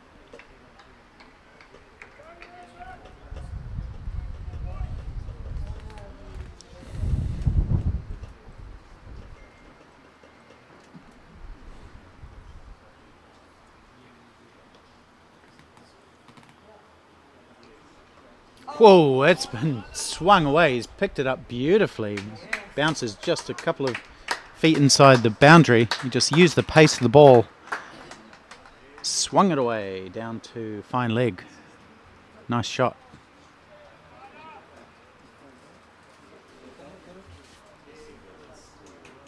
Fernando, an aggressive player. He's up to 15 off 8 now. 3 boundaries in that total.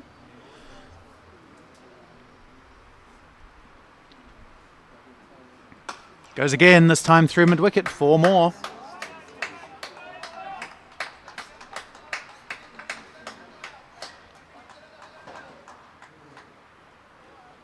So they're certainly going after it, the Sri Lankans.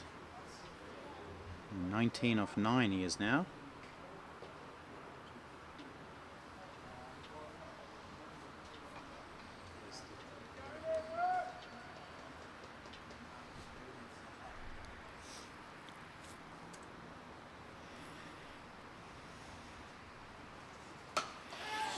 This time goes offside, up to James Marshall at long off, just 1.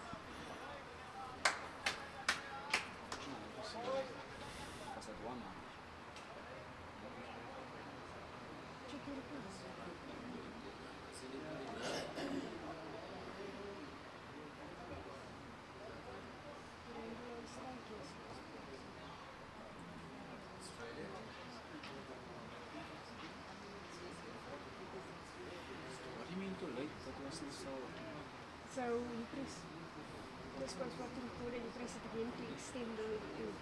So you could go for 4 and then you put it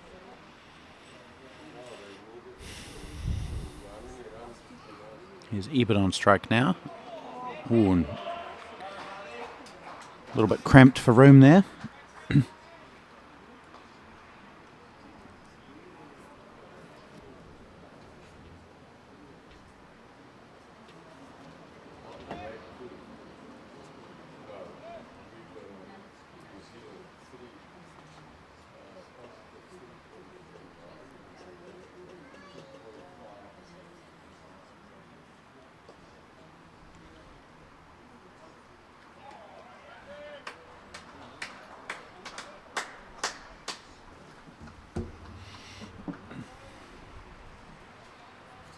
End of the over. Murphy has 2 for 19 from his 4 overs. Jerome Wiley has 1 for 13 from his 2.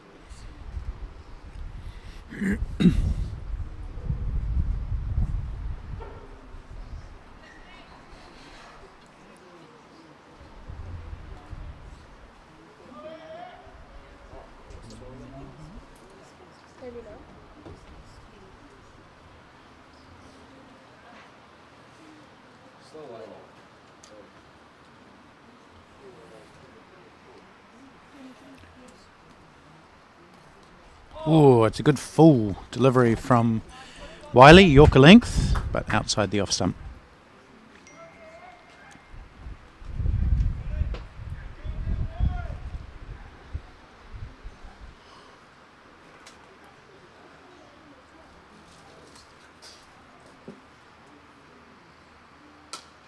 Nice drive out to the boundary for 4 more at cover. There's no one protecting that boundary.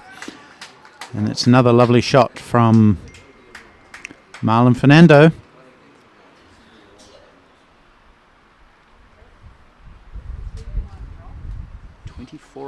12 he is, scoring at 200. He's got 5 boundaries.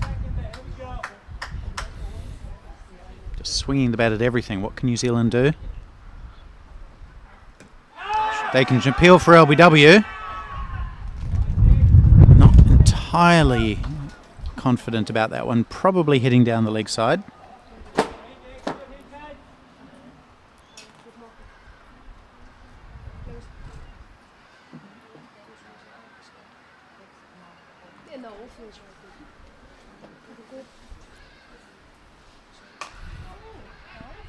Good piece of fielding by Nick Smith. Has a shy at the stumps. Ooh.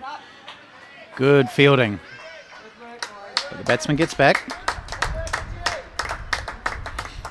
There's a real live wire there. Little Nick Smith. Doesn't look 40.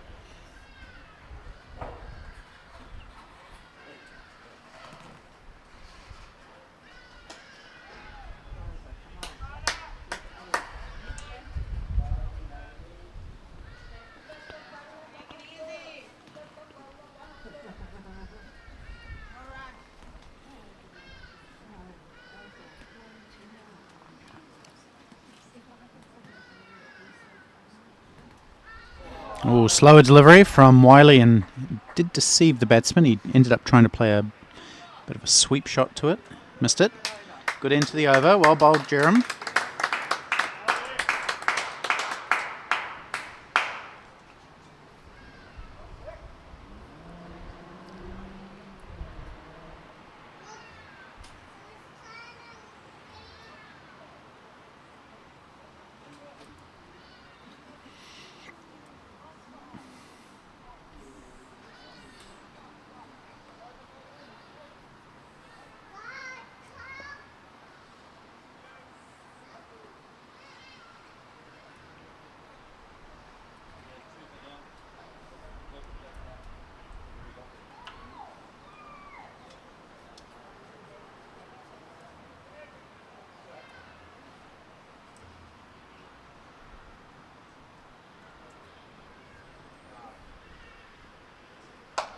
Pulled away by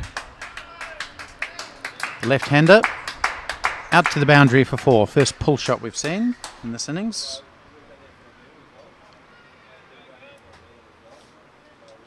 It's a good shot by Randall Ebert. He's off the mark.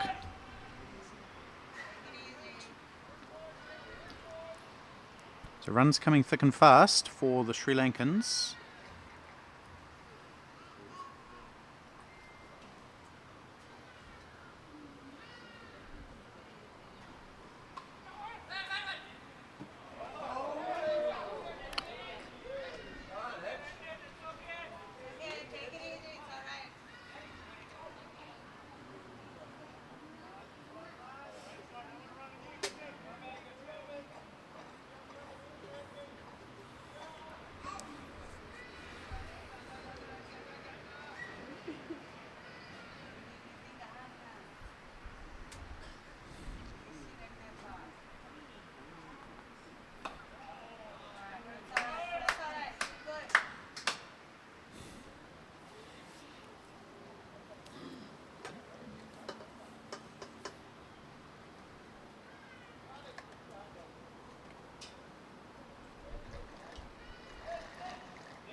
Good delivery from Murphy, beating the bat.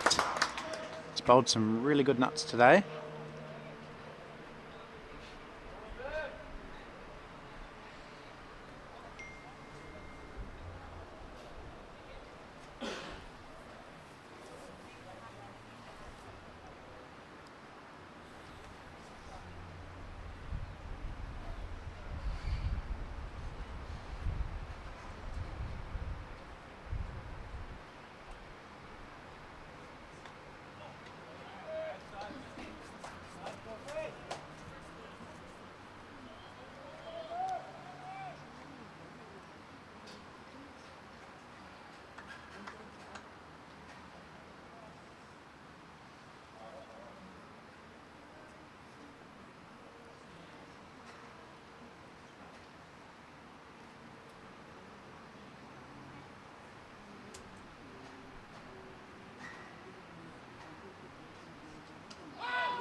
especially breakfast.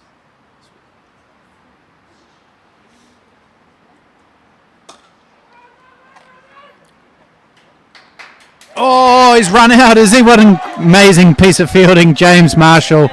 I think that was a mistake trying to run to him. He's very quick across the turf. He scooped it up, fired it in, direct hit, and the batsman was short of his ground. That's a beautiful bit of fielding by the former black cap. He was always a good fielder when he played for New Zealand, and he's still a good fielder now.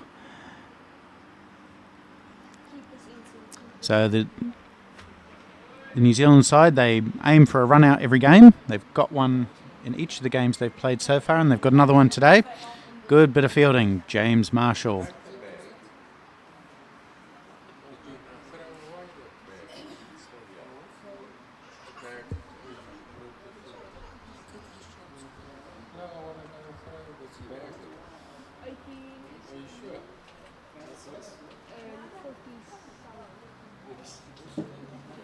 It was clipped into the onside. Batsman ran hard, but it was just a great bit of fielding, direct hit. And unfortunately, Sri Lanka have thrown away a wicket there. 62 for 4 they are now.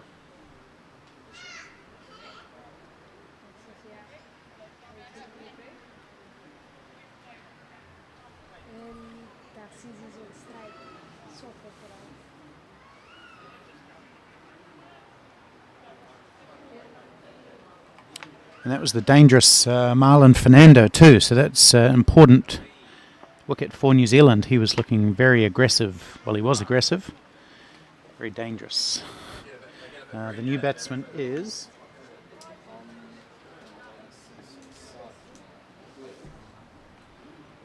Is that his full name?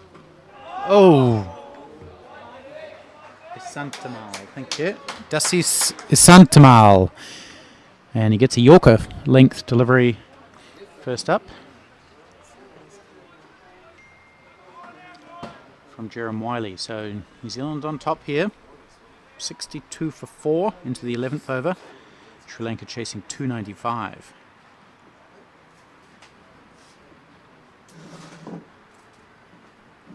Another full delivery. He is good at bowling those, Jerem. That's one of his specialties.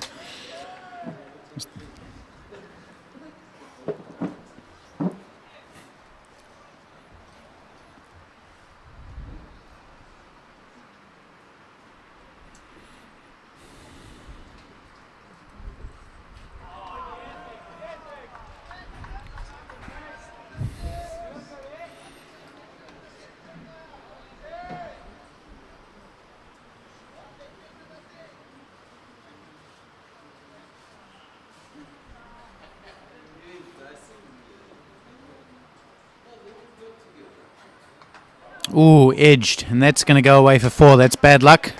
Another good delivery from Jerem Wiley, but thick outside edge down to the boundary at third man. Now I've actually got Jerem's mum sitting close by. I'm going to take this opportunity to ask her why she named him Jerem without a Y.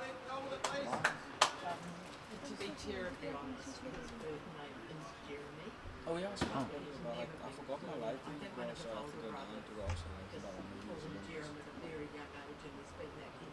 Okay, fair enough. I thought it might have something to do with the fact that the surname is Y Lee, so it's Jerem Y Lee or something. Okay. Okay, good to know. Okay. Okay. So in case you didn't pick that up, his birth name on his birth certificate is Jeremy, but he goes by Jerem from an early age. Fair enough.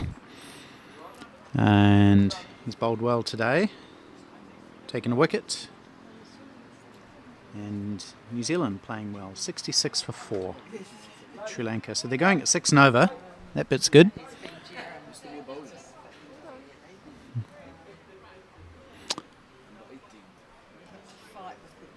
Okay, first, well, actually this, I was going to say it's the first change of bowling. It's actually the third because Peter Connell had to withdraw himself from the bowling attack and Leighton Parsons finished his over and then Jerem Wiley bowled an over.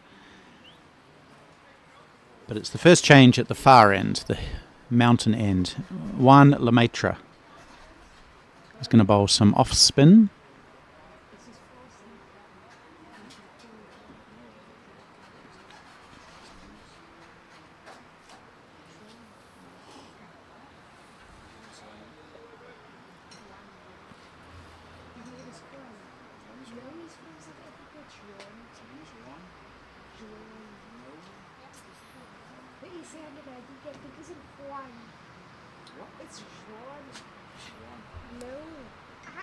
Juan, is it? Is that how you'd say it? As a South African? Because he is South African. Juan, okay. Oh, that's popped up in the air. First ball.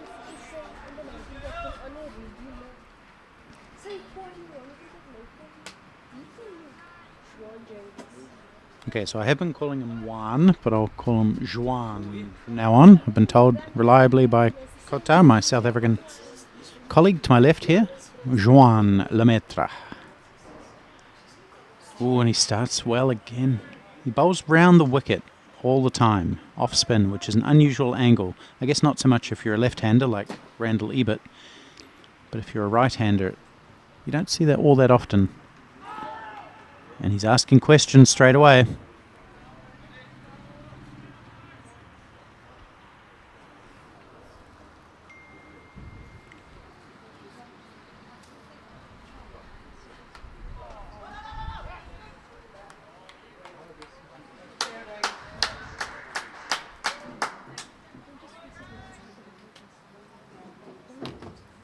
Do you see that they are to preserve?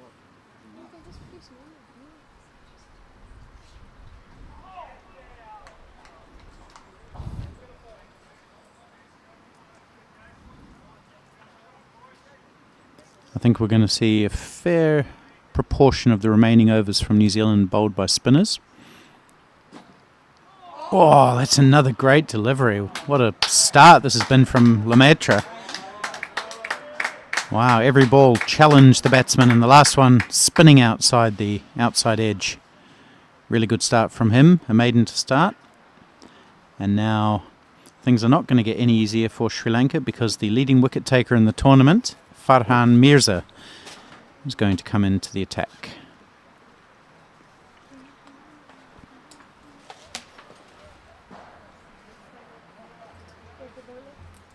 Technically, I think he's the joint leading wicket taker because what's his name? Nisanka Herath took 3 wickets in Sri Lanka's innings.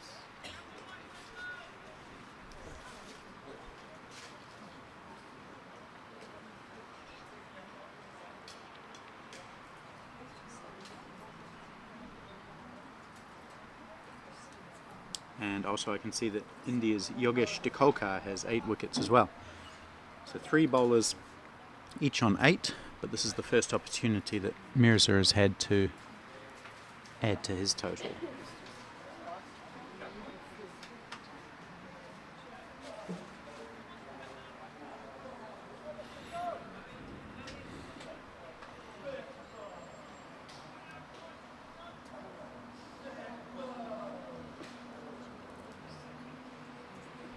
Here's Mirza into the attack, straight on the spot. One of the good things about playing tournament cricket is you are playing a lot of games straight after the other, so it's, if you're in good form, you feel like you're in form when you go to the wicket each time, whether it's with bat or ball.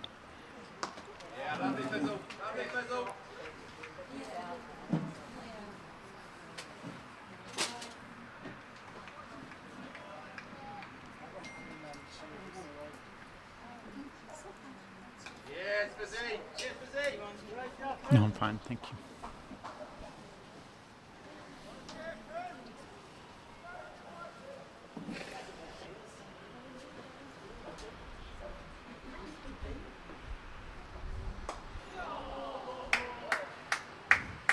Big swing by Santamal. Just gets one.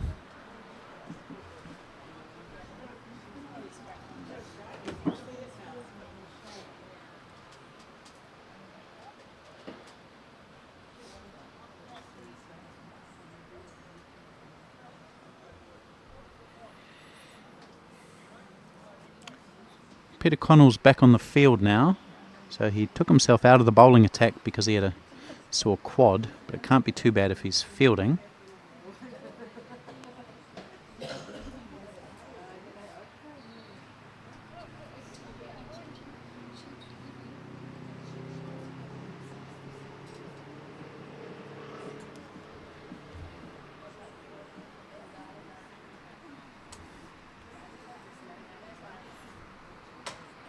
That one's a bit short, and it's thumped out to mid-wicket.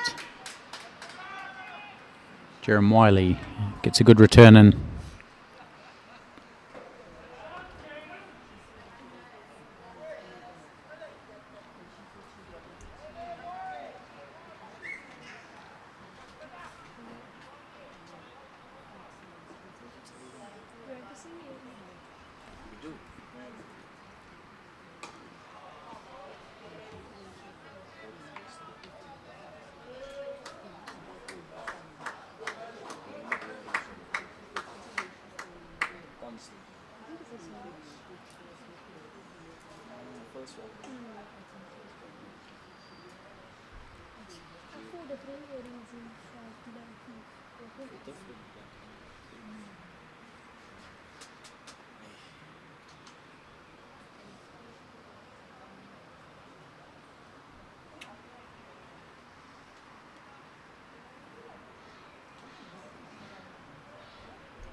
Ooh, it's not a great delivery from Lemaitre. He had a great first over, but not a great start to his second over. Full toss, which is swung away by Ebert for 4. So batsman out for Sri Lanka. Gyan Priyadarshana was the first to go, out for 6. Caught Dench, bowled Murphy. Hansa Wijayasundara, he took his time for a duck, out for 0 from 12.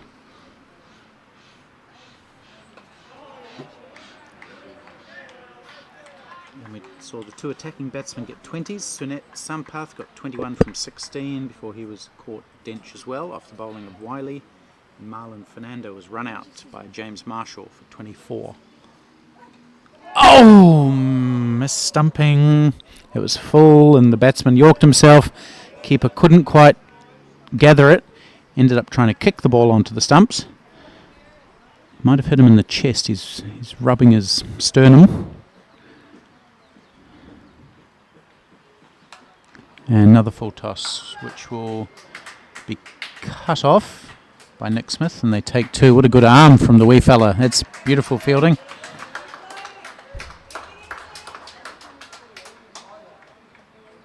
So those are the 4 Sri Lankan batsmen out. 72 for 4 is the score into the 14th over.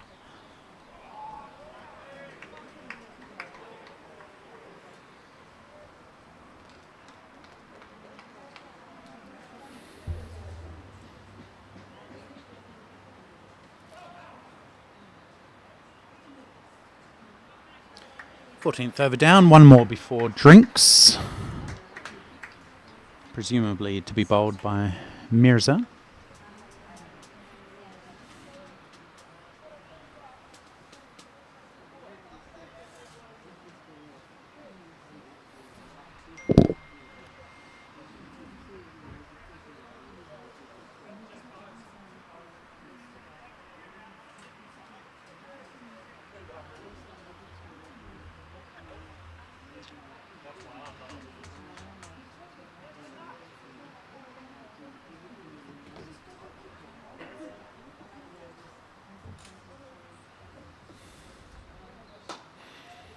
Beautiful strike down the ground for 4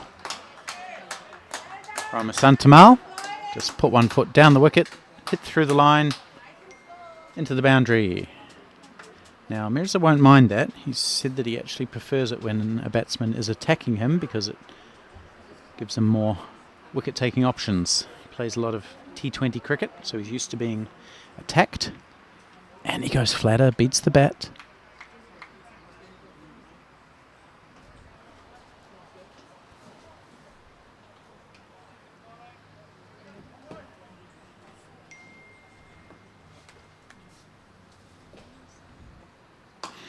Down the ground again. That'll go for 6. It does. Into the trees. Another good hit by Santamal.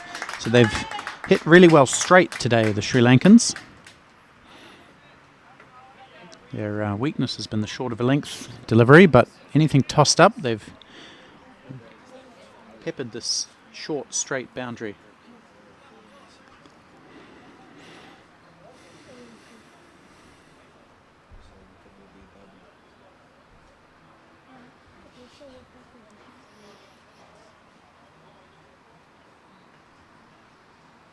And DStv Shantamal, who took a few balls to get his eye in, has now hit 10 off the last 2 balls that he's faced.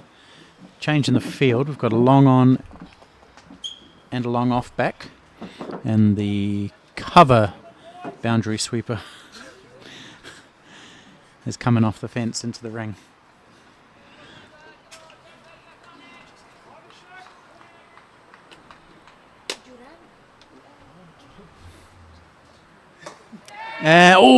Chance of a catch hidden to mid-wicket.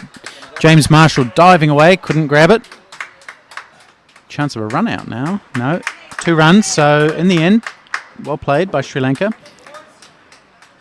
That was just chipped into the onside, and if anyone was going to catch it, it would be James Marshall.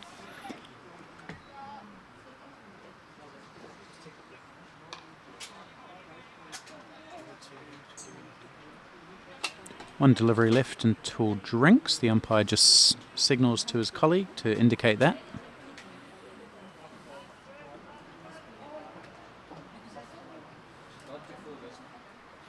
Flat again. This is coming up towards us for 6 more. Bang into the pavilion. Second 6 of the over. Scares the ladies over to my right. Everyone survives, and what a way to go to drinks.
Camera pointing. Sorry?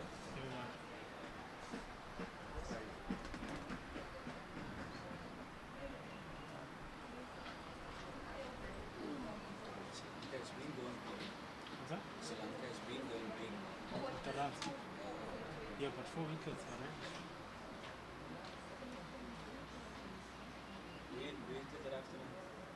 Wait till after.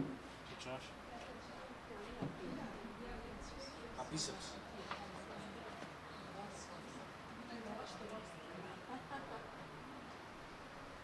Get your camera down. Yeah. That's why I always say center screen, yeah.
instance, this be the perfect position to place it here.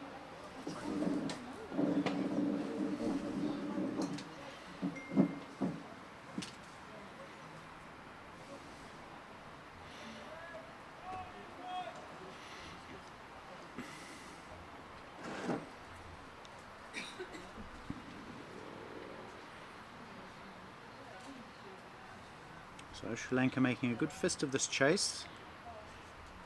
92 for 4 they are. Going at the required run rate pretty much. Down the track there's going to be another 6. Beautiful shot. 2/3 of the way up the leafy bank that surrounds this field behind the Tiki hut.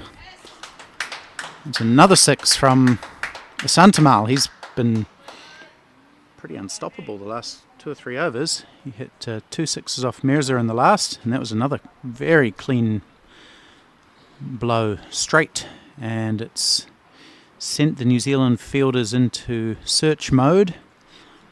Oh, they found it. Well done.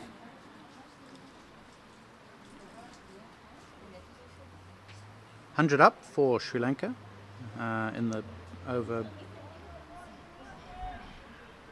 just now with that shot. 101 for 4. Santamal up to 29 from 17. How can Lemaitre respond? It's flatter.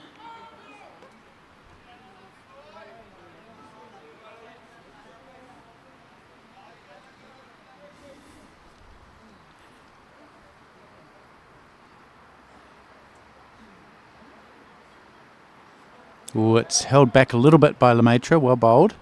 And it just bobbles up in the air down to short fine leg. So he escapes the over, which had 9 off it.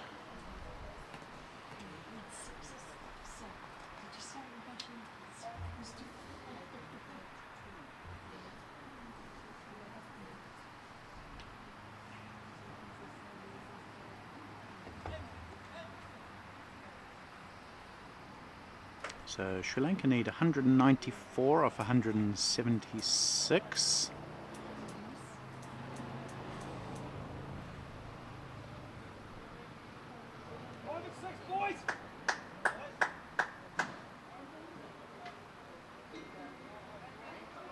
Which is 6.7 and over. They're going at 6.5 and over.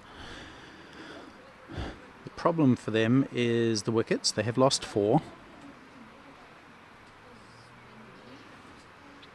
What can Mirza do against Ebert? Ebert swings him around the corner. No timing. Chance of a run out again. Is he out? No. Another direct hit. Good fielding from Juan Lemaitre.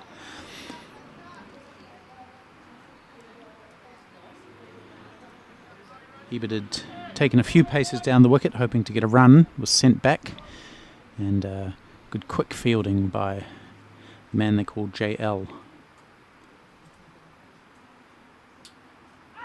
Plays a very similar shot and he beats Lemaitre this time. It's going to go down to the base of that leafy bank for 4 more leg byes this time.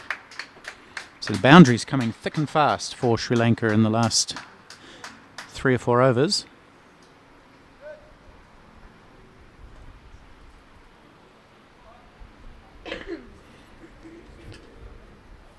And New Zealand captain Peter Connell having some field setting to do. We've got the fine leg back now. That's Lemaitre. He's gone back to the fence. We have a square leg on the fence, a wide long on, and I think a long off. I can't quite see down below us here.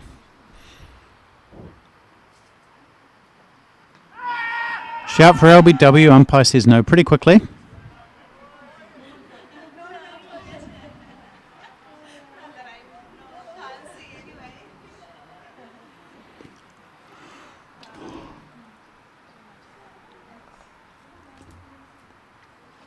Quick again, beaten. Beautiful delivery. That might have been the googly. Sneaking past the outside edge of the left-handed Randall Ebert.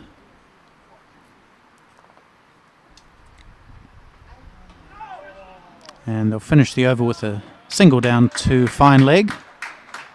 So pretty good bowling. There was that 4-leg buys in the over. Otherwise, pretty good over.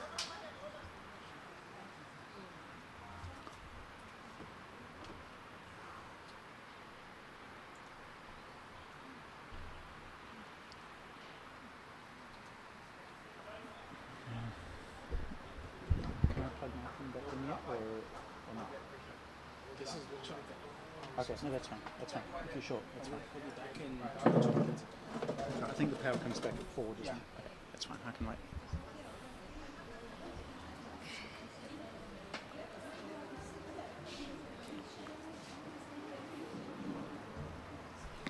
Lemaitre continuing. Oh, it's a full toss. He's very lucky there. It's just gone one bounce out to Nick Smith on the boundary.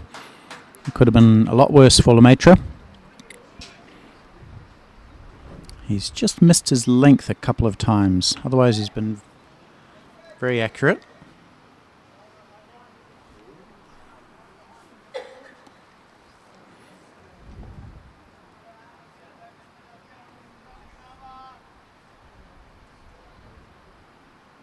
Oh, it's a Yorker length delivery. He got his length exactly right that time. And Shantamau had to jam down on it.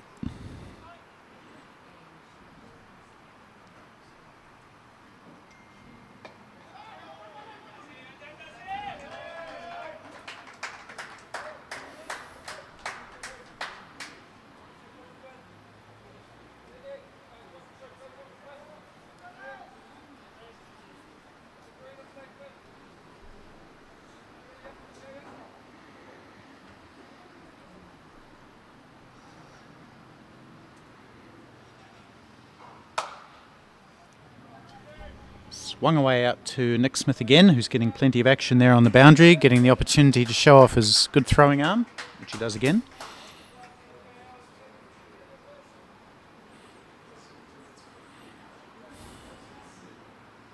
I think we'll see Nick Smith into the bowling attack sooner rather than later.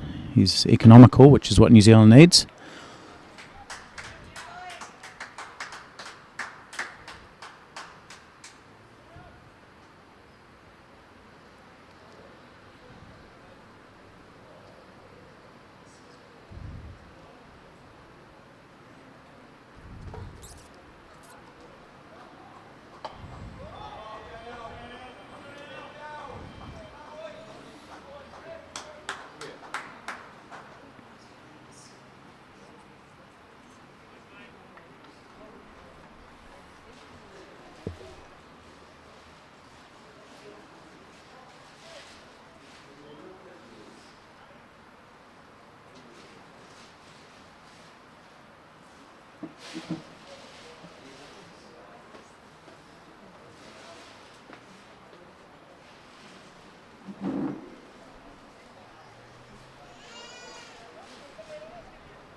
Swept away beautifully down to the boundary. 4 more.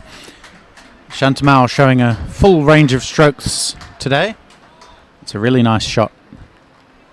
And Farhan Mirza, the leading wicket taker in the tournament, getting put to the sword a little bit today.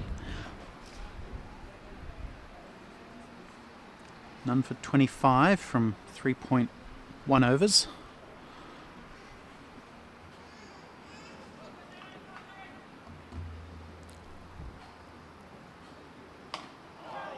It's a good delivery, though.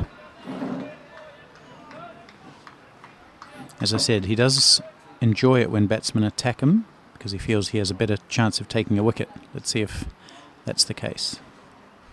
Oh, no, that's coming down over us. I was waiting for the bang on top of the roof, but it must have cleared the... yeah, must have cleared the boundary or the building that we're in. Another clean blow from a Shantamau. He's a good hitter, this guy.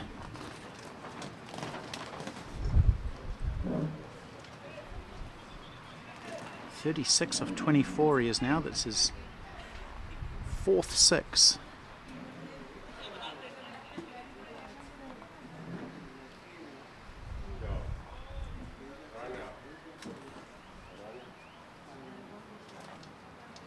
He's taken a real liking to Farhan Mirza. 41 off 25, bringing Sri Lanka right back into this game.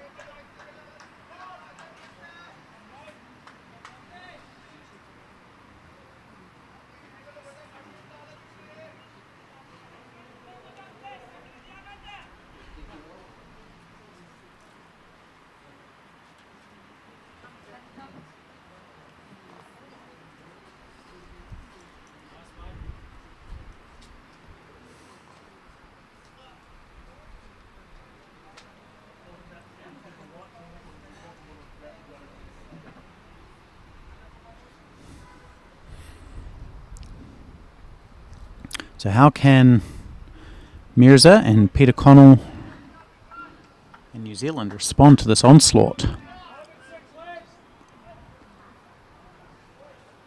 There's square leg back, mid-wicket, long on, long off. Mirza goes really full, and Shantamal drives it to Peter Connell at cover. Now he's had a few wickets caught at cover in this tournament. Maybe that's something he can aim for. Goes again, straight down the ground. Amazing hitting. Just beautiful, clean shots. Nothing the bowler can do. The boundary's short, but he's clearing these boundaries quite comfortably.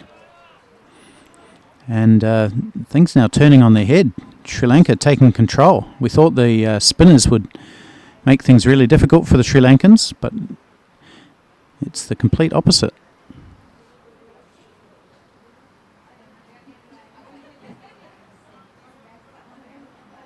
So what does Connell do? Does he go back to pace? The paceman had kept things reasonably tight. Does he look to Nick Smith? Or does he persist with Mirza in the hope that something will break? Shantamal hasn't looked like mistiming many though.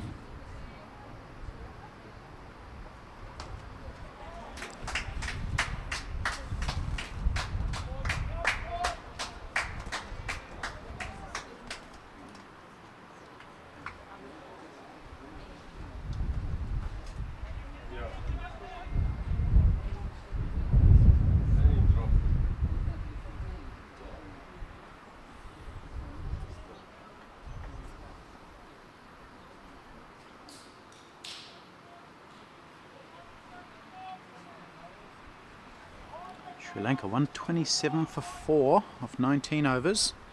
They're going at 6.46, which is pretty much what they needed from the start.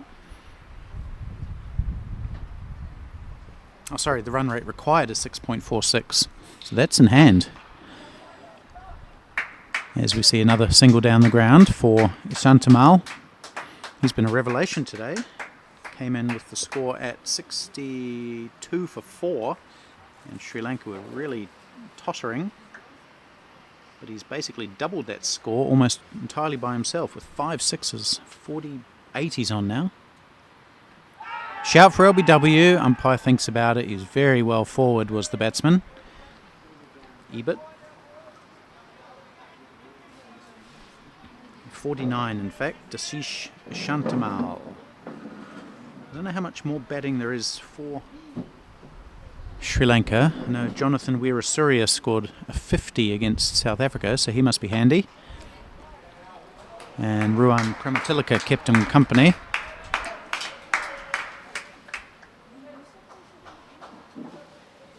Come to have a yarn, Adam? Join in.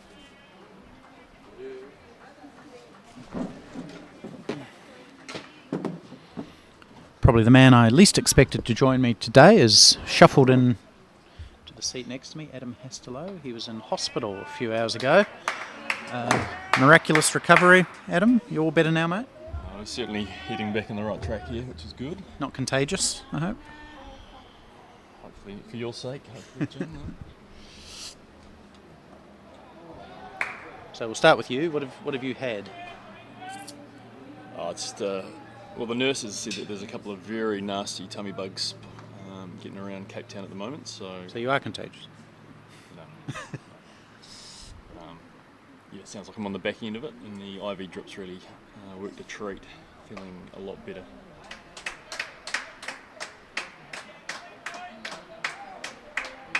Right, well, that's excellent to hear. You're certainly not wrong about this right-hander. He is dynamic. He's,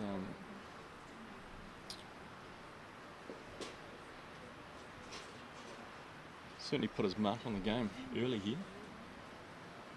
So, you played a lot of cricket, Adam. Put your captain's hat on. What would you be thinking as a couple of possible tactics if you were Peter Connell, the New Zealand captain? Yeah, I'd say Peter might change up the pace here, just maybe spin from one end, and he might bring one of the paces back on from the other, just to make things a little bit more, change it up from each end. We do have Nick Smith coming into the attack, as I thought he might, to bowl some slow left arm. He's been New Zealand's probably most economical bowler in the tournament. Mirza just going the journey, really. What did he do? 4 overs, none for 38. So let's see if Nick Smith can bring things back a little bit for New Zealand. We'll be bowling to the lefty, who hasn't been quite as aggressive. He's 18 off 40 is Randall Ebert, but the man we need to watch out for, Dashish Shantamal, 49 from 29. So why is Nick Smith so good, Adam? He's just got a fantastic action that he's able to replicate every time. He changes his pace up nicely. And yeah, as you can see from that first ball, he always starts well and builds pressure.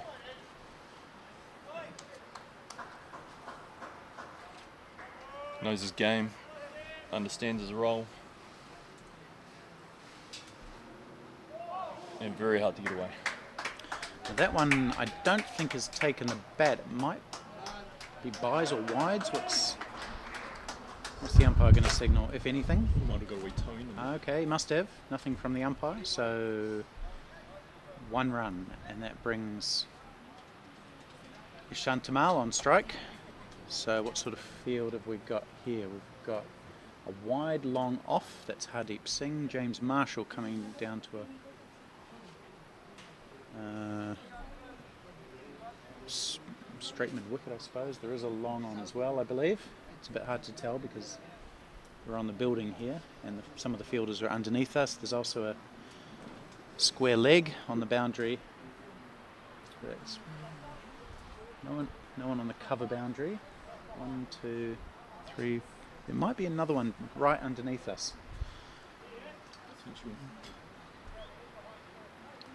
So we'll try and target us over here up in the commentary box. Jim, what do you Who, think? the batsman? Yeah. Oh, he certainly has already. He's sent a couple sailing over our heads.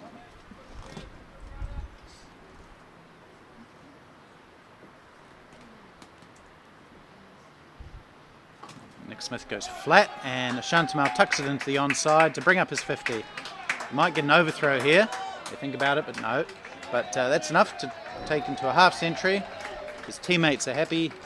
He's happy, gives a little half salute. Shakes hands with Ebert. So first international half century for Dashish Shantamal. Well batted to you, sir. 5 sixes, 3 fours, 30 deliveries for that 50. And he was 5 off 10. So the last 20 deliveries, he scored 45 runs.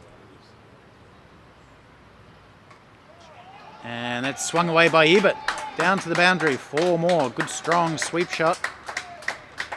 So Nick Smith might have thought he was out of the woods there with Shantamal off strike, but Randall Ebert joining in the fun. He's up to 23 from 42 now. Things looking much more encouraging for Sri Lanka.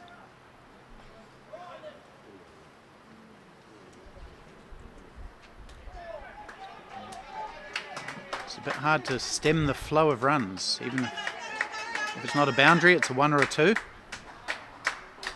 The chat at lunchtime was that the pitch might be getting harder to bat on, and especially against the slower bowlers, but it's almost the opposite.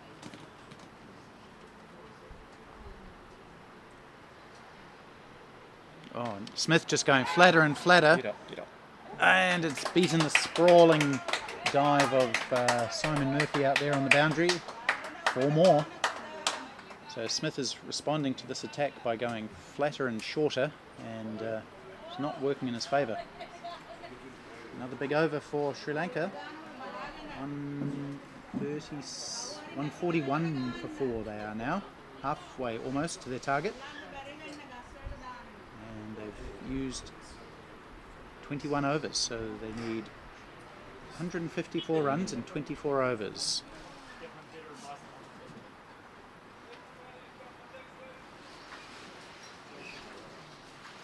New Zealand really need a breakthrough.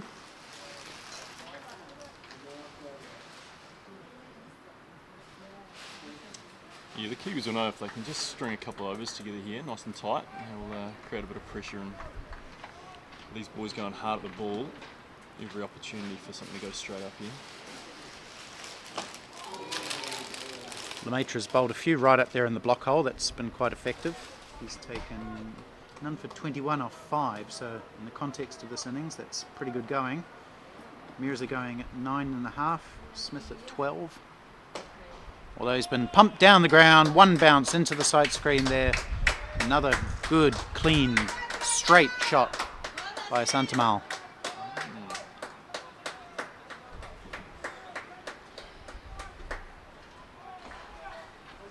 Dangerous signs here, they've got some good momentum.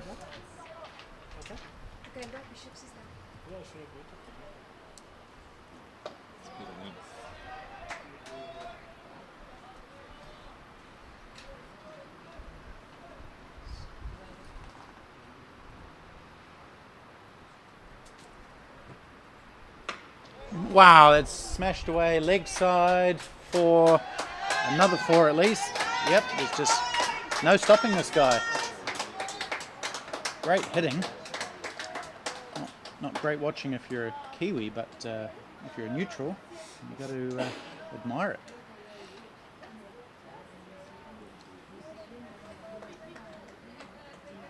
And both these bowlers probably getting a little bit straight to the right-hander here. I think maybe toss a few up outside the off stump. Oh, 6 more. That's as good as any we've seen today. Halfway up the bank. Fantastic hitting from Santamal in particular. What's he up to now? 60. And I was just saying that Lemaitre had been relatively economical. Well, he's gone for 10 in his last 2 balls.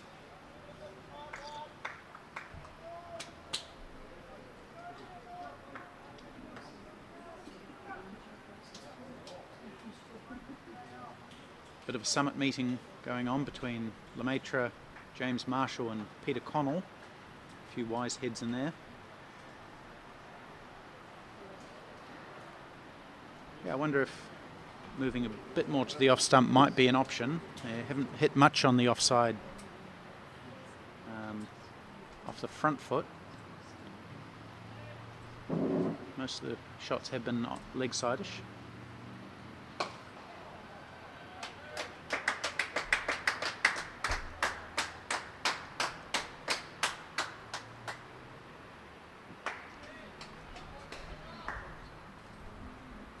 Spoiled Lemaitre's figures a little bit.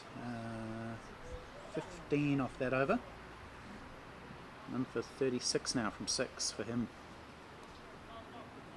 Sri Lanka almost exactly halfway through their innings, are more than halfway to the target, and they've lost fewer than half of their wickets, so advantage Sri Lanka probably.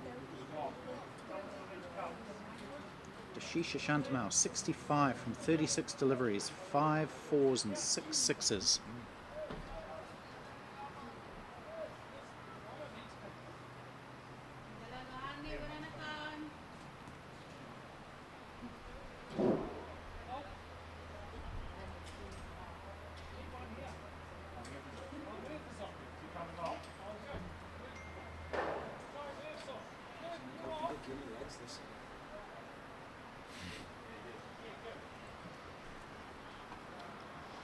A bit of confusion. One's got to come off.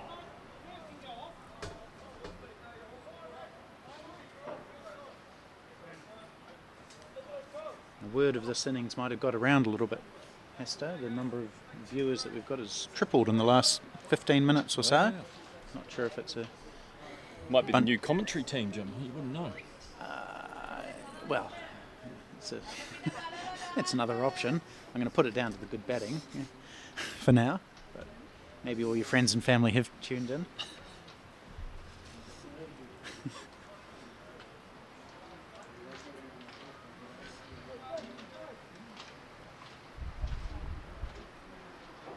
How many viewers are you up to there?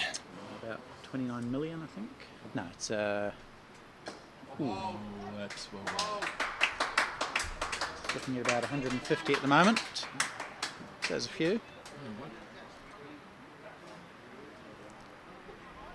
If you are watching and you want to drop a note in the comments to say hello, where you're watching from, that would be cool. We'll say hello to you. Alright, so Nick Smith, what can he do to Randall Ebert, who has accelerated in the last few overs himself?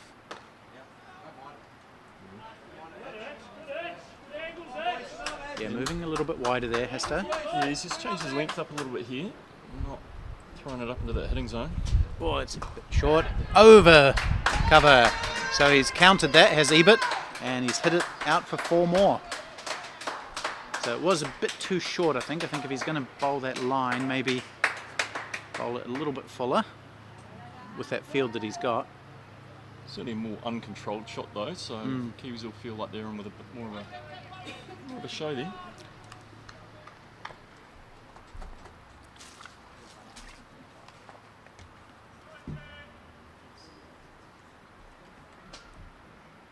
Coming round the wicket now. Oh, missed stumping from Bo Dench. That was a tricky one. Well bowled by Nick Smith.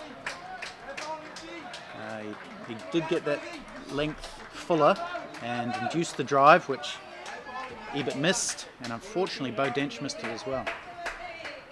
Unfortunately from a New Zealand perspective, that is. Alright, here's a Santamal, the big hitter. Not on this occasion.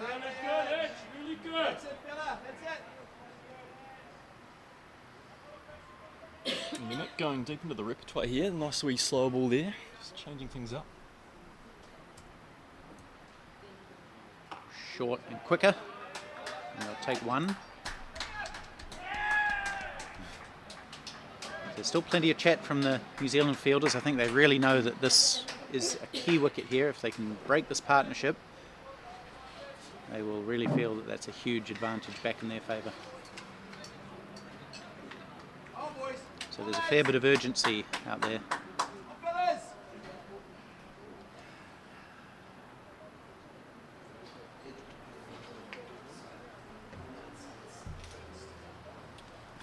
Looks like Jerem Wiley's going to come back. We did talk about maybe changing the pace, speeding it up again. The medium paces have been more effective today, interestingly. Jerem Wiley in particular, 4 overs, 1 for 21. He's done really well. Also Simon Murphy, 5 overs, 2 for 24.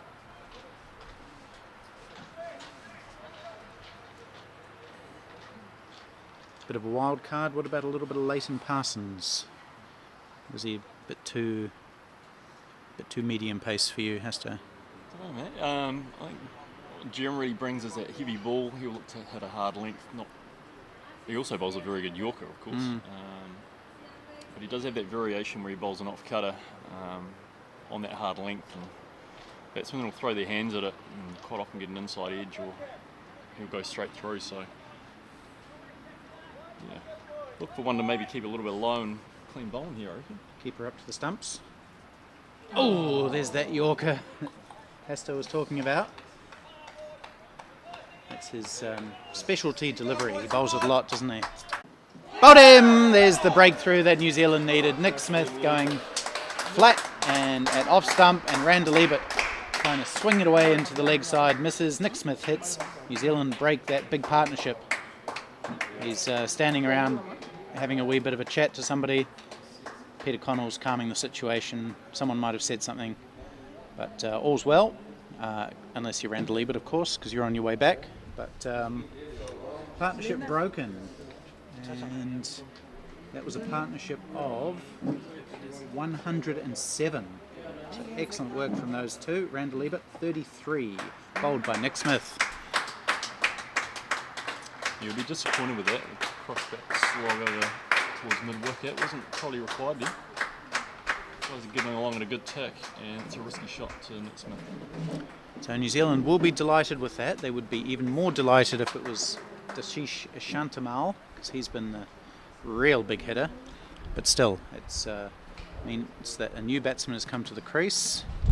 He looks like he can hit pretty well too, this fella. I think this might be Jonathan Weerasuriya. If it is, he scored 50 against South Africa a couple of days ago off at about a run a ball. So he can hit as well. Two powerfully built Sri Lankans at the crease.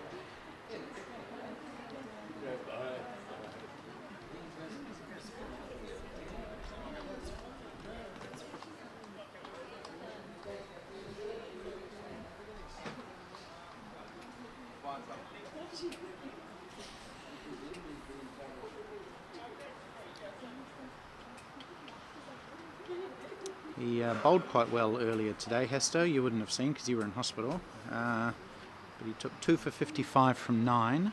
Bowled a good pace.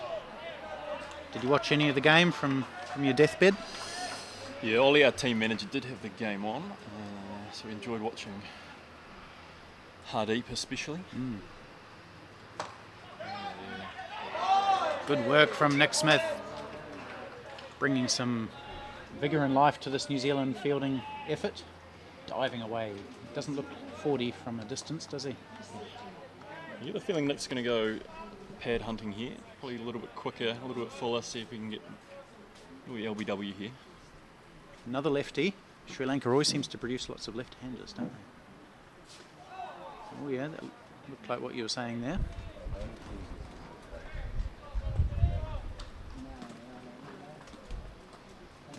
I went on a tour of Sri Lanka a few years ago and every team had 4 or 5 lefties. Catch opportunity. That one just bunted down the wicket aerially. And is the complexion of this game changing ever so slightly? Nick Smith back over the wicket now.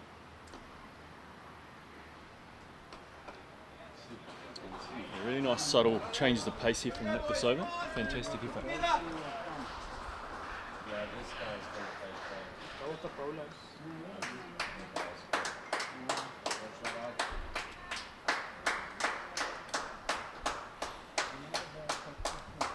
So a couple of good little tactical shifts from New Zealand, one being the reintroduction of Jerome Wiley.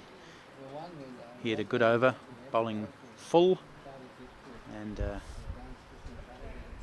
Nick Smith maybe just changing his line a wee bit. He's been going from over to round the wicket and induced that false shot from Randall Ebert.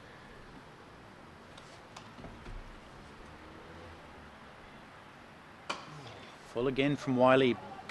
Maybe should have done a little bit better to stop the ball there, but won't be too upset because he's got Shantamal off strike. Chance of an overthrow here won't be taken.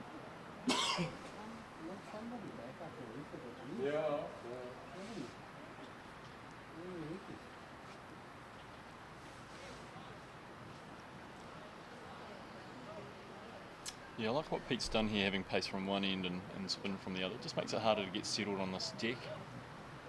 Looks like the old one's just starting to pop and stop a little bit.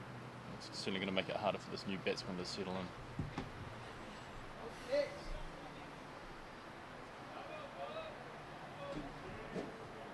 Do we know if the power's come back on yet?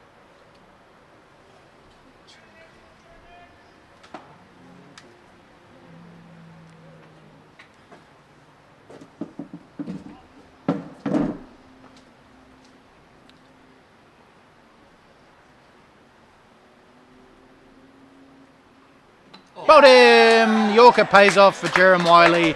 He's been excellent at bowling that really full delivery all day, and this one sneaking under the bat of Weerasuriya couldn't jam down on it, and what a wonderful Yorker that was, Hasto. Yeah, well deserved. It's a great execution of his skills.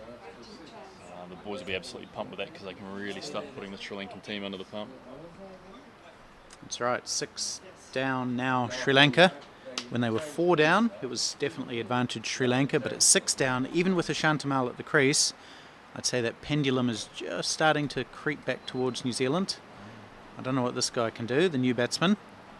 He's another stockily built Sri Lankan.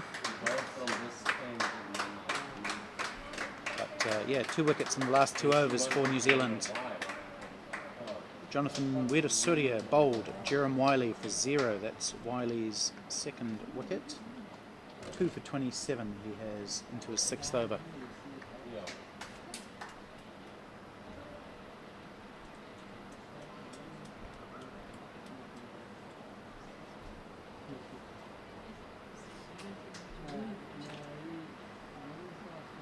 Is it back or not? No, okay. Yeah, great example of partnership bowling here, and I think Pete's really identified who bowls well together. He's got Nick bowling hard into the stumps, and obviously Jerem's just bowling that really hard Yorker. What a fantastic duo. New batsman, Rajiv Nirmala Singham.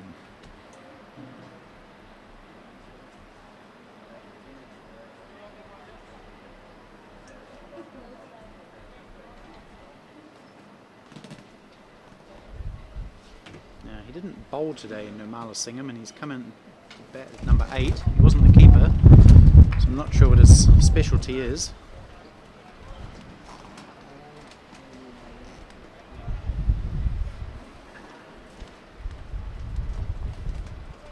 His side still needs 125 runs.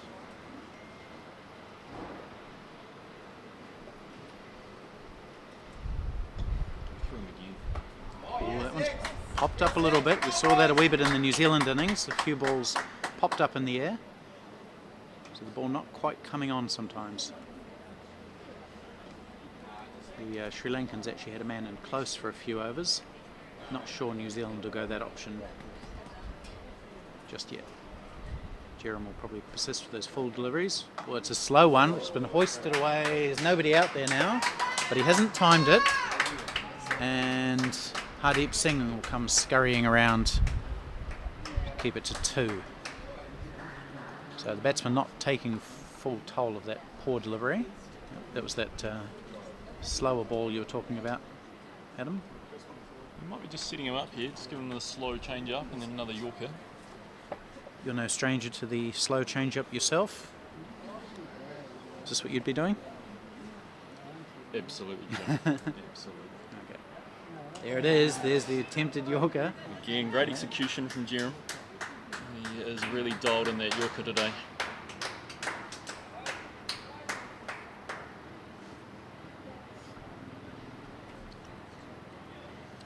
Kiwis will be really aware that with the loss of a couple of quick wickets, this set batsman might just find it a little bit harder to keep going with as much confidence as maybe he did before.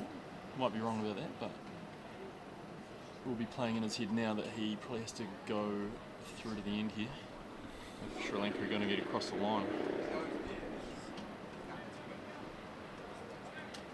Might just work in our favour, and we might see a potential mistake. Just a couple balls left in this over. I wonder if Shantamal will try and give himself the strike for the next over. Just pick up 1. Oh! Another Yorker from Wiley. Did that go on the onside of the stumps? I'm not sure. Definitely beat the batsman. End of another fantastic over. Took a wicket. Bowled some really good full-length deliveries. You'd have to agree there, Jim. That's why it's called the X Factor. Indeed. What a fantastic over. Yep, when you need something to happen, Jerem is the man. He did that with the bat earlier today, hitting a couple of big sixes and giving New Zealand some impetus at the very end of the innings. Nick Smith, 3 overs, 1 for 18.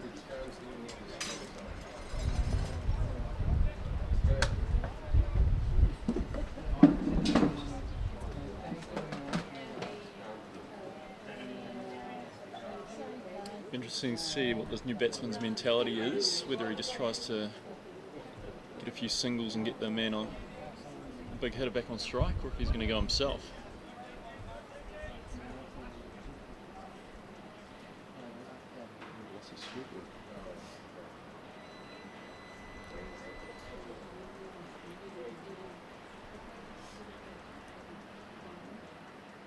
Ooh, good delivery. That might have turned that one.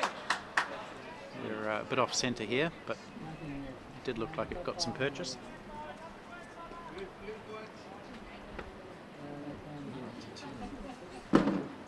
Slower, hidden to the covers. No run.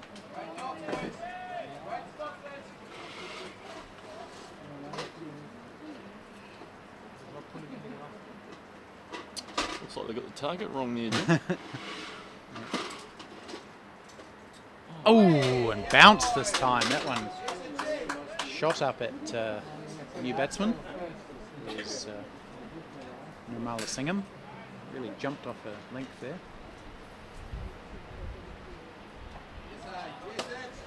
Yeah, looks like the tide might start starting to go out here, Jim.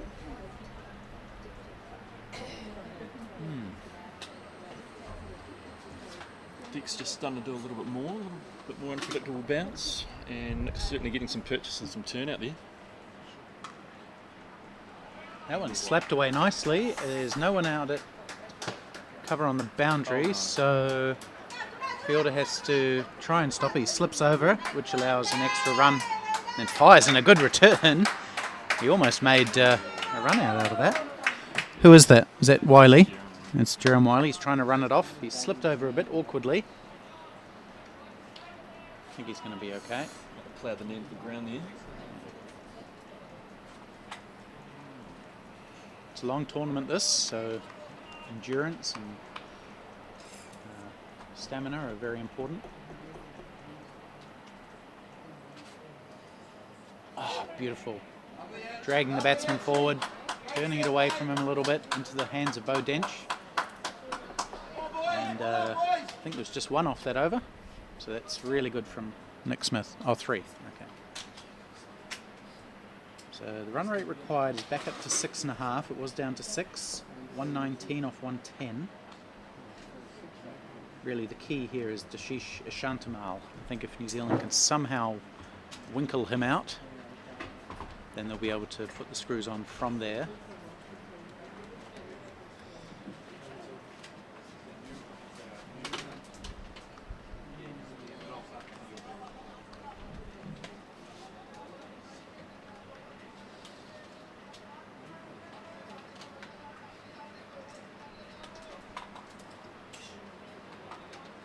You're exerting some extra pressure on the new batsman here. Long on has come up into the ring. Full again from Wiley. Quick single.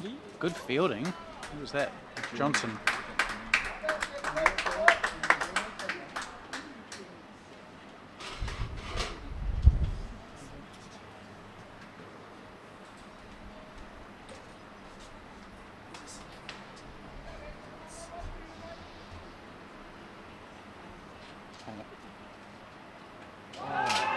Shout for LBW. Pretty confident. Umpire says no.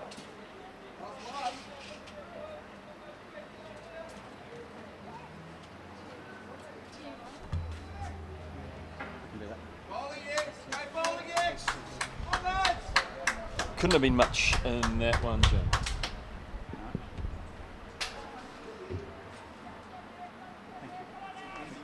Yes, perfect. Thank you.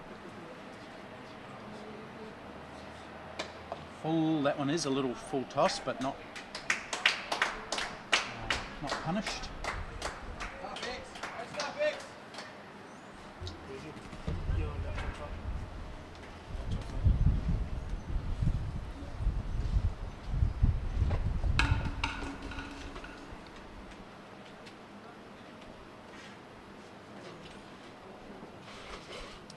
Slower ball. It's snuck down the leg side, so it will be a wide.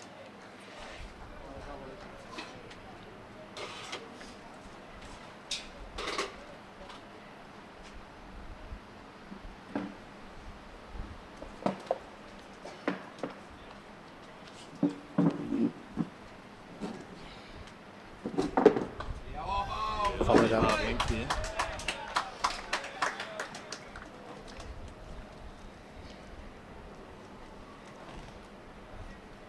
Looks like Jeremy might be just setting him up for the wee in-swinger.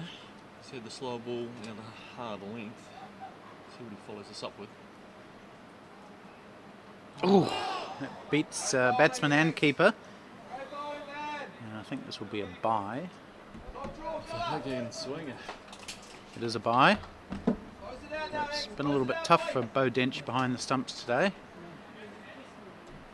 Missed a couple of stumpings if we're going to be really strict. Bit tough on Bo. He's the only wicketkeeper in the New Zealand side, so he's pretty much got to play every game. Hardeep Singh can keep wicket if needed, but he's not a specialist.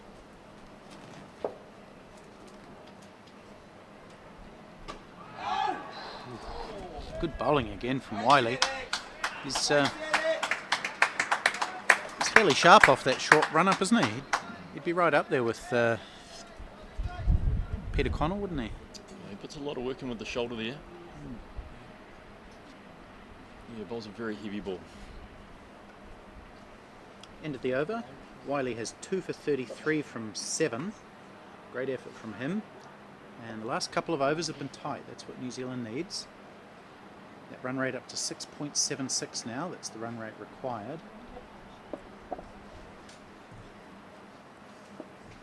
Oh, hasty on the commentary. Coming in for a crack. No. No one needs to hear my dulcet tones at this point.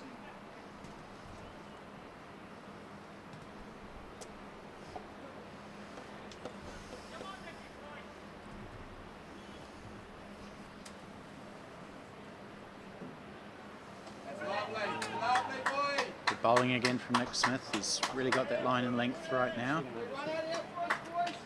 Yeah, this batsman not quite sure how to approach this. Pushing forward. He is lunging forward a lot, isn't he? Oh, gets the edge.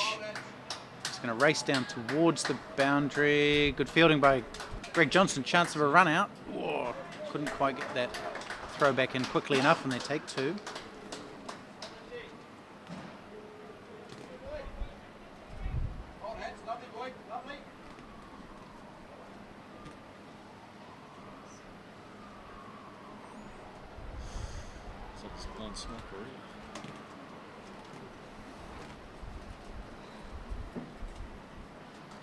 Cut away. This is going to go out to the boundary for 4. A little bit short.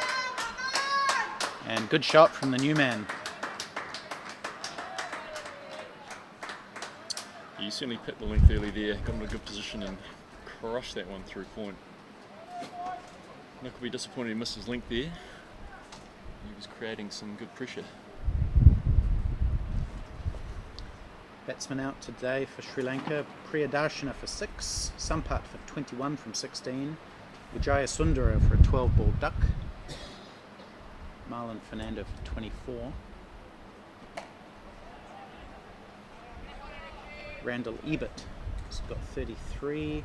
And Jonathan Widasurya out for a duck as well. There's the 6 wickets to fall. Tossed up nicely. As you can see, we've got Dashisha Shantamal on 74 not out from 50 deliveries. 6 sixes in there. And Rajiv Nirmala Singham, 13 not out from 14.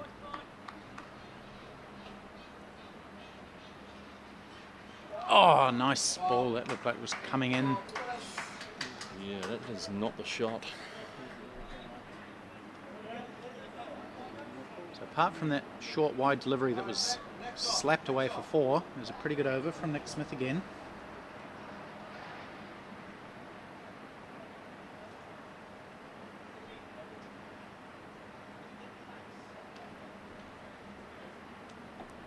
Simon Murphy doing some warm-ups here. He might come in maybe when Jerem Wiley's done.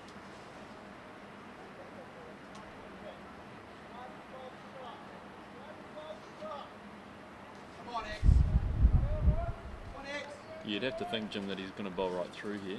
Mm-hmm. Oh, a bit of a misfield from Peter Connell. It was hit hard. but it allows one, and that brings...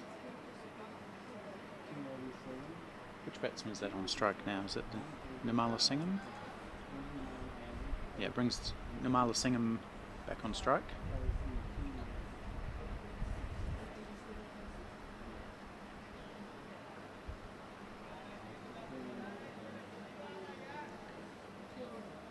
He's taking the helmet off, so Jerem might just give him a wee tickle up here. It's nicely played down to third man.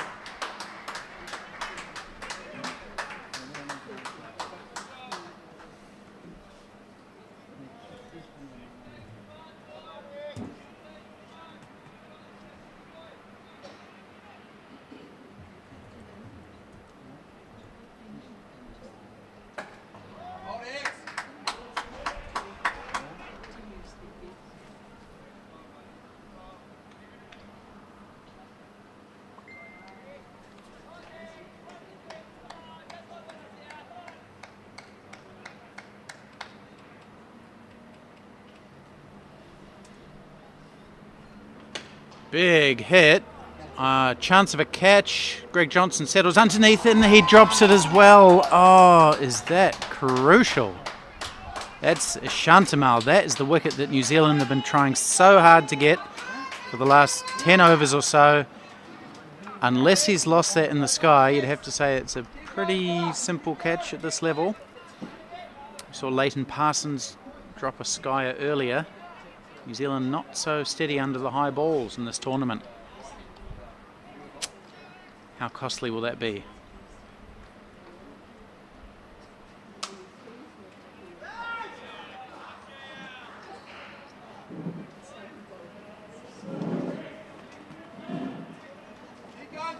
Straight down his throat, he tried to take it reverse cup. It was high in the air for sure, no question. But unless there's some mitigating circumstances, I reckon he should have caught that.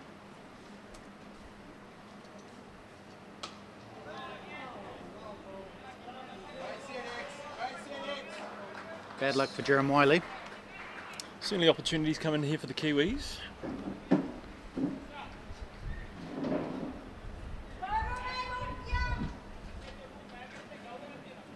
Heading into the drinks break. Second drinks break of this innings. 189 is the score, meaning that Sri Lanka need another 106, which is almost exactly 7 and over when we come back in about 5 or 6 minutes.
good start after drinks by Nick Smith.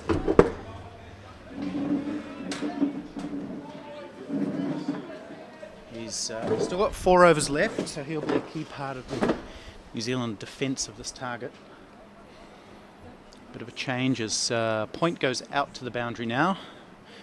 It's an area where the Sri Lankans have hit Nick. That one I think has come off the pads. There's going to be 1 run. We'll see if it's a leg by. My friend Mahesh Desoisa from Sri Lanka has told me via WhatsApp, he's watching the game. He's told me that all of the remaining batsmen for Sri Lanka are actually top order batsmen.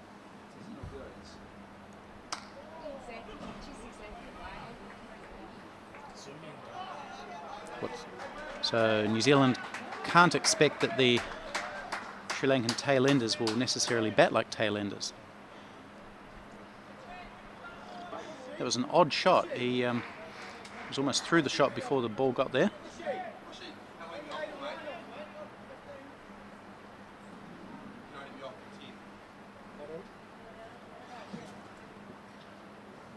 Oh wow. Tries a similar shot. Attempted catch by Bo Dench. I don't think it came off the bat. But good energy from the New Zealand wicketkeeper. It's another hot day here.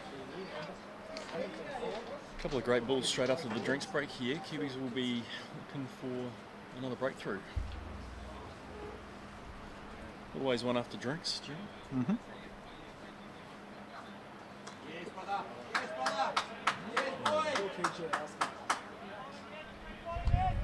So there might have just been the 1 leg by off this over, I think. It's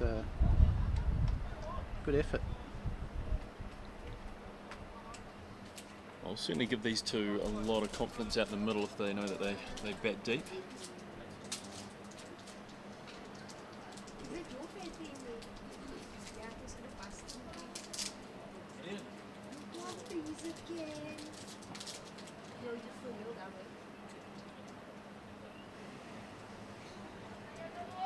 Still, despite that, I think just 1 more wicket really would give that advantage to New Zealand, because then Sri Lanka would only have 3 in hand. And especially if they could somehow get Shantamal.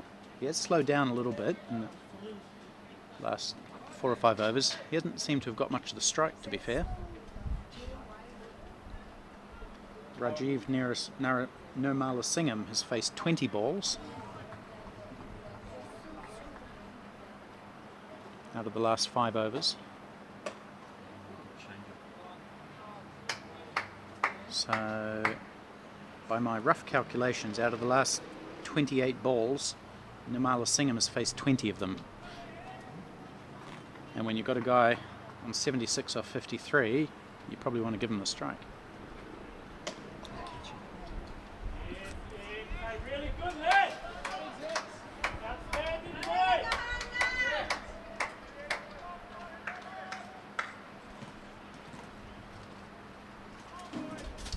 Just feel things building here, Jim. You have to say something's going to crack here, either a boundary or a wicket. Yep, the last 5 overs have gone for just 20 runs. It's beaten Connell, but it's going to be fielded by Poor running. Mirza on the boundary. Did they only take 1 there? They should have got 2. Big boundary out there, they should have got 2.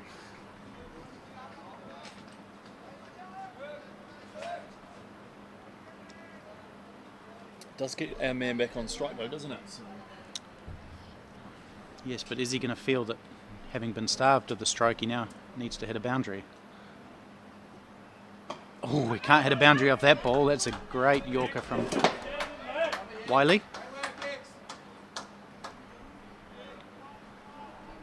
I always wonder when we say Yorker, can it only be a Yorker if it actually Yorks the batsman?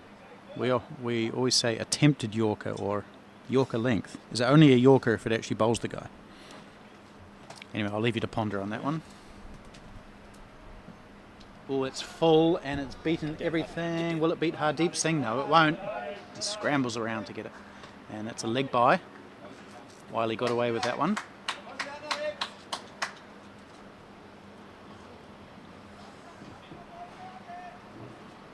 Yeah, if I'm not hitting my length, which is around about the crease, and I'm attempted a Yorker, I've got it wrong. Okay. Hitting that crease, I'll bowl a Yorker.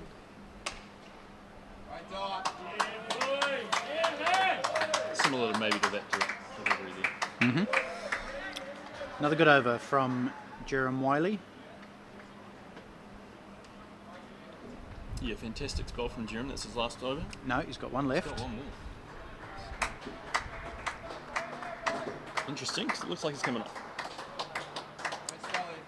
Oh, has he got one left, Wiley? 9. He's got one left. Ah, only says 8 here.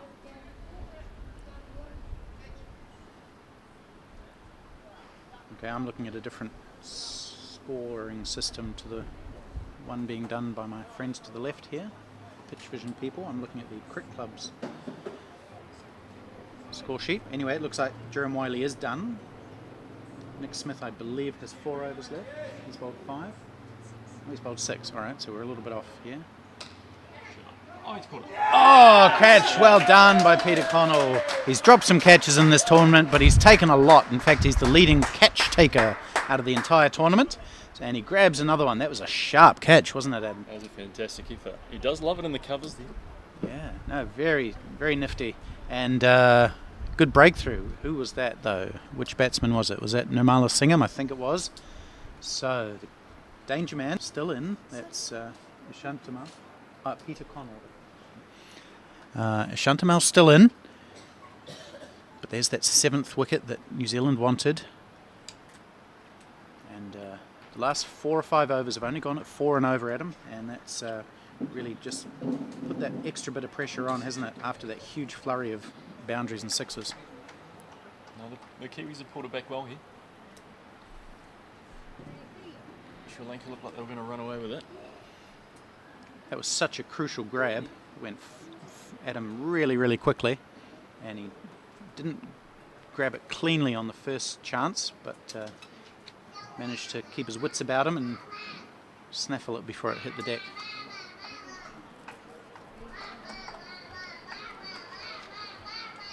I'll give the boys a lot of confidence as well, because if that had gone down, it's a couple in a row. And next time the ball goes up, the boys will be a little bit in the back of your head saying, don't be the next one to drop it. They've actually done better at the reflex catches than the Time to high. think, Yeah.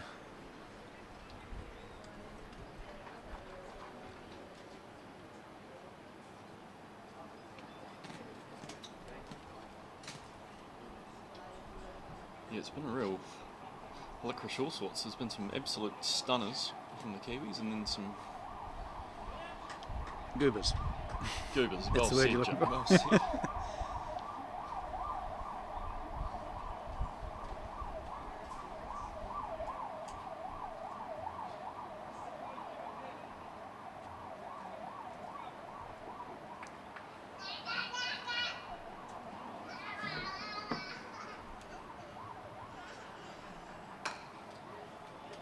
Nice ball to the new batsman, which is Nisanka Herath. So I don't think he's a specialist batsman. He's a spinner. So He's a very good bowler, isn't he? yep. Looks like he can bat though. That will certainly show the skills of this lower order. Huh? On me? I don't think run scoring is easy against Nick Smith, and Sri Lanka now need 7.4 and over. That's 104 off 84. So again, Shantamal starved of the strike. And they probably should have run that. As it went down to short third man. Greg Johnson, who's been pretty good. He dropped a catch, but otherwise he's been good. And Nick Smith, well, he's been fantastic. Very, very reliable bowler. 1 for 28. Nearly finished his 7th over. In fact, he has finished his 7th over. So to go at 4s in the context of this innings is a really good effort. I wonder if we'll see Mirza back into the attack. Perhaps if New Zealand can get Ishantamal out, Mirza will come straight back in. Ishantamal really did enjoy the bowling of the leg spinner earlier on with some great clean whacks over the pavilion and up the bank. So we've got Simon Murphy back into the attack.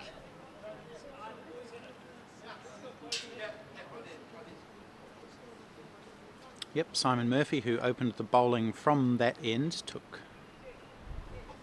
what did he take, 2 for 24? He did, bowled well, he got a couple of nicks. No, he got a nick and an LB. So I wonder if he'll try and replicate what Wiley was doing, bowling full, or if he'll just bowl Simon Murphy balls. A different style of bowler. Kind of expect them to be attacking over the top of off stump and then the odd ball into the pads.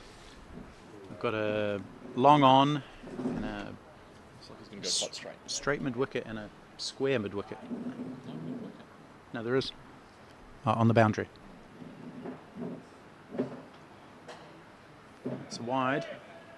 And we've also got a long off and a cover on the boundary on the offside. So that's 1, 2, 3, 4, 5. That's what you're allowed. That means that fine leg and third man are both up. So we're trying to feed him a single here. Shantamal's strength is down the ground. Ooh, they're going to run hard for 2 here. I think they might get it. It's just been dropped into the onside, and as Adam mentioned, there's no mid-wicket.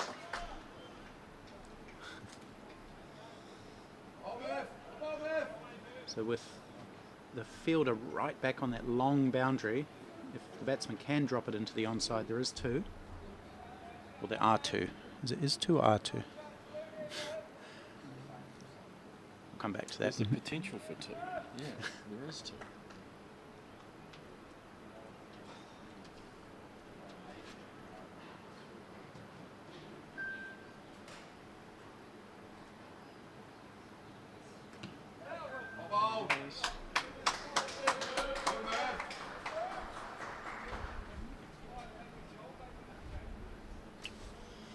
Go. Batsman might feel a little bit frustrated missing out on that one. Feel that he could have at least got another 2 there.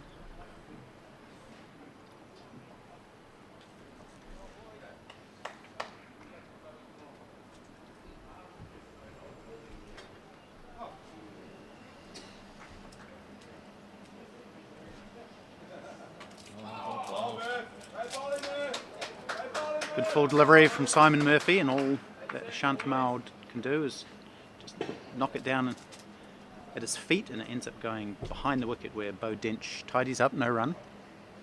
He's done well not to chop that on. Good length from Murphy.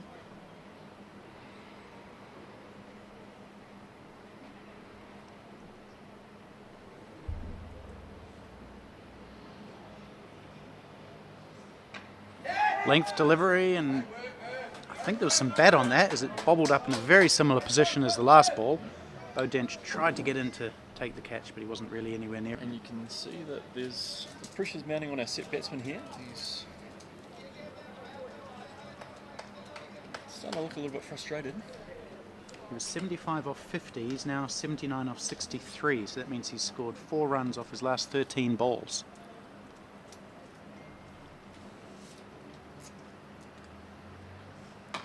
Goes big in the air, it's going to land in front of Greg Johnson, who's again maybe just mistimed his catch. He ended up not doing one thing nor t'other there. Came in with the thought of trying to take the catch and then almost bailed out on it. No big drama as there was backup behind him, and the batsmen take 1. So who's our new batsman? Oh yeah.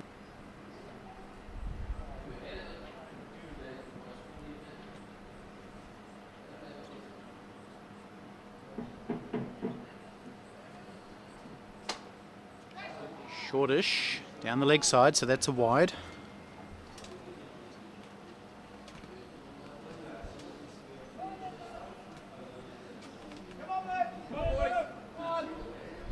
How's that run rate looking? It must be about 90 off 70 or? Run rate required, 97 off 68. So that's 8.56. That's really crept up.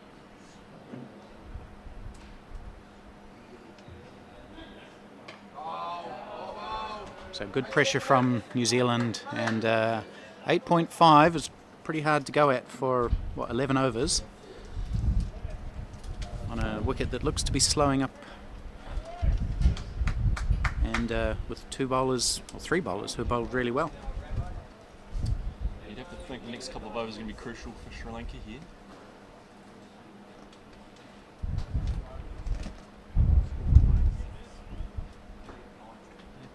Find a way to pick up the run rate without losing any more wickets.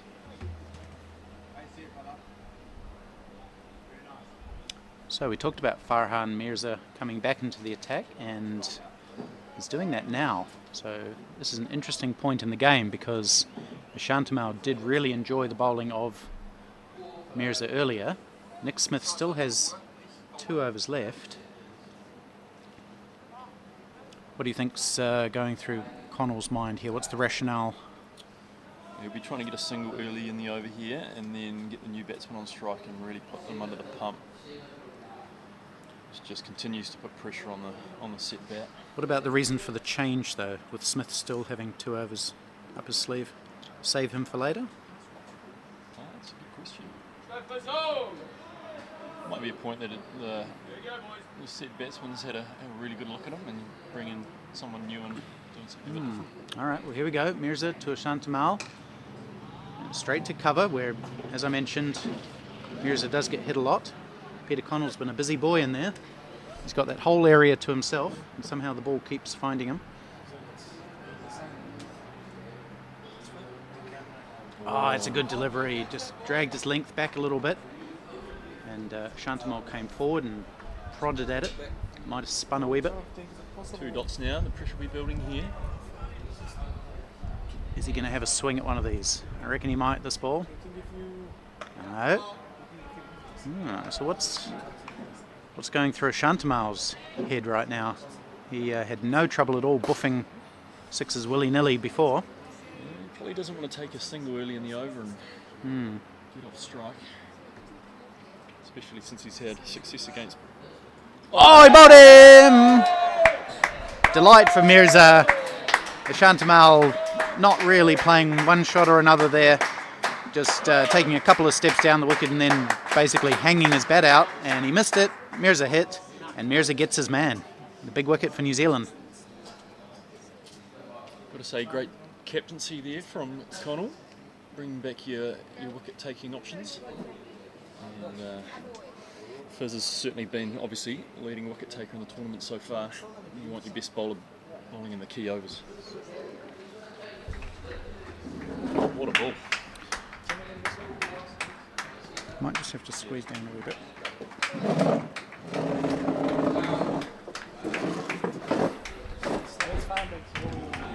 Right, so I reckon that's a key moment in this game. Well, it pretty obviously is. The top scorer in the Sri Lankan innings. Great innings, let's reflect on that for a moment. 80 off 69, 6 4s, 6 6s. Although the first 75 were much better than the last 5. Still, good innings by Dashish Ishantamal. And 199 for 8 now is the score. Sri Lanka up against it, I'd say, even with those, quote, specialist batsmen coming in. Well, one of them is Ruan Prematilaka. He's not a specialist batsman, so I'm not sure what my good friend Mahesh is on about here. He can hit, Ruan. But the equation here is 96 from 62. That's 9.3 and over. Yeah, all credit. Some fantastic hitting and viewing here earlier on, but that loss of wickets just made him go back into his shell there, and he wasn't able to play his natural game, which he'll be frustrated with. Yep, ballsy move from Connell, taking off Nick Smith and bringing back Mirza, who had been expensive, but it paid off. And Prematilaka's off the mark straight away. He bowled well earlier. The man with 888 on his back. 200 up for Sri Lanka. nicely flighted. Great over. Yeah, good comeback over from Farhan Mirza. Just might have just been one run off it. Or was there any run at all off that over? Might have been a maiden. Oh, just the one from Prematilika at the end there. Yeah, fantastic skills to come back into the attack and hit your areas straight away. Well bowled. New Zealand on top here now. Sri Lanka 200 for 8. It was probably advantage Sri Lanka about 10 overs ago when they were 170 for 5. But they've lost 3 wickets for 30 in the last 10 overs. So economical bowling from New Zealand. Yeah, the Kiwis will feel that this is just the kind of test they needed. Under the pump there, when Sri Lanka were really getting going, and they'll be really happy with the fact that they were able to pull it back in. Just as impressive as the 3 wickets in those last 10 overs would be the fact that New Zealand only conceded 30 runs. To go 3 and over, and you've got a guy who's hit 6 sixes at the wicket, it's a pretty good effort. That's a chance of a catch, no. Just looped up on the offside. Ballooned, that's a good word.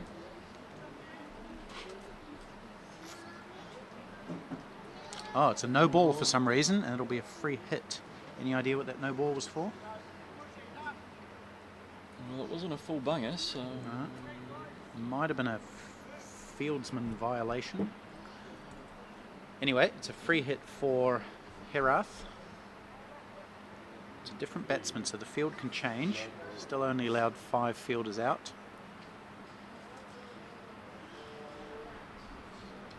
He misses out, hits him on the pad, they take a leg bye, so no great damage from a New Zealand point of view.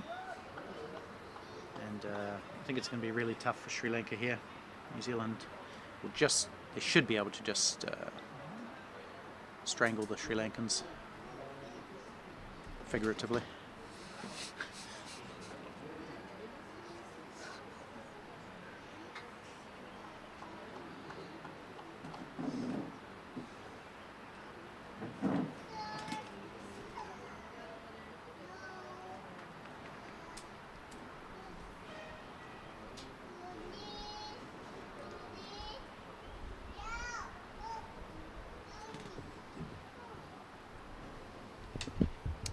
If I was a betting man, Jim, I'd say there might be another one going straight up in the air here. Well, we're not allowed to bet on these things, Adam. There's the anti-corruption unit in force. It's going into the scoreboard. Solid.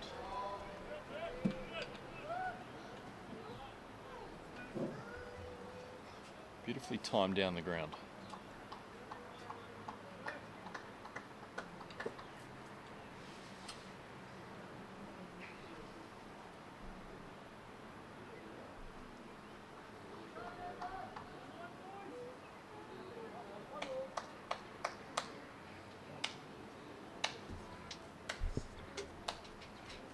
A few tired and achy bodies out there for the Kiwis, I think.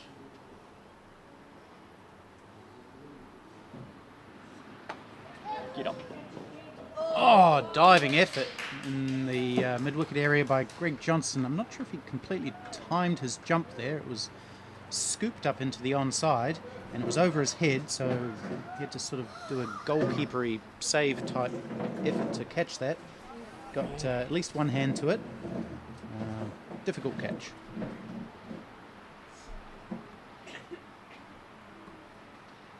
It didn't go for 6, it just went straight up in the air. Well bowled by Simon Murphy. He's bowling it harder into the deck.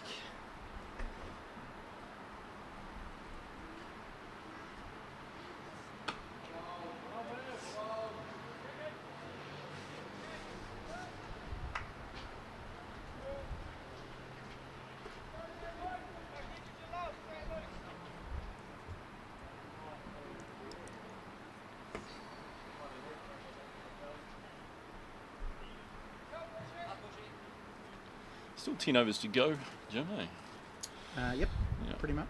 So yeah, if these two out in the middle back themselves, there's no need to panic just yet. Lining up for 10. Get themselves set and they have a couple of big shots, they could be right back in it.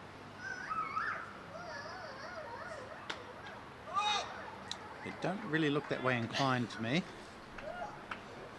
either in intent or ability. But you never know. Ruan Prematilika with the toll-free number on his back. And he's got long levers. Yep. I'd be surprised if he can clear the rope. Won't want to have too many more dot balls though.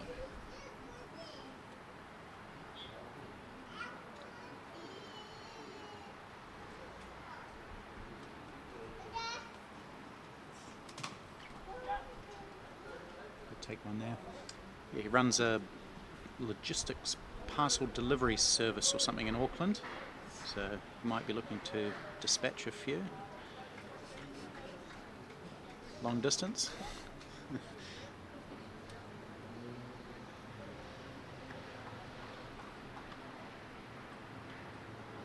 was actually quite helpful a couple of seasons ago, helped me get the pink Duke's balls that we use from England, saved me some money on the duties, so thank you for that to Ruan, and I believe his wife is a co-partner in their business.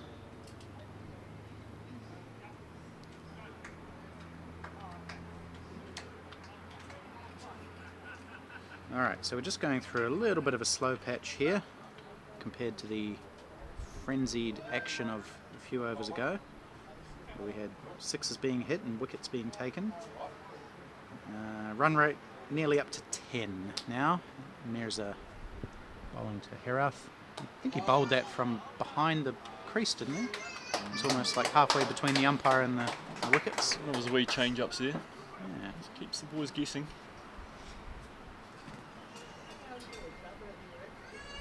Again, he's bowling it from behind the stumps. You've got to have fairly good control to do that.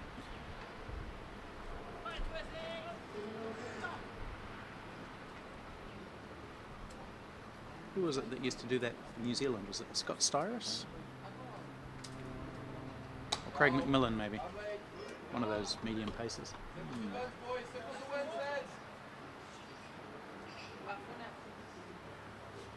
How far are you allowed to bowl it back? Are you allowed to bowl it from behind the umpire? Get down. Well down, Greg Johnson. Oh, wow. And backhander.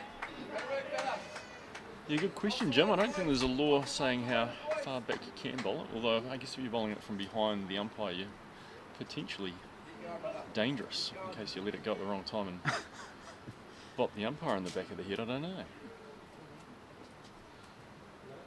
Yeah, every ball this over, he's bowled it from behind the stumps.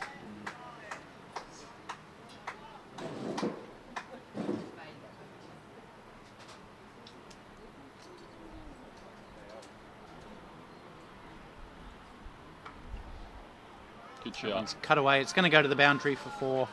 So first boundary in quite a long time, I think. Can't remember one in the last 4 or 5 overs.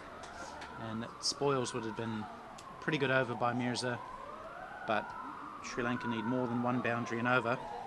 10.32 is the run rate. That's 86 off 50 balls. Yeah, Fizz just getting his line wrong there, and the batsman was able to use some fantastic hand speed through the ball. Yeah. He generates some pace on it through backward point. And here's the man I called for about 20 overs ago, Leighton Parsons. He's going to have a trundle from the mountain end. And what a mountain it is. Adam, let's pause for a second or two to just take in the beauty of this natural wonder. One of the natural wonders of the world, apparently, Table Mountain. Anyway, we've done that. Let's move back to the cricket. Leighton Parsons, as the shadows from the mountain creep over the Imhoff Sports Complex. They're almost at the umpire. I think soon they'll be onto the pitch. And Leighton Parsons, who has bowled 0.1 overs in this match, he completed the over that Peter Connell couldn't. So he can now only bowl 8.5 overs. No dramas there. He won't have time to do that.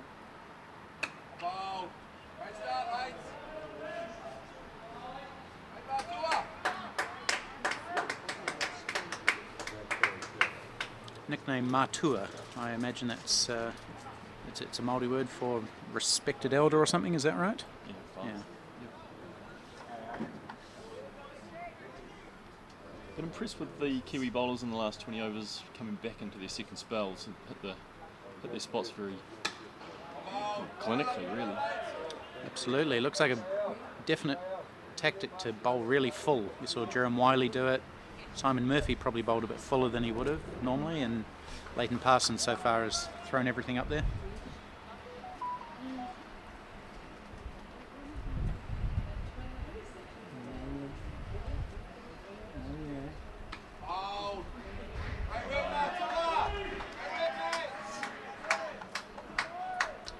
So, what's Sri Lanka doing here? Not really having a dip at this total, doesn't look like. Can't imagine they're holding it in reserve for the last 5 overs, because they'll need 14 and over by then.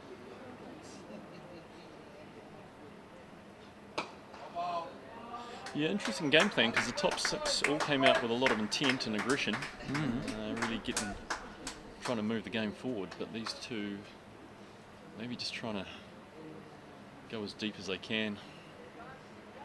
Don't know how much deeper they can take it before they really need to start teeing off. Cynic might suggest that they're looking at their overall tournament run rate, net run rate. Oh no. Chance of a run out. Is Parsons going to have a throw? No, he's not. Couldn't gather it cleanly. Couldn't gather it. So net run rate does come into play in this tournament in terms of the final placings. So every run that your team scores does count. And if you're not going to win the game, you try and at least lose by as little as you can. Yeah, you certainly don't want to be bowled out with 7 or 8 overs to go. Catch taken. Leighton Parsons makes up for his earlier drop catch, gets a cordon bowled, gives a signal of some kind, and that's his first wicket of the tournament. Well done, Leighton Parsons. He'll be delighted by that. He was unlucky in the way he got dismissed when he was batting, and a little bit unlucky to drop a catch earlier, and he's making amends. It goes back nicely to your call earlier, Jim, where you identified that the Kiwis were taking the reflex catches rather than the dobblers. Yeah, another fine example. What a great catch. Yeah, it was hit back pretty sharply. And Parsons on his follow through grabbed it with both hands. So that's wicket number 9.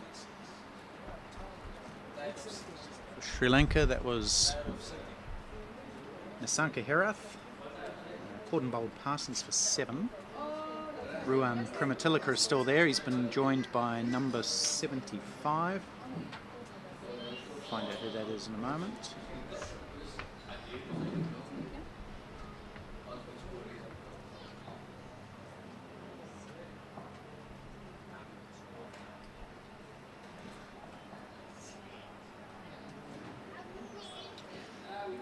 This performance will do the Kiwis give them a huge amount of confidence moving into the big game against South Africa tomorrow, if they can, in fact, see this one through.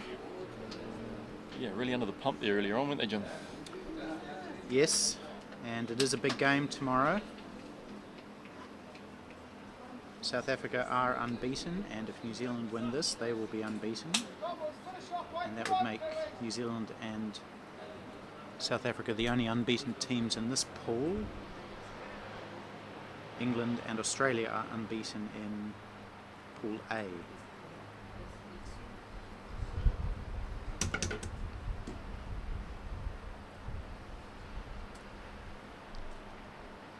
Big swing from Prematilika. No connection, and this would probably be a leg by. The umpire decides. He goes through a few of the signals first, settles on leg by.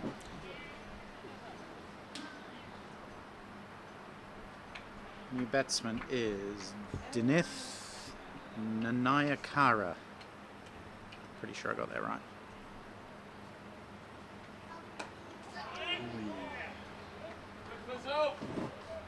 South Africa had a pretty comprehensive win over Wales today. South Africans scored 263 for 6. Sorry, not over Wales, over UAE. And then bowled UAE out for 107. Oh, over the head of Greg Johnson, out to the boundary for 4. What a lovely clip from the number 11. Looks as good as anyone we've seen in the last 45 minutes. Yeah, he's timed the pants off that. This might be one of the top order batsmen that Mahesh Desoisa was talking about. Not sure why he's coming in right at the bottom of the order.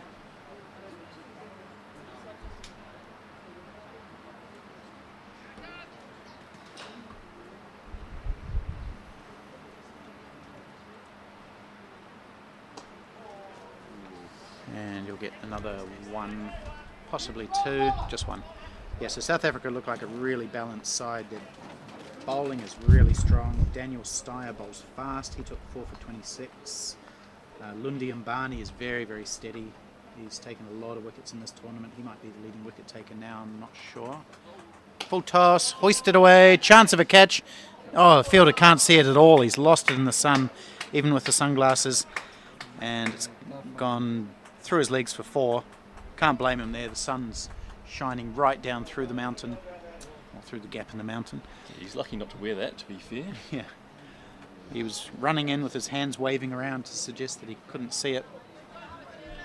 One of the best catches I've ever taken at him was one exactly like that. I could not see it at all, so I put my hands out in hope, and the ball just landed in my hands. It was exactly like that. Imagine. Can't take any credit for it. It was a lot of fun taking that one. And then that well-balanced South African bowling lineup has a couple of good spinners, including Yasir Ditta, who took 3 for 22 today against the UAE. So that should be a cracker of a game tomorrow. New Zealand versus South Africa, starting at 10:15 a.m. South African time. Don't miss that one.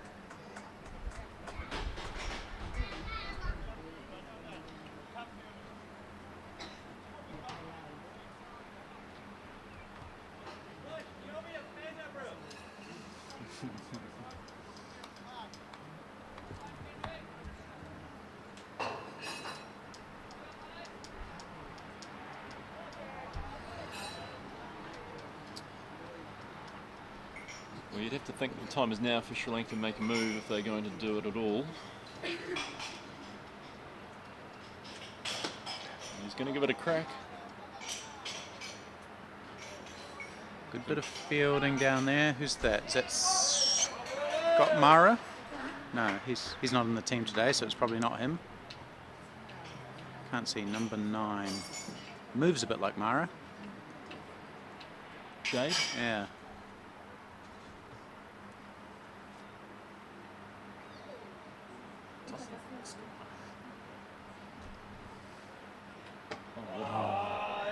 Another great Yorker from Leighton Parsons.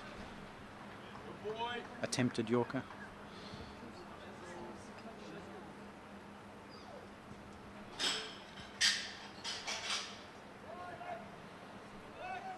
Australia looking pretty ominous over in Pool A. They beat Canada by 7 wickets. More runs for Cos Beadle. He's a strong batter, that guy. 74 for him. They've got good batting and good bowling. As do probably the 4 strongest or form teams in this tournament: Australia, South Africa, New Zealand, and England. And those 4 teams playing each other tomorrow. England versus South Africa. No, England, Australia, and New Zealand, South Africa.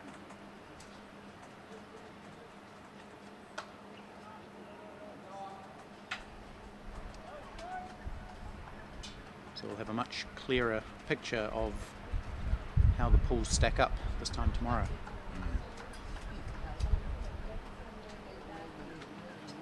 It may be academic actually if those 4 teams all make the semi-finals. Oh, that's short. And he's going to take a wicket with one of the worst deliveries of the day. Prematilika trying to hit it over James Marshall. Couldn't, and Marshall catches a rare, easy delivery, easy catch to end the match, with Sri Lanka bowled out for 229. New Zealand win by about 66 runs, and what was looking like a really tight finish has ended up with a fairly comfortable win for New Zealand. They remain unbeaten. Bowling.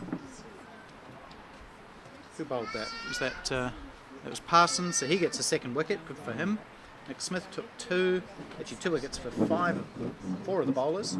Shared around. Good win for New Zealand, and we'll see you back here tomorrow at 10:15 local time. Thanks for Adam. joining us. Cheers, Adam. Thanks everyone, all the Pitch Vision folks and the Cricket Clubs guys as well. Hope you've enjoyed it today. Good evening from Westerford Boys High School.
your lads took 3 wickets, and just that one good partnership at the top, and obviously the top run scored during the job was important for us. But you did put us under pressure. Well done, Disease. Outstanding knock, man. 80 off about 60 odd, 6 4, 6 sixes. It hit the ball very clean. So well done to you. You're a good team, and we did play in an excellent spirit. Of course, it's going to be competitive out there, but we're all smiling and shake each other's hands and can appreciate. Well, we're some good cricket out there today. So yeah, well done to Disease. It's a great knock. But well done to our boys for digging deep and coming out on top, and let's just keep this ship rolling. Thank you. Thank you very much. That's from Team